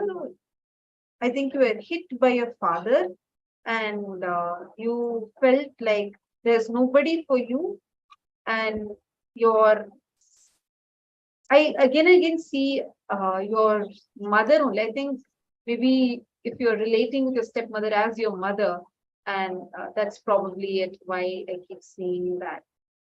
So I see that like she spoke to you something which made you feel like you can't trust anyone, and you're thinking about all of these and sitting and crying. And I see this place clearly. I think you're wearing yellow and pink color dress, and it was around the month of May. And I see that you're sitting, it was around 7.5 years old, 7.5 to 8 years old, around that period. And I still see the, and if you see in multiple occasions, that same exact powerlessness that you went through, keeps repeating itself, which makes you feel like, oh my God, I cannot trust this. Like, I cannot trust this person. I cannot trust the situation. Maybe this person might violate me. They might take advantage of me. So these kind of words are what I see repeating in your inner space. And which is why you are not able to trust anything in life completely, and which is stopping you from involving completely. So this is one thing that I was able to see. And do not worry, Makalamala, you're here with the avatar. Understand, through any ups and downs you might have gone through, he has chosen you to be here. Understand that. Understand that. And the second thing is, you can never be violent. You can never be violent. Just take a moment now, look inside you. Scan your life, look at your life, be it the sufferings that you've been inducing yourself into, be the mental traumas that you've been putting yourself through, remembering the past pains. If you just look into all of those, you will start realizing pattern inside you, which is making you repeat these things. There is this pattern that unable to trust life. That it's like one audio recording that goes on inside you. And that audio recording is what is making you feel like everything is in a way how you are not able to trust. Are you able to understand or relate with what I'm sharing now? Yes. So do not worry about it. Do not worry about any of these things right now. In this moment, understand this one thing. You are here with the right person who can remove this tumor from you. The suffering that is happening is because of that pattern that is there. That child who's sitting inside you and crying continuously. The child in you, like that kid has not grown up yet. Still, she is sitting inside you and crying. And now you need to do the process of completion. And from that, you will be able to come out of this. Don't worry, in this program, Paramashivam, we will support you for this process. We will help you. And with Swamiji's blessing, you will see how you are able to come out of this. And once you come out of this, you will see so much of sudden strength manifesting. All that strength is there inside you. Even now, you are having it. You are powerful. You have that strength inside. So don't even worry about this. You would be able to come over this, and you will become a powerful woman. You have that power inside you, and you will be able to empower yourself. Drop questioning. See, just trust Swamiji. Just hold on to Swamiji. Sit. We have a beautiful Murthy behind you. Sit with Swamiji. Write. Do the completion process. Go back to that incident when you felt like your mother has left you, and when you felt like you are lonely, when that deep lonely feeling happened in you. Write that. Complete with that incident. I will also send you a video link of Swamiji's that I recommend you to watch, where Swamiji explains about completing with that tantrum throwing child sitting inside you. I request you to watch that. Sit with Swamiji's Murthy and write down this completion. Take a step. Be very strong inside you. Decide, come what may. I decide that I want to be in completion. I want to be established in the faith of completion. decide that very powerfully and take a step today. You can become Sarvanyapita Yajaman if you decide even today what step you can. Decide to take it from that ferociousness. It is that ferociousness which can break your pattern. It is that ferociousness that you are going to be having with yourself, which is going to help you to break your pattern. Do you understand what I'm saying, Ma? Yes, thank you. I did completely. I feel like I Go ahead, probably need go ahead. times to go deeper. Actually, I could see how beautifully you were opening up, and when the whole process, when the whole scan was happening, I actually see you relating with it, not just in terms of the words, but at a very emotional level, you were able to connect with it and you were able to relate with it. And Ma, this what Swamiji has pointed out to you through the third eye. Just this one spot, it might be a little difficult. You will be able to manifest your journey to Sarvajñapita, your journey to become part of Mahakaila. So you said, right, just before us coming live, when we were having a quick conversation, you said, Ma, whatever said and done, I have decided it is time. I'm not going to wait for anything. It is time for me to be a part. I need to do. That intention in you has led you to this moment for you to decide to be part of Kailasa, for you to say that, okay, whatever said and done, it's too long now, too many years I spent, let me take that step. You have that intention in you, and beautifully, the third eye has revealed for you where exactly you are stuck also, whatever is your blind spot also. Now, you only need to take that step, one step further, move to become part of it. Take the action to become part of this happening of Mahakailasa. I just want to ask you, what do you think is the step you can take now from this space, saying, yes, Swamiji, I want to be part of Kailasa? If I were to ask you that, what is the step that you can take now, immediately, from this space of powerfulness? Well, right now because is Kailasa can be managed. Yes, go ahead. Please go ahead. Sorry, I think there's a slight delay. Please go ahead. And like I have already mentioned, that I did get a program to bring my partner's business on a level or multiple levels higher, and to get 6 numbers income in a few months. So that just depends on my efforts. How much efforts I put, that's what I'll get. Very beautiful. I just wanted to share with you from this intention, right? This intense space that you have, just decide, you will see whichever effort you have put in, you will see how that will just flower back into results for you. So really, it was nice to have you here today, and really beautiful to see the sincere effort that you're taking and the powerful decision that you have in your inner space to become part. That is really great.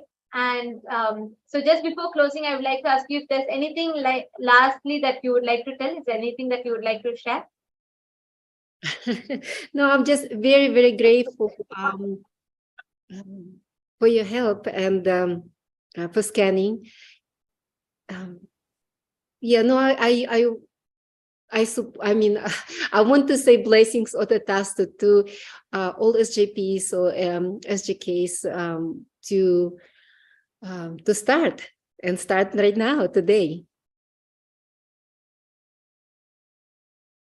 Beautiful. Yes, thank you, Ma. And thank you so much for joining. Thank you so much. Just sit with Swamiji now. Go to sit with Swamiji's Murthy right now. Do this completion process. Just decide ferociously. If you feel this pattern inside you has to be completed. See, understand, once you come out of this pattern, you will suddenly have so much of trust in life. You will be able to trust life, and people will be able to trust you. It will help you in terms of your relationships with people. It will help you in terms of your work, in terms of your business, and every aspect, every dimension. So I recommend that you can sit and do the completion process now. Sit, finish it. Watch the satsang where Swamiji talks about this tantrum throwing child, completing the tantrum throwing child inside you, and decide to take a step today, whatever you can decide it, and take that step today. And that will really help you to manifest a breakthrough. So even if you want any further help, like you did your completion and you want to decide on the next step and you want any help in that, feel free to reach out to us via Facebook events. You can click the post message on the events page. Once you've finished it, then since you're also attending the program, we'll definitely be able to work with you, help you manifest. So thank you so much for joining me. Thank you. Thank you. Thank you.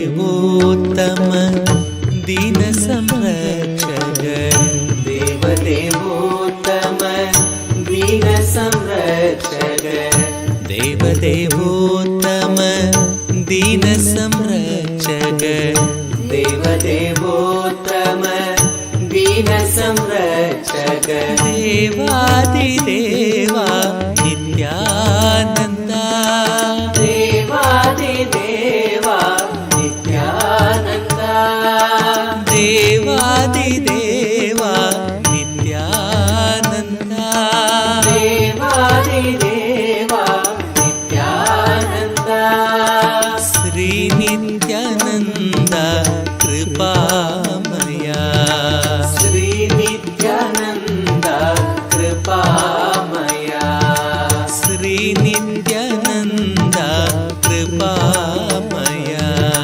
Shri Nityananda कृपामया पतितोदारा पापविदूरा पतितोदारा पापविदूरा पतितोदारा पापविदूरा पतितोदारा पापविदूरा नित्यपुरीशा Nityananda नित्यपुरीशा Nityananda नित्यपुरीशा Nityananda नित्यपुरीशा Nityananda भस्मोद्भवकर भवभयनाशन भस्मोद्भवकर भवभयनाशन भस्मोद्भवकर भवभयनाशन भस्मोद्भवकर भवभयनाशन Shri Nityananda कृपामया Shri Nityananda कृपामया Shri Nityananda कृपामया Shri Nityananda कृपामया Shri Nityananda कृपामया Shri Nityananda कृपामया देवदेवोत्तम दीन संरक्षक देवदेवोत्तम दीन संरक्षक देवदेवोत्तम दीन संरक्षक देवदेवोत्तम दीन संरक्षक देवदेवोत्तम दीन संरक्षक देवदेवोत्तम दीन संरक्षक देवादिदेवा Nityananda देवादिदेवा Nityananda देवादिदेवा Nityananda देवादिदेवा Nityananda Shri Nityananda कृपामया Shri Nityananda Nithyananda Kripamaya. Sri Nithyananda Kripamaya. Patito Dara Papa Vidura. Patito Dara Papa Vidura. Patito Dara Pura. Patito Dara Papa Vidura. Nitya Purisha Nithyananda. Nitya Purisha Nithyananda. Nitya Purisha Nithyananda. Nitya Purisha Nithyananda. Basmodbhava kara Bhava Bhayanasana. Basmodbhava kara Bhava Bhayanasana. Basmodbhava kara Bhava Bhayanasana. Basmodbhava kara Bhava Bhayanasana. Sri Nithyananda Kripa. Sri Nithyananda Kripamaya. Sri Nithyananda Kripamaya. Sri Nithyananda Kripamaya. Devadevottama Dina Samrakshaka. Devadevottama Dina Samrakshaka. Devadideva Nithyananda. Devadideva Nithyananda. Sri Nithyananda Kripamaya. Sri Nithyananda Kripamaya. Patito Dara Papa Vidura. Patito Dara Papa Vidura. Patito Dara Papa Vidura. Patito Dara Papa Vidura. Nitya Purisha Nithyananda. Nitya Purisha Nithyananda. Basmodbhava kara Bhava Bhayanasana. Bhava Bhayanasana.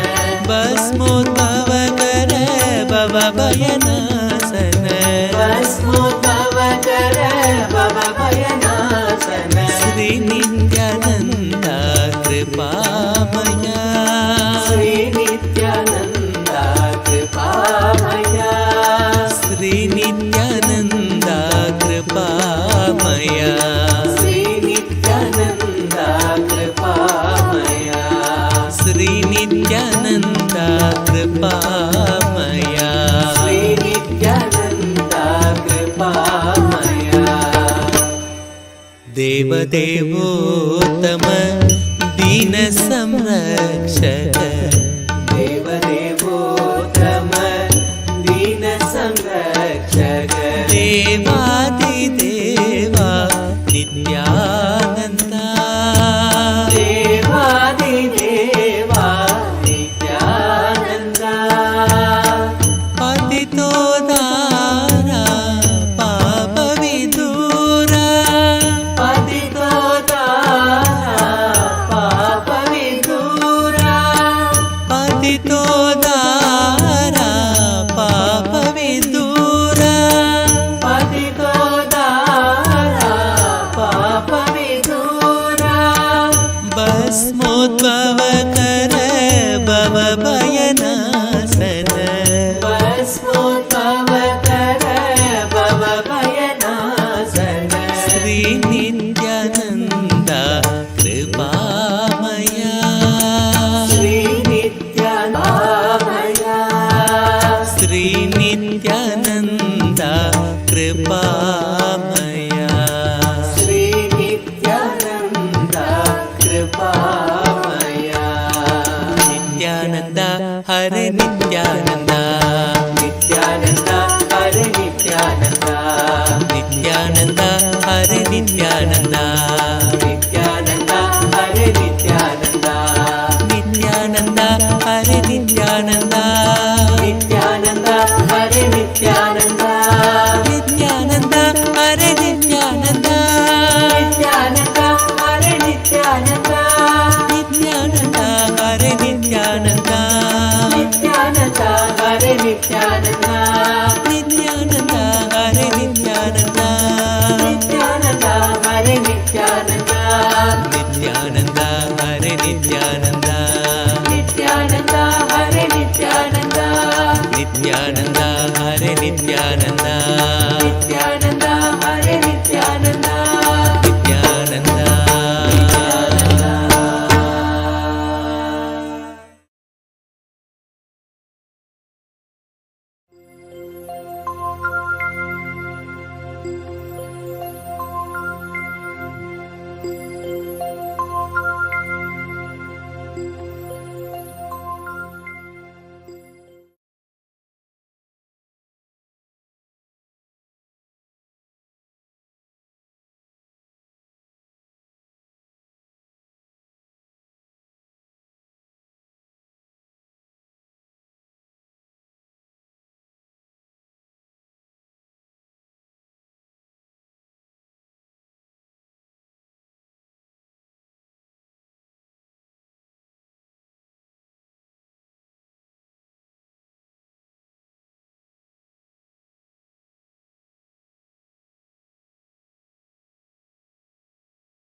A more intelligently connected world leads to a brighter future.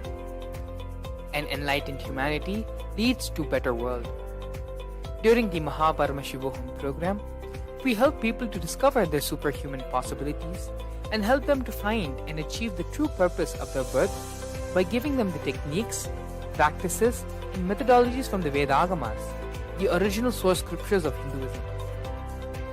The Supreme Pontiff of Hinduism is reviving the ancient original Vedas and Agamas in all its glory, in a user-friendly way for the modern mind.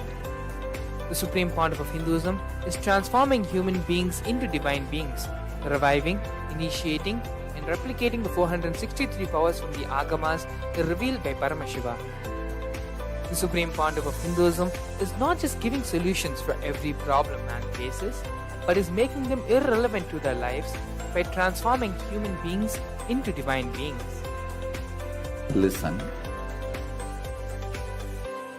Any argument presented by your mind, body, your present reality to establish you are not Paramashivam. You are not omniscient, omnipotent, omnipresent. anything presented to prove you are not Paramashiva is illegitimate.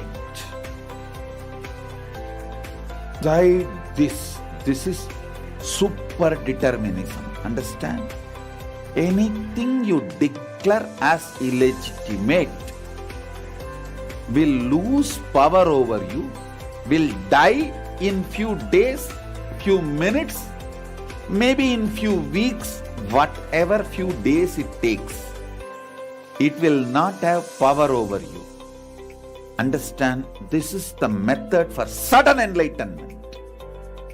This is the method for sudden enlightenment. It happens by the Shaktipada. Here Paramashiva is sitting to tell you all, you are Paramashiva, you are me, with Shaktipada and Shaktinipada. The Dvitiya Vijnasa Krama is an extensive and thorough yoga sequence to prepare your body to receive the experience being given by the Supreme Founder of Hinduism. Through the yoga, which is aligned as per the source scriptures laid down by Paramashiva and the Agamas, you break all the impossibility in your body and in turn break the very cognition of impossibility. The program leads you to go beyond your human frame and limiting human ideas, which prevents you from living your highest possibility. I will reach you wherever you are, whichever corner of the world you may be. I will reach you with enlightenment. Again I tell you, I am not here to prove I am God, I am here to prove you are God. Don't wait to become divine. Register now at paramashivoham.org.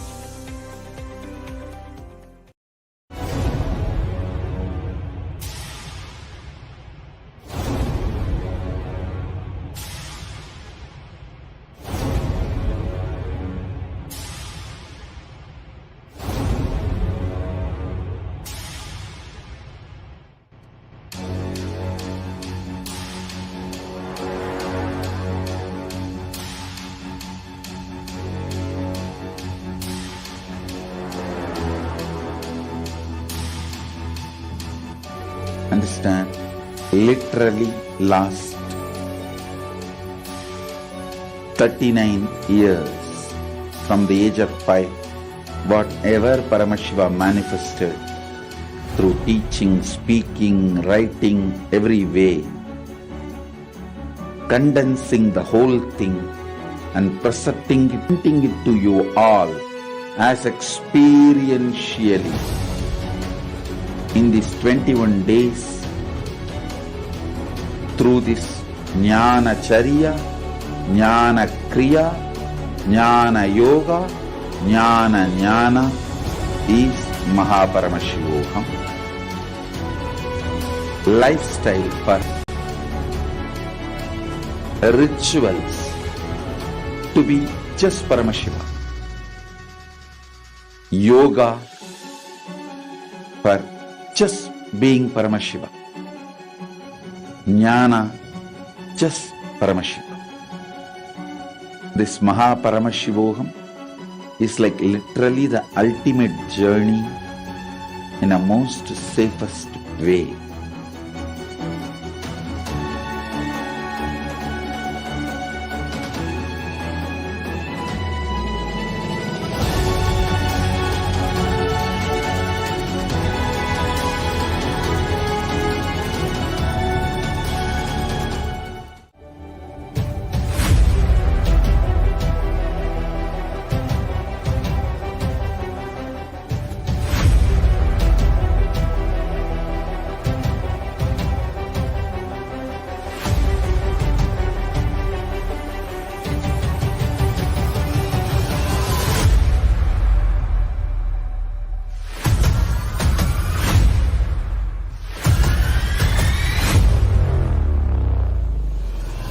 Whatever I shared till now, condensing the whole thing and reviving it as experience.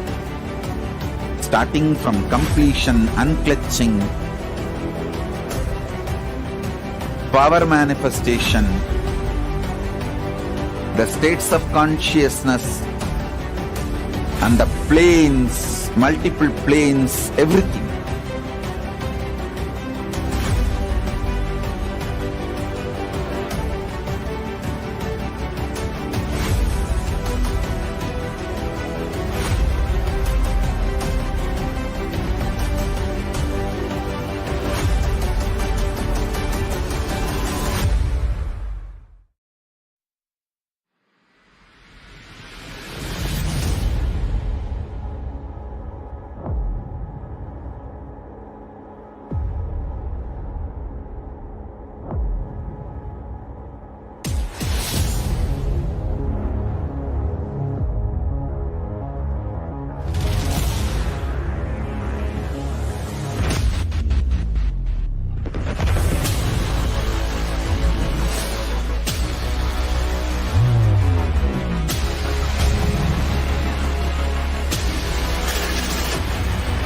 You will become Paramashivam.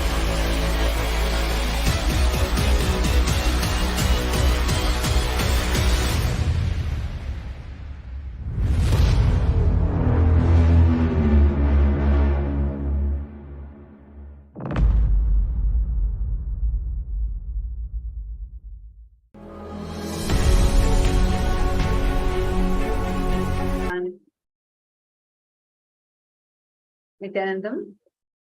Welcome back, dear viewers. Thank you so much for being tuned in and joining us here. We have Meenakshi Narayanan, Nithyanandam Ma. Thank you for being here. Yes. Thank you for having me, Ma. Would you like to share a few words about yourself? Where are you from? And what are you doing? And how long you've been connected to Swamiji? Yes, Ma. So I'm originally from Madurai, but now I'm in Minneapolis, Minnesota, in the US. I'm a behavioral health navigator. I've been connected to Swamiji since Kalpataru I did in December 2009. It was just a one-day program, but it was a breakthrough for me for my whole life. It was a whole breakthrough for my life. So more than a decade you've been connected to Swamiji? Yes, Ma. So you're here because you want to have a breakthrough, to be somehow to make yourself as a part of Mahakailasa, becoming a Sarvanyapita Yajaman and taking your next step, right? So Yes, what Ma. is Yes, Ma. being with Swamiji for more than I think 12, 13 years now? How what inspires you to be a part of Mahakailasa? Why do you want to be a part of Mahakailasa? Swamiji just gives all the solutions for me, from the smallest thing to the biggest thing. Attending the inner awakenings and yoga and everything, my lifestyle is so different, and it's so empowering because of Swamiji. Just getting up at Brahma Muhurta, doing the yoga and listening to and like if there's nothing live, some satsang of his, and getting a powerful cognition, and then following his principles. Like today was about enriching with our program, but I've been doing that at work, and the enriching is so powerful, and just small acts of enriching, how it empowers me. So following any of Swamiji's directions or principles, how it transforms me and makes me feel powerful and helps me. It's so wonderful. That's why I would love to be part of anything Swamiji does. Very nice, Ma. And being in so you said you were from Madurai, and what also inspired you to be something, just to be a part of Swamiji's mission, because how Swamiji is helping every single individual, transforming their lives and reviving this grand enlightened civilization for this modern world, for this era, and gifting humanity with some extraordinary gifts that even Hindus never knew that we had these sciences earlier, and we have lost these sciences. I see that you wear a beautiful Trinetra Tilak. Could you explain, is that a Trinetra Tilak that you have? Yes, ma. So in the, I think in Mahasadashivoham, I've manifested powers 21 times. So he gave me the Trinetra Tilak. So yeah, Which power did you I manifest, but yes, go ahead, ma. I manifest very well. I can do body scannings. I manifest things if I can visualize them. A lot of things. I just manifest and make it happen. I do change the weather and everything, but I'm stuck on SJP. I know that something just holds me back. So. Yeah, don't worry about that. But I just wanted to know, from being from US, or like with your background in India, and having a very, like a life many people would aspire to have, like to be successful, to be happy in your life. And being in this modern age, you're saying you're manifesting powers, and that's why you're having, because you're able to manifest the powers. How do you feel about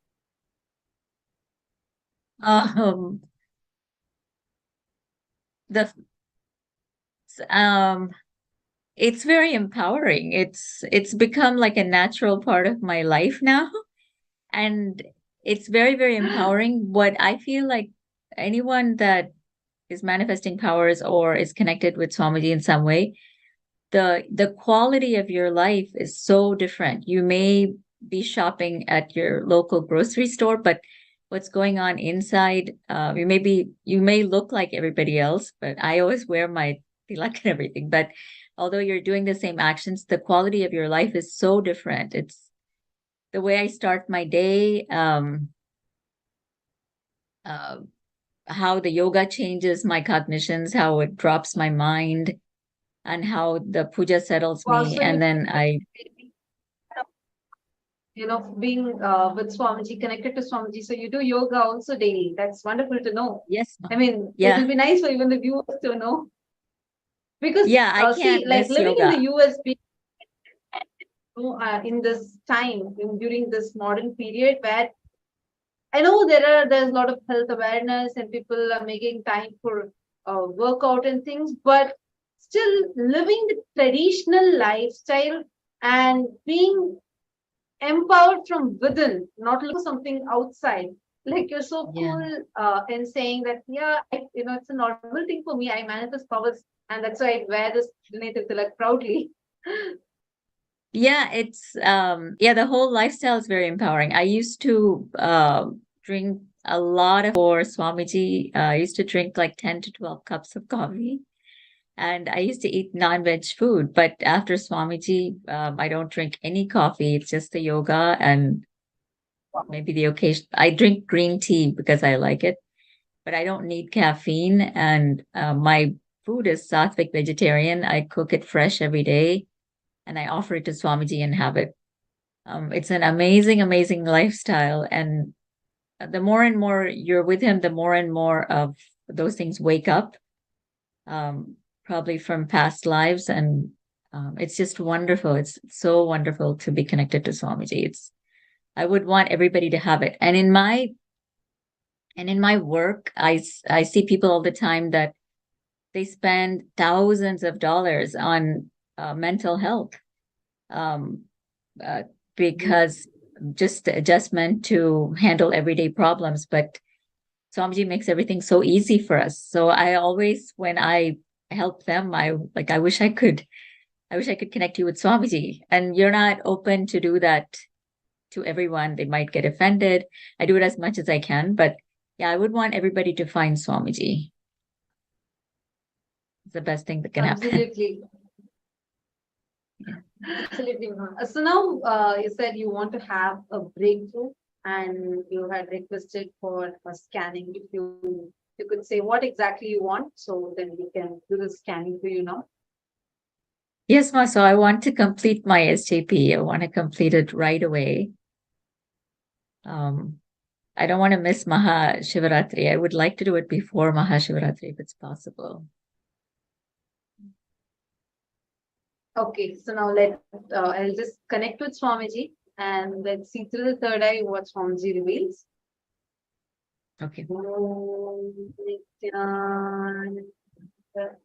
Paramashivam. So here we have Nithyananda, who is now going to be scanning Ma Meenakshi, who is here with the intention to manifest her Sarvajna Pita by Mahaparamashvaratri, and Maniti Tattvapriyananda is now going to be scanning through the third eye and sharing with her. Actually, in the meanwhile, every one of you that are watching us live right now, for all of us, we all have the strong intention to manifest Mahakailasa. So many of you that are sitting here, I know many of you that are here have always said, I want to really manifest.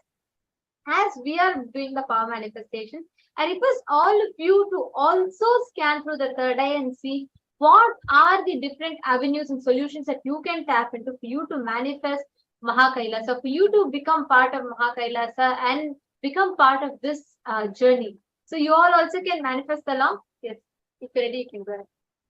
So, Meena Narayanan, what I was able, what Swamiji revealed to me in the third eye was first word I saw was insecurity related to your children. So there is, you feel that you're not, you feel a lot of insecurity where like inside you're feeling like afraid. Basically, it's a big fear factor related to your kids. You feel like they need to be taken care. They're maybe not listening to you or something like that, which makes you feel like, really it's a suffocation that you're having inside you, where you get you get really worried about them and you feel stressed about why they're not listening to you or how can you get there listening. And there's a very fear related to what will happen if your children are losing something, like not going in the right direction, basically. And you really want them go in the right direction, but I see that your children only are like a biggest worry factor for you. And there's also a thing that you feel like I think your children, I know for a fact that your daughter is old enough, like I know one of your daughters, but what I'm seeing through my third is all of them are quite old enough where they are running their lives by themselves. And I see that that's the biggest worry factor for you. Like you feel like, God, they are not the right decisions. And the thing that I'm seeing, you are being too attached to any of the ups and downs that they go through, whatever things, experiences they go through, you are attaching yourself too much to that end result. So it feels like you are not able to unclutch from it, and you're not able to see if someone else has coming to you with the same problem. You will be able to see through the solution very easily. But when it is your own child, like your own daughter or your son, who is coming to you, or even if they don't come to you, you see there's a problem that's happening, you feel very attached to it. So because you're too clutched to that, you're not able to see the solution, which is very obvious to you. So like, because of this, I'm seeing that that same thing is happening to you, even for becoming SJP, like becoming a serving Ejaman. This is the same very thing which is stopping you from manifesting that. There is a huge resource you are having. I see there is a resource source that you are having from which you will be able to manifest. But this worry factor, this insecurity is the one which is stopping you from manifesting that. I see that, see, first thing, understand, Ma, your ability to see all your understandings, your experiences, the maturity that you have, the intelligence that you carry, all of these, unless you're able to talk into your child's listening, your daughter's listening, your son's listening, they are not going to be able to understand it from the context that you're coming from. Yes. If you trace back and look in, you will actually see there is an uncle of yours with the exact same thing that you're right now facing with your daughter or son. Sorry, I'm not able to see that clearly. I think the second person, your second child, what you're currently struggling with your second child is the It's same my first thing. I child. think it's your chittappa. Oh, your first child. First child, but then my second is more like my first because she's mature. My first is my son, but he's going through stuff now, and you're really right. But yes, go ahead. Go on, Mom. Swamiji is revealing through the third eye minds. I am just saying what was Swamiji showing the third eye. I'm just sharing that with you. So, Swamiji, so what I was able to see is there is one chittappa, that's the word I got, chittappa of yours, like one uncle of yours. If you go back to your age of 13, and seeing like this pattern, you'll be able to identify where there was the situation, like it's a very simple decision to be made. And you were just part of the family. It's like I'm saying, like you are a part of a big joint family, and there's some discussion happening, and you're trying to tell something, but you're not able to talk into his listening. Many a times you felt like he doesn't understand you.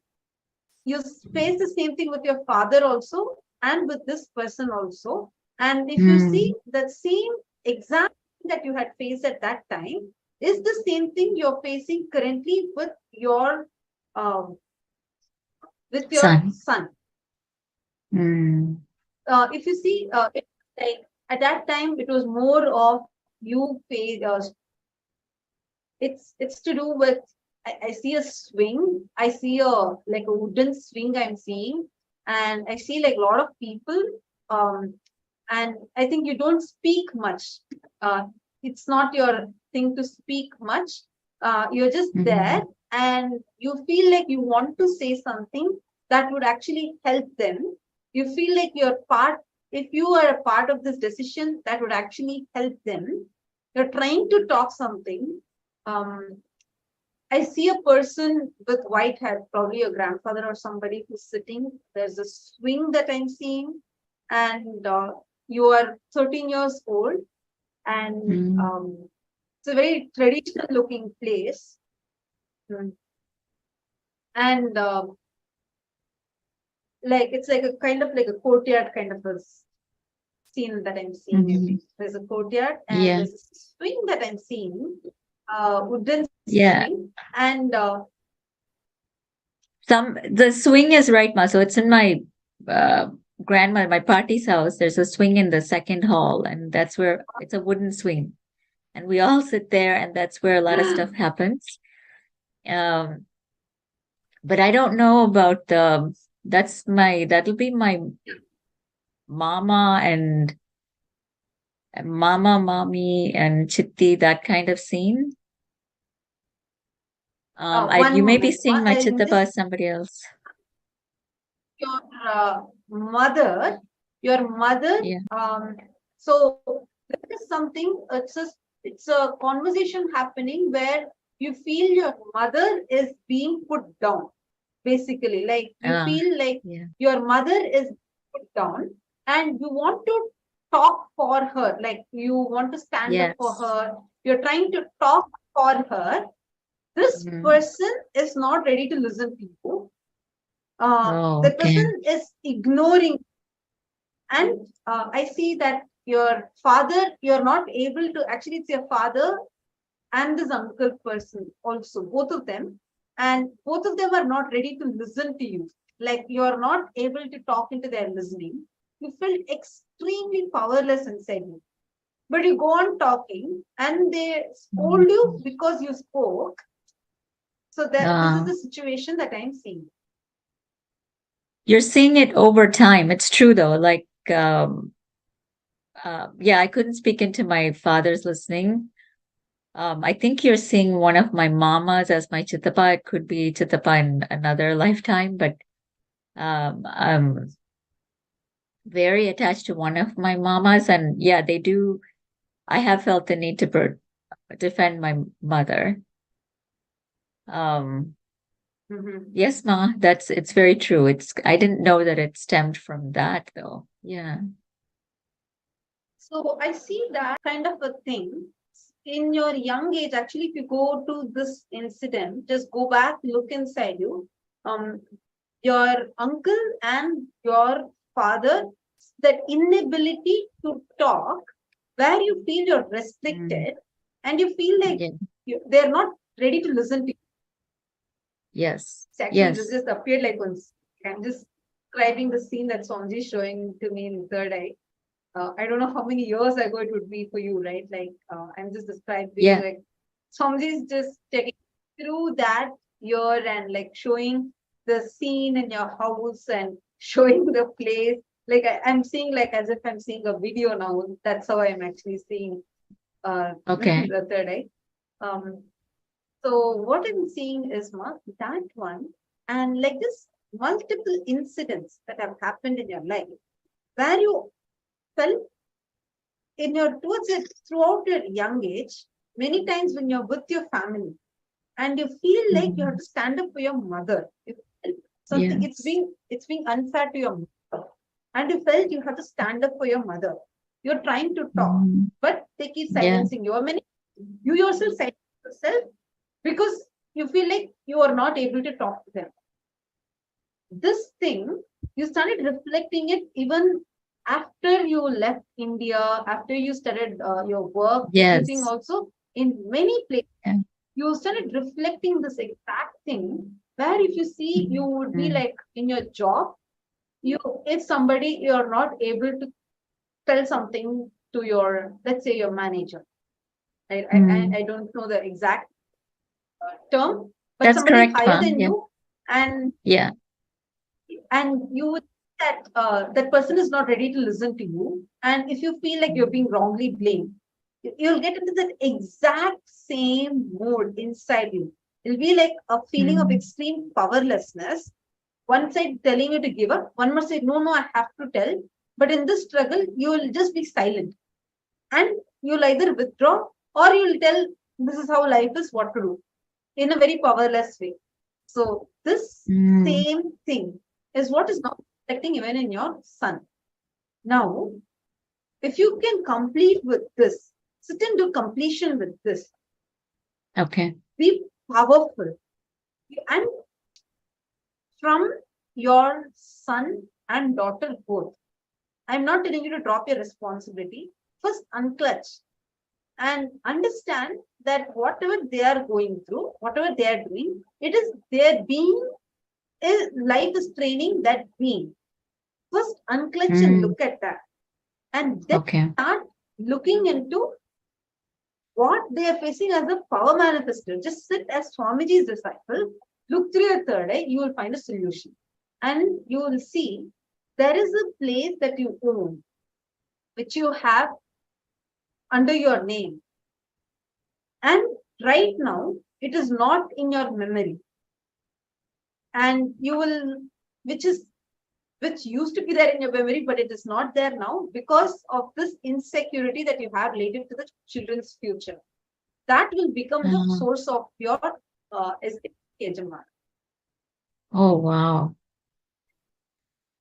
Oh, thank you so much, Ma. It's so true. I know it, but then I'm caught up in it, so I can't see it. It's really, really true. This is what really drives me, and I can't really see everything because of that. Yeah, that's a Yes, I will do that, Ma. I will. I'll unclench and sit and look with my third eye. Thank you, Ma. That's wonderful. Thank you so much. Thank you. Thank you so How much. Thank you so was much, it Ma. like? Were you Oh, it cut out, Ma. I couldn't hear what you were saying. I think there's a small lag, there's a small delay. Were you able to relate with everything that was scanned for you, Ma?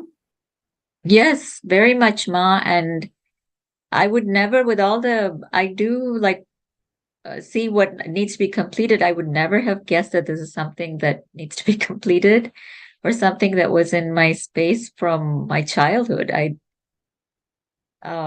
I just thought, okay, I'm really attached to my kids, and this is the only way I know how to solve it. But yeah, this will be very powerful if I can actually complete it. I can be more powerful where I am right now. Yes, Ma, it's very powerful scan, Ma. Thank you so Just much. for the have you ever shared anything like this with me before, or do I know about this before by any chance? No, not at all, Ma. Even I don't know about that. I mean, like, I know all these incidents, but I don't know how to put it together. And I know about the swing in my Aya's house and my party's house, all of that, but I don't know how to put everything together. I know bits and pieces. So yeah, it's really a third eye revelation by Swamiji, Ma. Thank you so much. Thank you so much, Ma. Thank you so much. It was wonderful to have you here. And do this completion. Take your step. And if you need any further help of this, feel free. You can reach out to us. Just reach out to us, and you can just message us on the Facebook events page, and we will be able to connect with you and help you. Thanks a lot. It was Yes, really nice to have you here. Thank you. Thank you. Thank you, Ma. Nithyananda. Thank you. Nithyananda.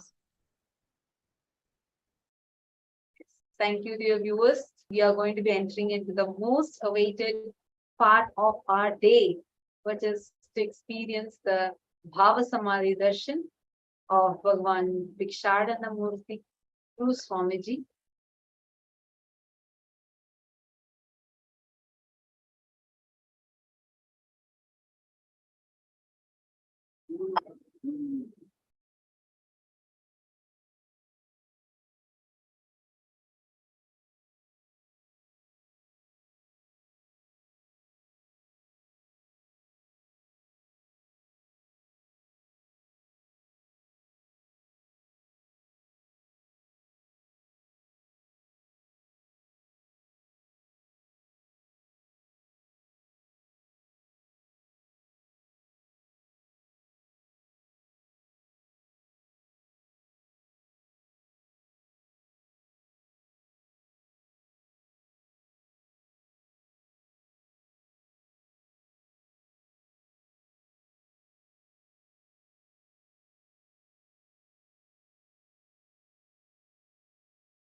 Now let's.